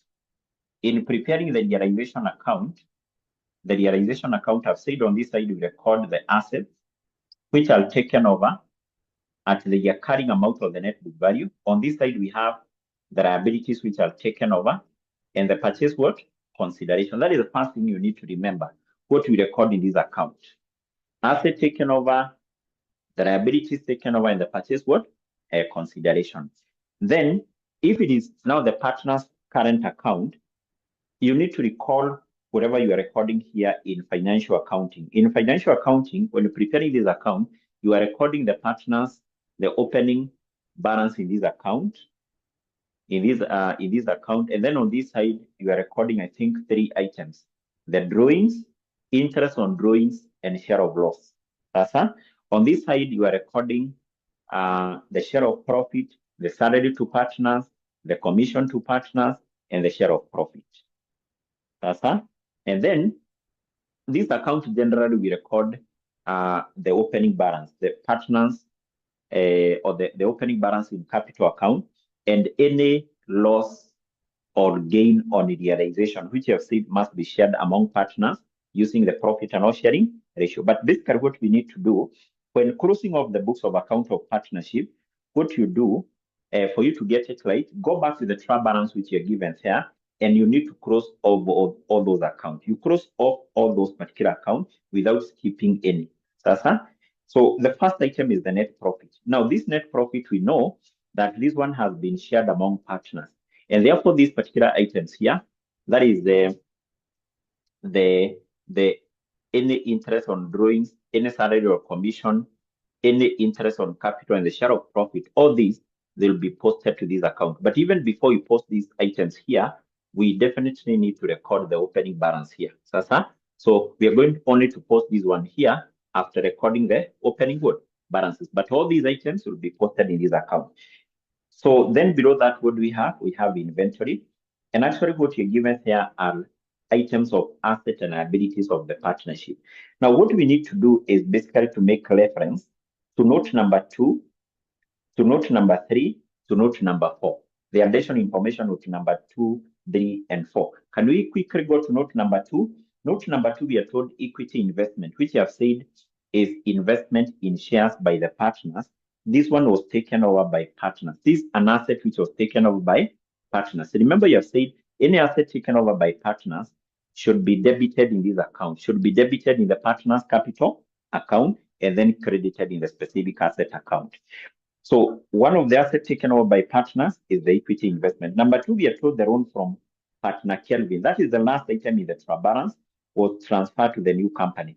Is the liability of the partnership, it was transferred to the new company. Number 4, we are told other assets and liabilities of the partnership were taken over by the company. So we are given the assets and liabilities which were taken over by the company. Property, plant and machinery, motor vehicle, office equipment, inventory, account receivable, account and the current liabilities, all those were taken over by the partnership. So having that information now, we can go back to the trial balance, the second item. So the second item we have there is inventory. Inventory, as per note number 4, is one of the assets which was taken over by the new company. So that being an asset which was taken over by the new company, we debit it in the realization account at the carrying amount. The carrying amount is the value we have in the trial balance.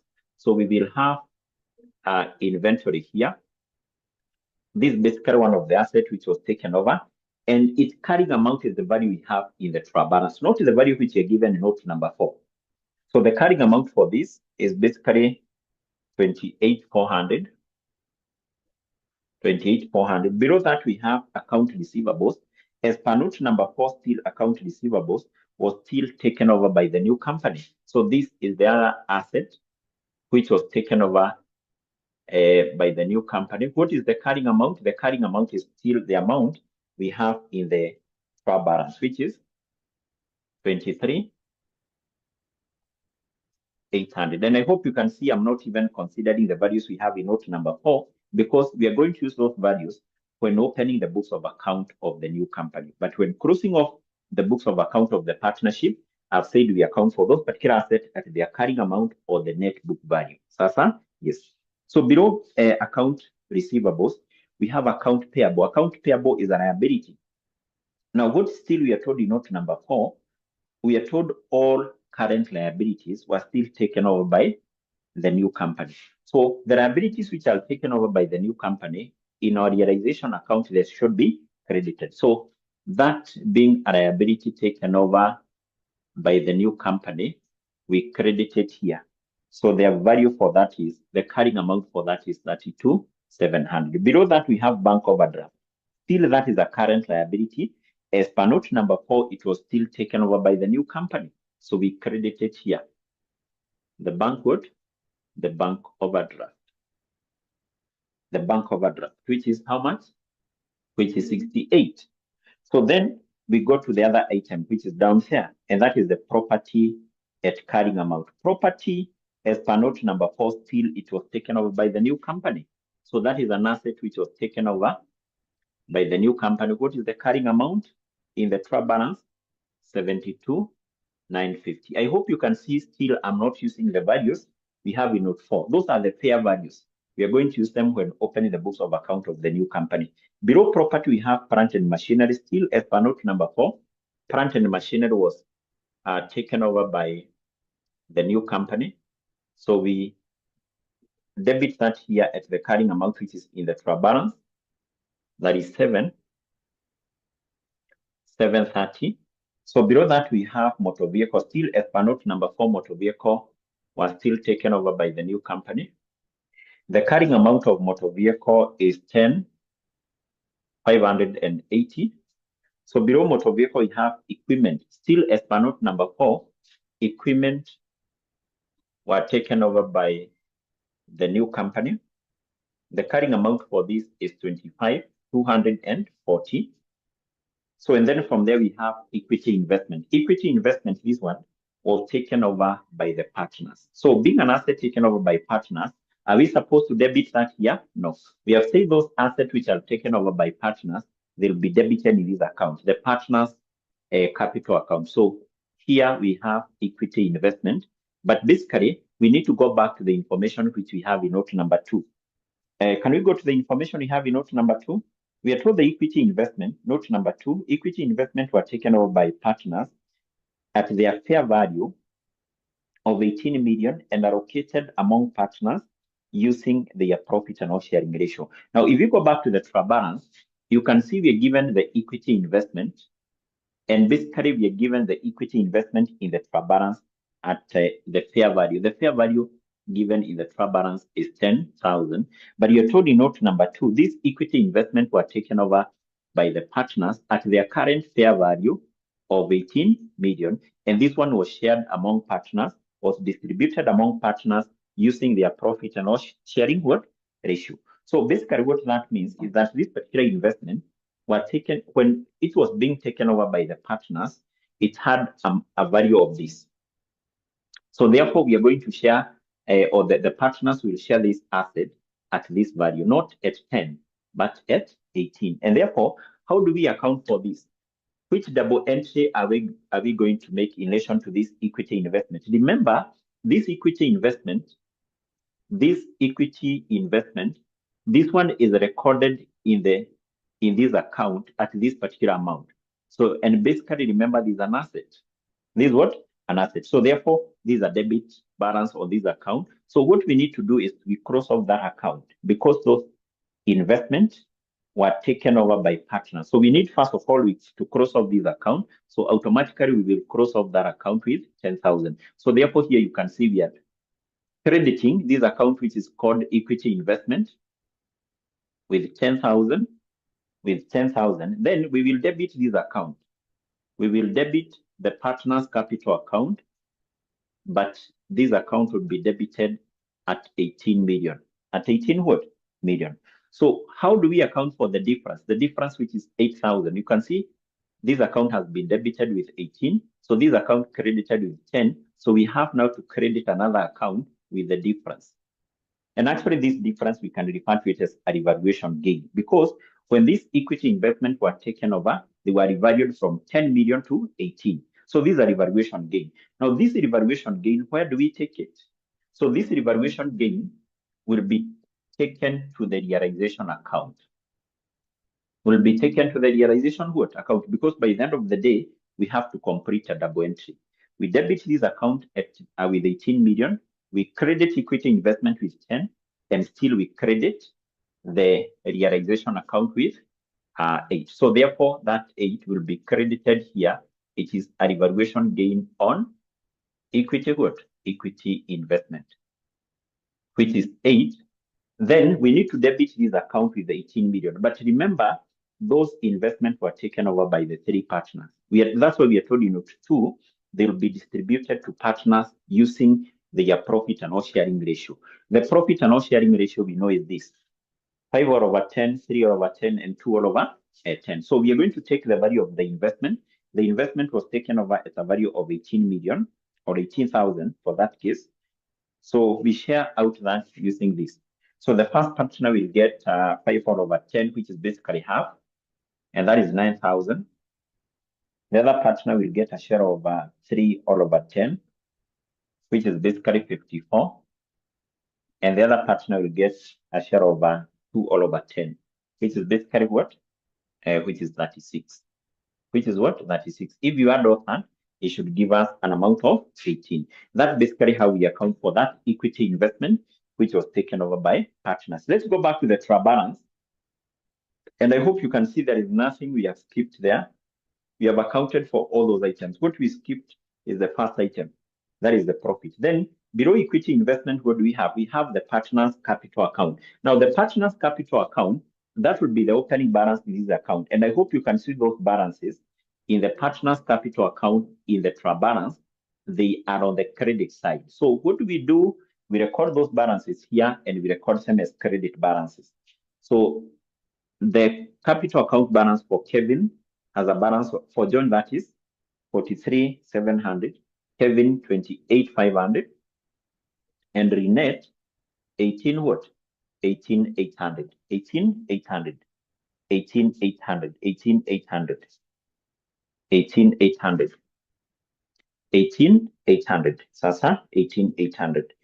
Yes. So then from there, below that we have current account balances. Current account balances, those are balances to be recorded in this account. So, and equally, I hope you can see the current account balances, they are credit balances. In the trial balance, they appear on the credit side. For Zone is 14,790. For Kevin is the 12,960, 960, and basically for the net is what? 98.50. 98 what? 98.50. 98 what? 50. 98.50. So then below that, we have drawings. We have drawings. Where do we record drawings? Drawings, those ones are supposed to be credited, to be debited in this account. Remember, I've said from whatever you did in financial accounting, you should be able to recall what we record in this account. On this side, we record drawings. In case we had any interest on drawings, that one should also be debited here. But I hope you can remember you don't have any interest on drawings. In case we have share of loss, that one equally should be debited here. And then in this account on the credit side, we record what? We record any salary or commission to partners. Do we have any salary or commission to partners? None. Then we should also credit this account with interest on capital. And I think we have that. And then also what? The share of a profit. The share of what? The share of profit, like that. Sasa? Yes, Doris, what you have said is that the investment which were shared by partners, they are shared at a value of 18 million. At a value of 18 million. That's what you are told in note number 4. We have shared out this investment at a value of 18 million. That's what you have said. That's why you have said we debit the partner's capital account at 18 million. So if you add all that, should give us 18 million. Yes. Now, what I want us to do before we move, we go back to the trial balance, I want us to record these items because we have recorded drawings. Before you finalize, okay, I think let's first of all finalize with what we have in the trial balance. Below the drawings, what do we have below that? The loan from Kelvin. And there is some information which are given in relation to that. Note number 3. Additional information number 3, we are told the loan from Kelvin was transferred to the new company at its carrying amount. So loan from Kelvin is a liability. So that loan was transferred to the new company. So that is basically a liability. That is a liability which was taken over by the new company. So the loan from Kelvin. So, and I hope you can remember liabilities taken over by the new company, they should be credited in this account. So how much is the loan from Kelvin? The last item in the trial balance. The last item in the trial balance is 91. So that is a liability which was taken over by the new what? By the new company. So I think you can see we are done with crossing all those balances, all those particular accounts which are balances at the end of the year. Now, what is remaining is for us now to post these items here. So these appropriation, we have said in case we had interest on drawings, that one should be debited here. Salaries and commission to partners should be credited here. Then we have interest on capital should be credited here. So let's credit interest on capital here. So for John is 43.70. For Kelvin is 28.50. And basically for the net is 18.80. Then we also have the share of profit, this one. So John is 16.850. Kelvin is 10.110. And Renette is 67.40. 67.40. So we are basically done with posting those items there. Now what is remaining is basically for us to balance this account. Okay, before we do that, there is something we are almost forgetting. can we record the purchase consideration which is given in the last note? The last note, note number 5. Sorry, not note number 5, note number 1. In note number 1, you're told the purchase consideration on a business purchase was agreed at 150 million. Where do we record the purchase consideration which was agreed? The purchase consideration record in the business purchase account should be credited. The purchase consideration which was agreed. And that is 150 what? Million. 150 million. I think basically we are done. So what is the remaining is for us to balance this particular what? Account. Now the first account which we have to balance is this one, the partner's current account. Partner's current account. Now this basically account shows the amount of money which the partners were entitled to receive from the partnership business. So the balancing figure from this account should be crossed off, should be transferred to this account. So that by the end of the day, we know the amount of money which each partner was entitled to receive. So the first account which we balance is this account here. Is this account here. So let's start by balancing this account here. And I've said the balancing figure will be crossed off to which account? Will be crossed off to the partner's capital account. So how do we balance this account?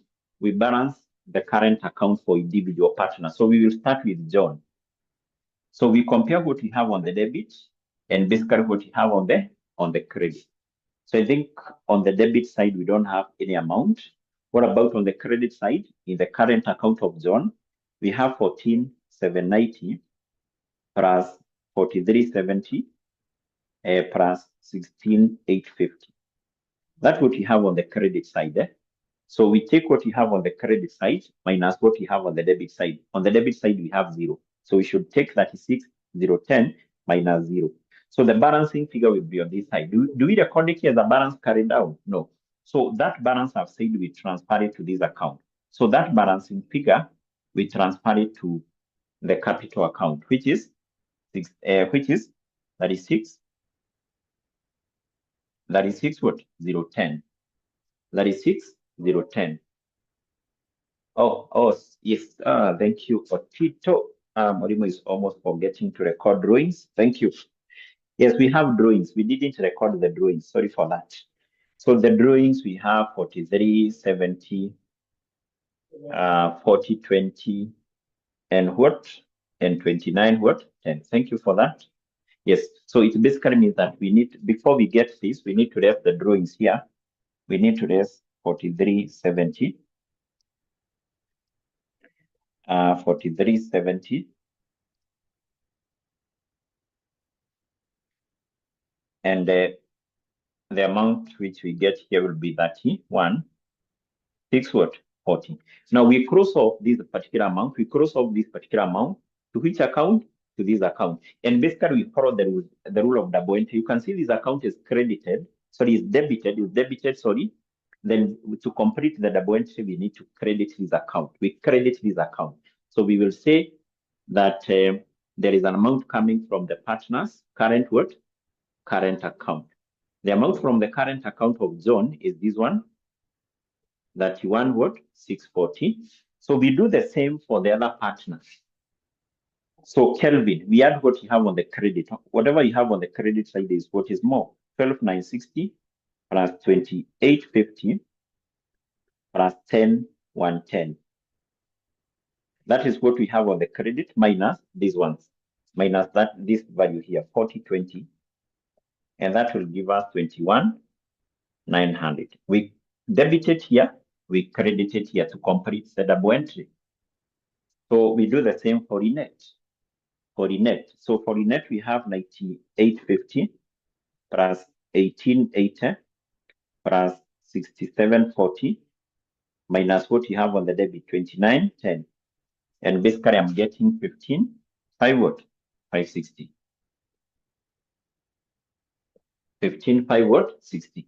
Are you getting those values? Is that what you're getting? Yes. So basically in our case, we are done with this account. This is now what was required there. That is what was required in the partner's what?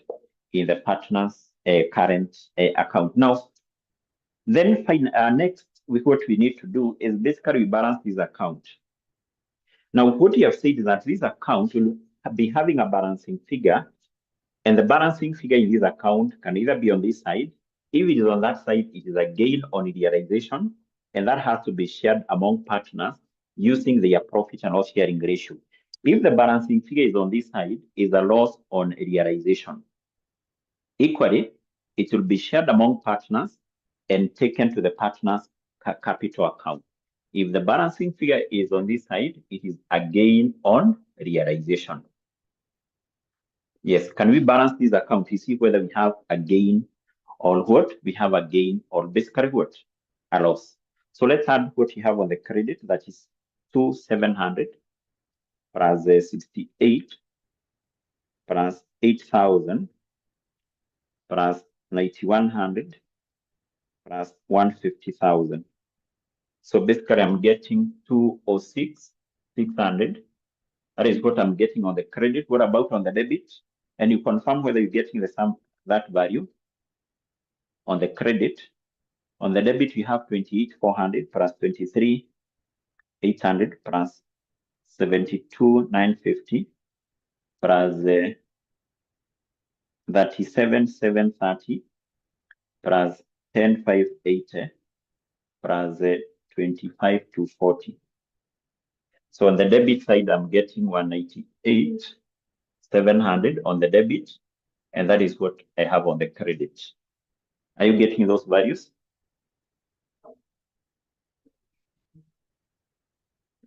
Are you getting those values? Yes, so that is confirmed. So meaning that the side which is more is on that is this side, the credit side. So meaning, taking into account this side is more, the balancing figure will be on the debit side. On the debit what? Side.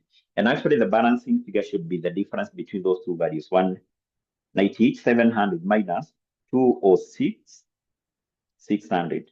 So the balancing figure will be 79. 79, that is a gain on realization. So that gain on realization, we said it will be shared among partners using their profit and loss sharing ratio. That will be shared between John, Kelvin, and Renette.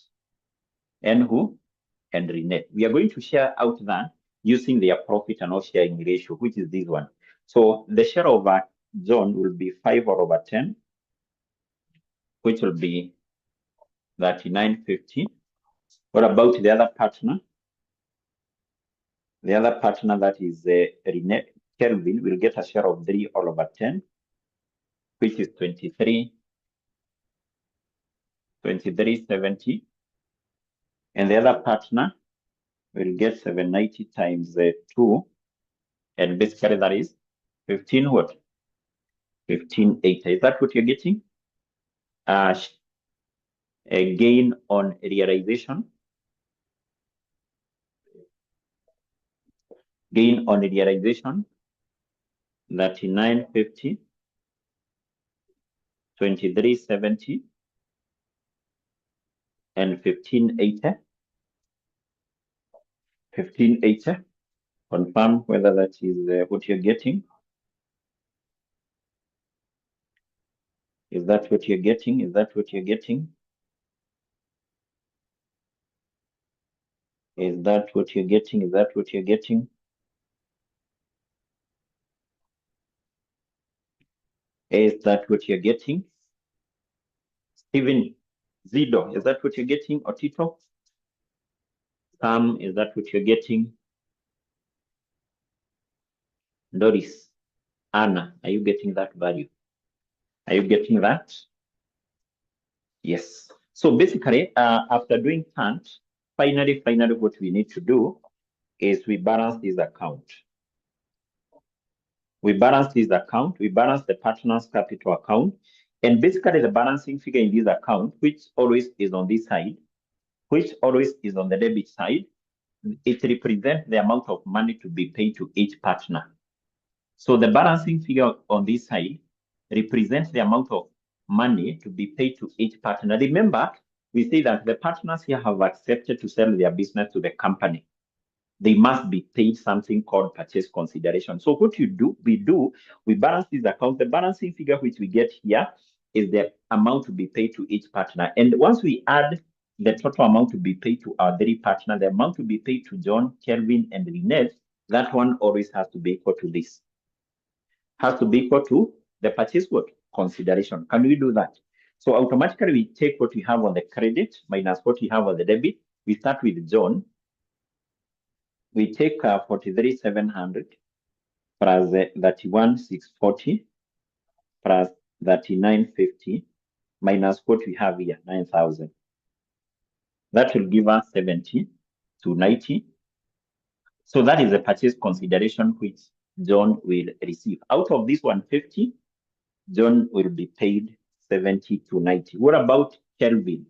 We add what we have on the credit, 28,500 plus 21,900 plus 23,70 minus what we have here, 54. That will give us 47,370. So out of this 150, that is basically the amount Kevin will get. What about the net? 18,800 plus 15,560 plus 18,50.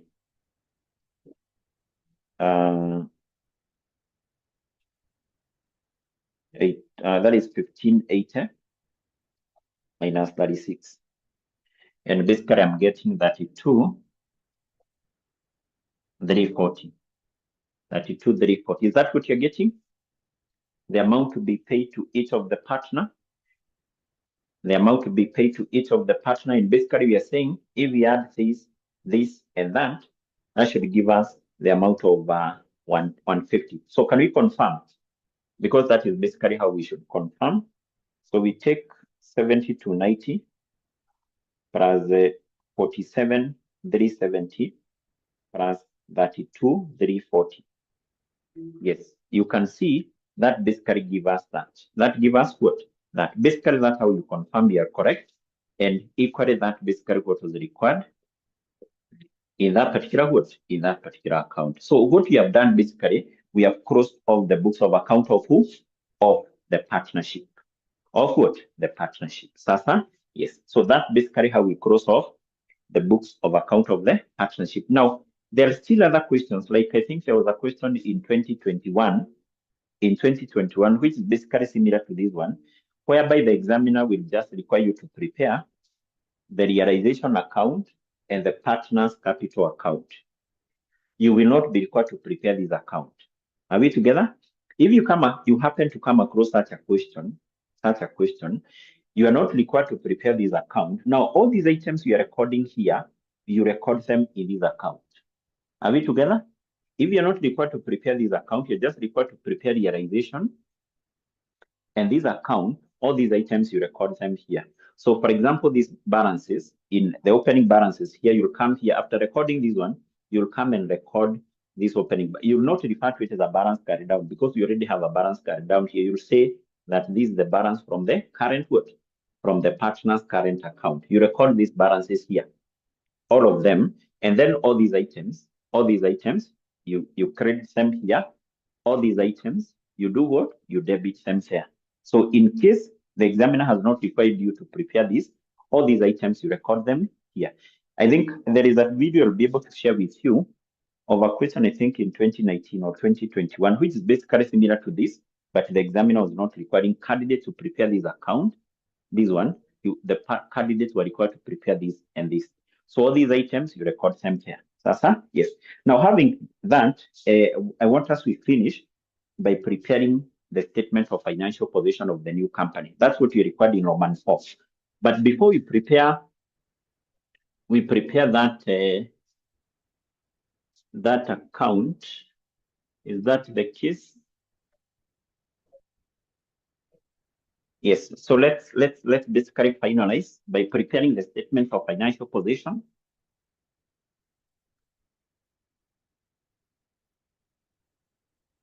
Preparing the statement of financial position, but there is an account we need to prepare. Remember what we have said. Once the when opening the books of account of the partnership, of the new company, sorry, we have to prepare an account called the business purchase account to determine whether we have goodwill or basically capital reserve. But let's first of all, we prepare the statement of financial position. We will be able to, I will show you how to prepare that. So we prepare what is required, Roman 4, opening statement of financial position of the new company, JKL Limited, as at which date? We're given that date. We're given that date. We're given that date. We are given that date. My Modimus question is disappearing here. The date is as at first of what? As at first of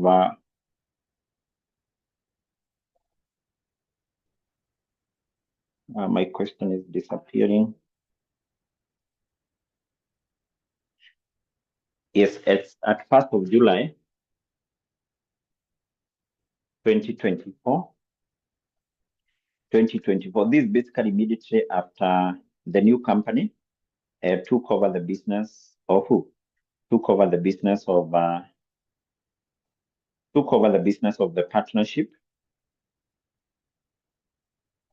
Took over the business of who? Of the partnership. Yes.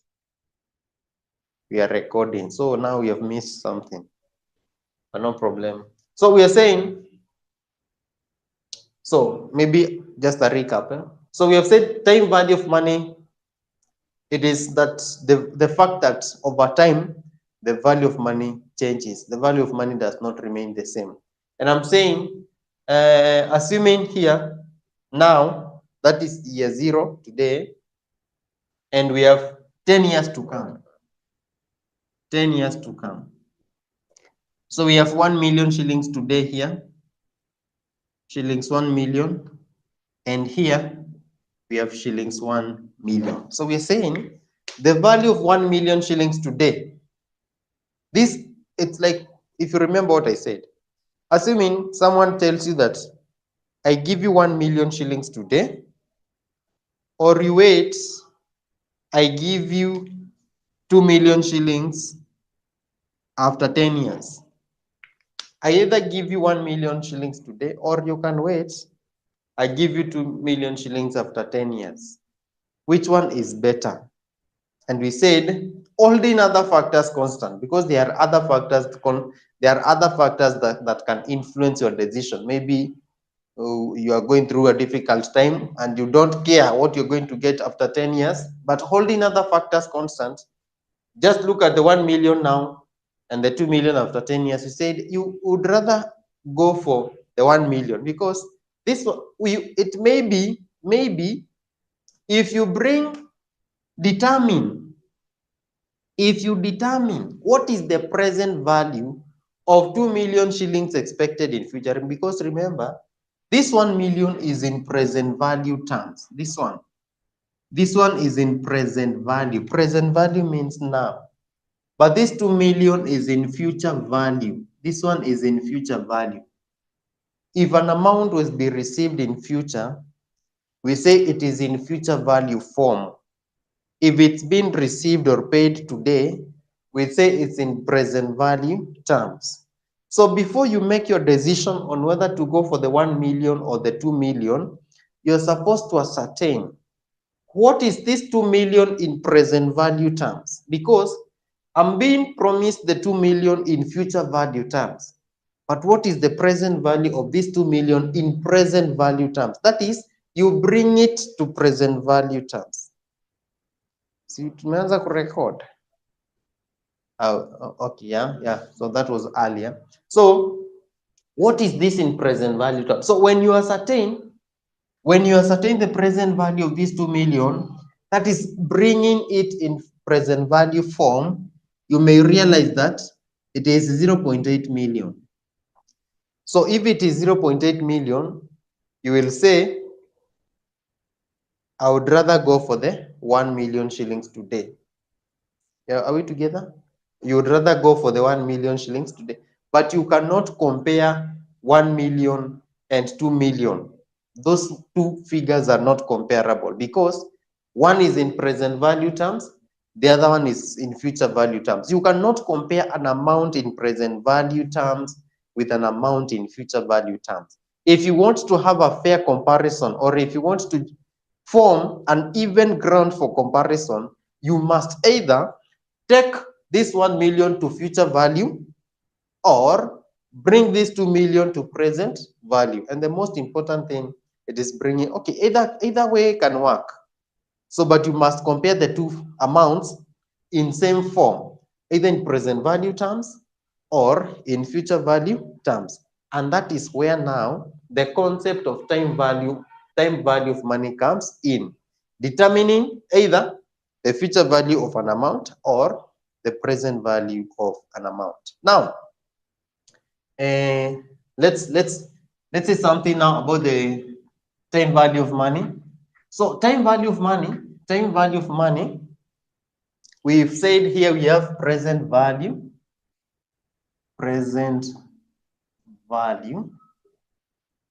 and future value. So present value, we have that direction, and we have this direction. So this is to say, you can work from present value terms to future value, or you can work from future value to present value. When present value to future value, when we are doing present value to future value, we call it compounding. This one you must have done in mathematics, compounding. Compounding, it is determination of a future value from a present value. Determination of a future value from a present value. For example, in our example here, you have been given 1 million. You want to know, if I get this 1 million today, I'm going to invest. Remember, you're not just getting the 1 million and keeping it maybe under the bed. No, you'll get the 1 million and invest somewhere. If you invest, it will earn a return. So after 10 years, you will not just have 1 million, but you'll have 1 million plus a return.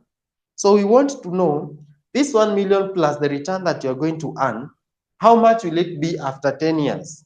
That is determining the future value from a present value. And that is what we call in compounding. That is compounding. The other one, we are moving from future value to present. Like in this case, you're being given 2 million shillings after 10 years. But we want to know what is the worth. What is the worth of 2 million shillings 10 years to come? What is the present value of this amount? So you go backwards. Working from future value to present value, we call it discounting. Discounting. This is discounting. Discounting, it's determination of a present value from a future value. Determination of a present value from a future value. And I've said, when you are given an amount in present value terms and another amount in future value terms, and you're supposed to compare the two, you cannot compare when they are not in the same form. You're supposed either to convert them to present value or to future value and make a decision or make a conclusion. That is all about time value of money. So let's see what we have in the handout. There is a handout I've just shared. There is a handout I've just shared in the WhatsApp group. Kindly check. Kindly check. Have you seen that handout? I shared just a few minutes before the class. I want us to look at it. In case you have a question, you can ask before we proceed. In case you have a question, kindly ask. Okay, fine. I want to believe you've seen the handout. It's important to respond. Kindly respond if you've seen the handout. Okay, fine. Let's continue. Thank you, Alice and Akin, Alan as well. So up there, you can see the introduction, concepts of time value of money, introduction. A shilling today is worth more than a shilling tomorrow. All what I've explained is what you can find there. Future value techniques. Future value techniques, you can see there we have future value.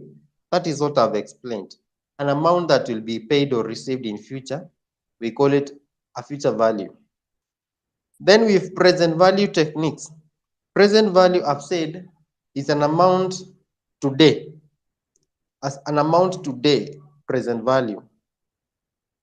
Compounding techniques, but I'm not saying you are going to make sure you go through this, the theory part, at your own free time. But this is what I've just summarized. There is no need of repeating.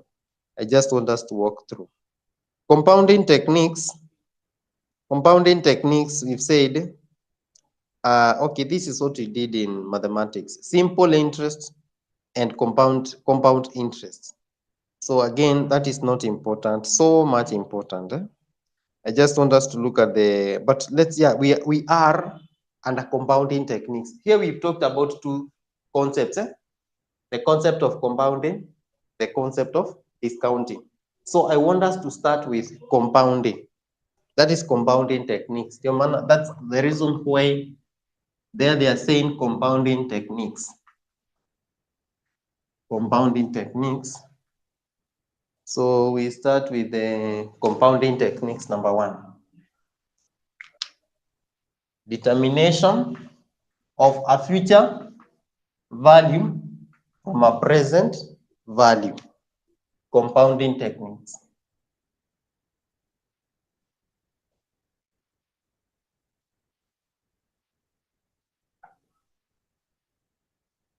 Compounding techniques. Now, we start with future value of a lump sum. Okay, in here, we will not focus too much on the illustrations that we have there in the handout. I want you to make short notes. I want you to make short notes as we continue. I have some handwritten notes here that I want to share with you. So just write concepts of compounding, or compounding techniques, and we start with the first one. Future value of a lump sum. Future value of a lump sum. Future value of a lump sum. Future value of a lump sum. Alan? Okay, I will share. But the handout is more summarized. So we start with future value of a lump sum. Now, when you talk about, the most important thing here to understand is what is a lump sum? What is a lump sum? A lump sum, this is an amount that is received or paid once. An amount that is received or paid once is what we call a lump sum.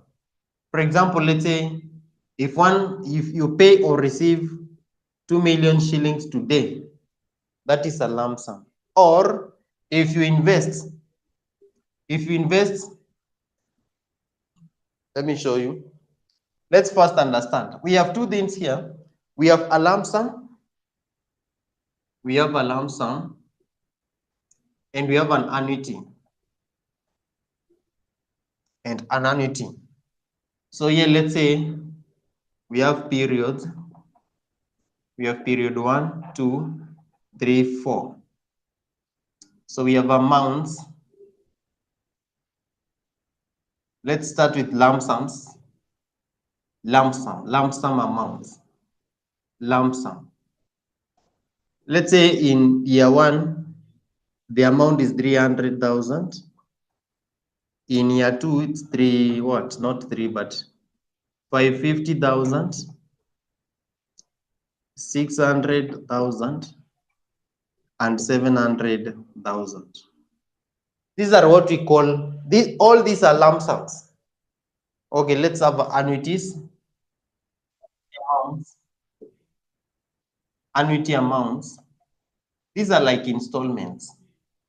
They are equal 400,000, 400,000, 400,000, 400,000. So annuities, they are equal amounts received or paid regularly. Equal amounts received or paid regularly. And we say, when we say regularly, we are saying it's either monthly, weekly, semi-annually, yearly, quarterly. That means like every month you're paying or receiving 400,000. That is an annuity. Or each year you're paying or receiving 400,000. That is an annuity. Equal amounts received or paid regularly. Lump sum amounts. Lump sum amounts, you're saying this is an amount which is received or paid once. They do not repeat themselves. For example, in year one, you'll receive 300,000. In year two, you're getting 550 or paying or 550. Year three, 600. Year four, 700. Maybe let's say year five, 300,000. You cannot say that since 300,000 is appearing twice, that it is an annuity. No, it is not an annuity because it has not been received regularly. You've received 300,000 after some other cash flows have been received here. Are we together? So all these are lump sums. All these are lump sums. However, if, for example, if you get 300,000 here and 300,000 here, we have two 300,000 that follow each other, this one and this one. This one will be referred to as an annuity. This is an annuity. Year one and year two, or period one and period two, we have an annuity of 300,000 because they follow each other. Yeah. But if the 300,000 occurs after, let's say, for example, here we have 700,000 and here we have 300,000. So in year one and year three, we have 300,000.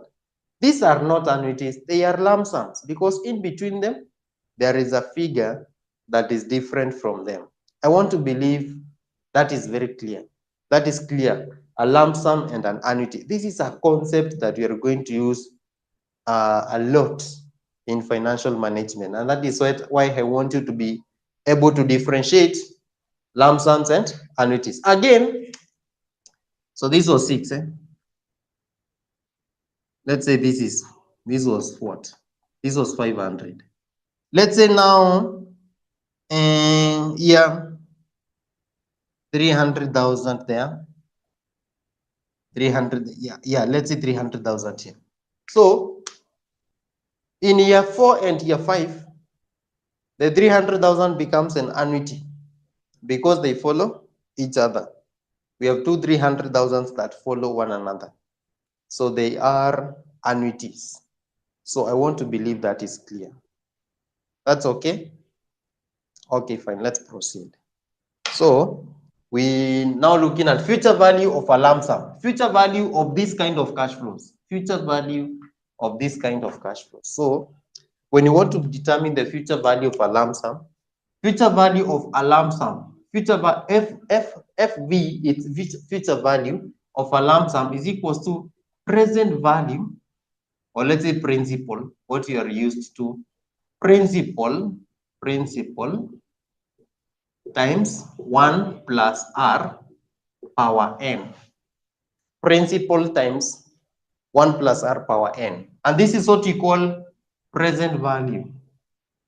Present value. This principal figure here is what we call present value. Let's see what we have in the handout there. Check what we have there. Where are we? Where are we? Future value of a future value of a lump sum should be there. If you look at the handout, you'll see Using tables to find future, no.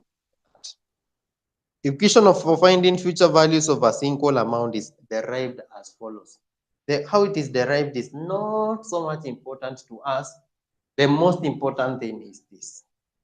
Yeah, this is how we get the future value of a lump sum. Future value of a lump sum is equals to principal into brackets present value times 1 plus r power n. This factor here, this factor 1 plus r power n is called what? Future value is called future value interest factor. This one is called future value interest factor. Future value interest factor. That factor is called future value interest factor. This one is very important. 1 plus r into bracket power n. So here we can say where FV is future value,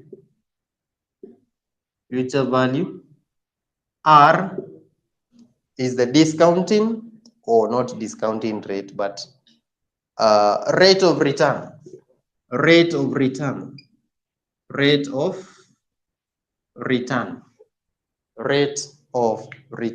It's important for you to write this formula. Just write this, just write that. Rate of return is like the interest rate. Rate of return is like the interest rate. Yeah. Do we have an example there? So the example, yeah, there should be an example somewhere. Yeah, there is an example there. Look at that example. They're saying, assume that you've just invested Kenya shillings 100,000. The investment is expected to earn interest at a rate of 20% compounded annually. Determine the future value of the investment after 3 years. So, okay. Let's look at that. We are doing that illustration, that example. We're saying, assume that you have invested shillings 100,000. That is the present value. That is the principal. The principal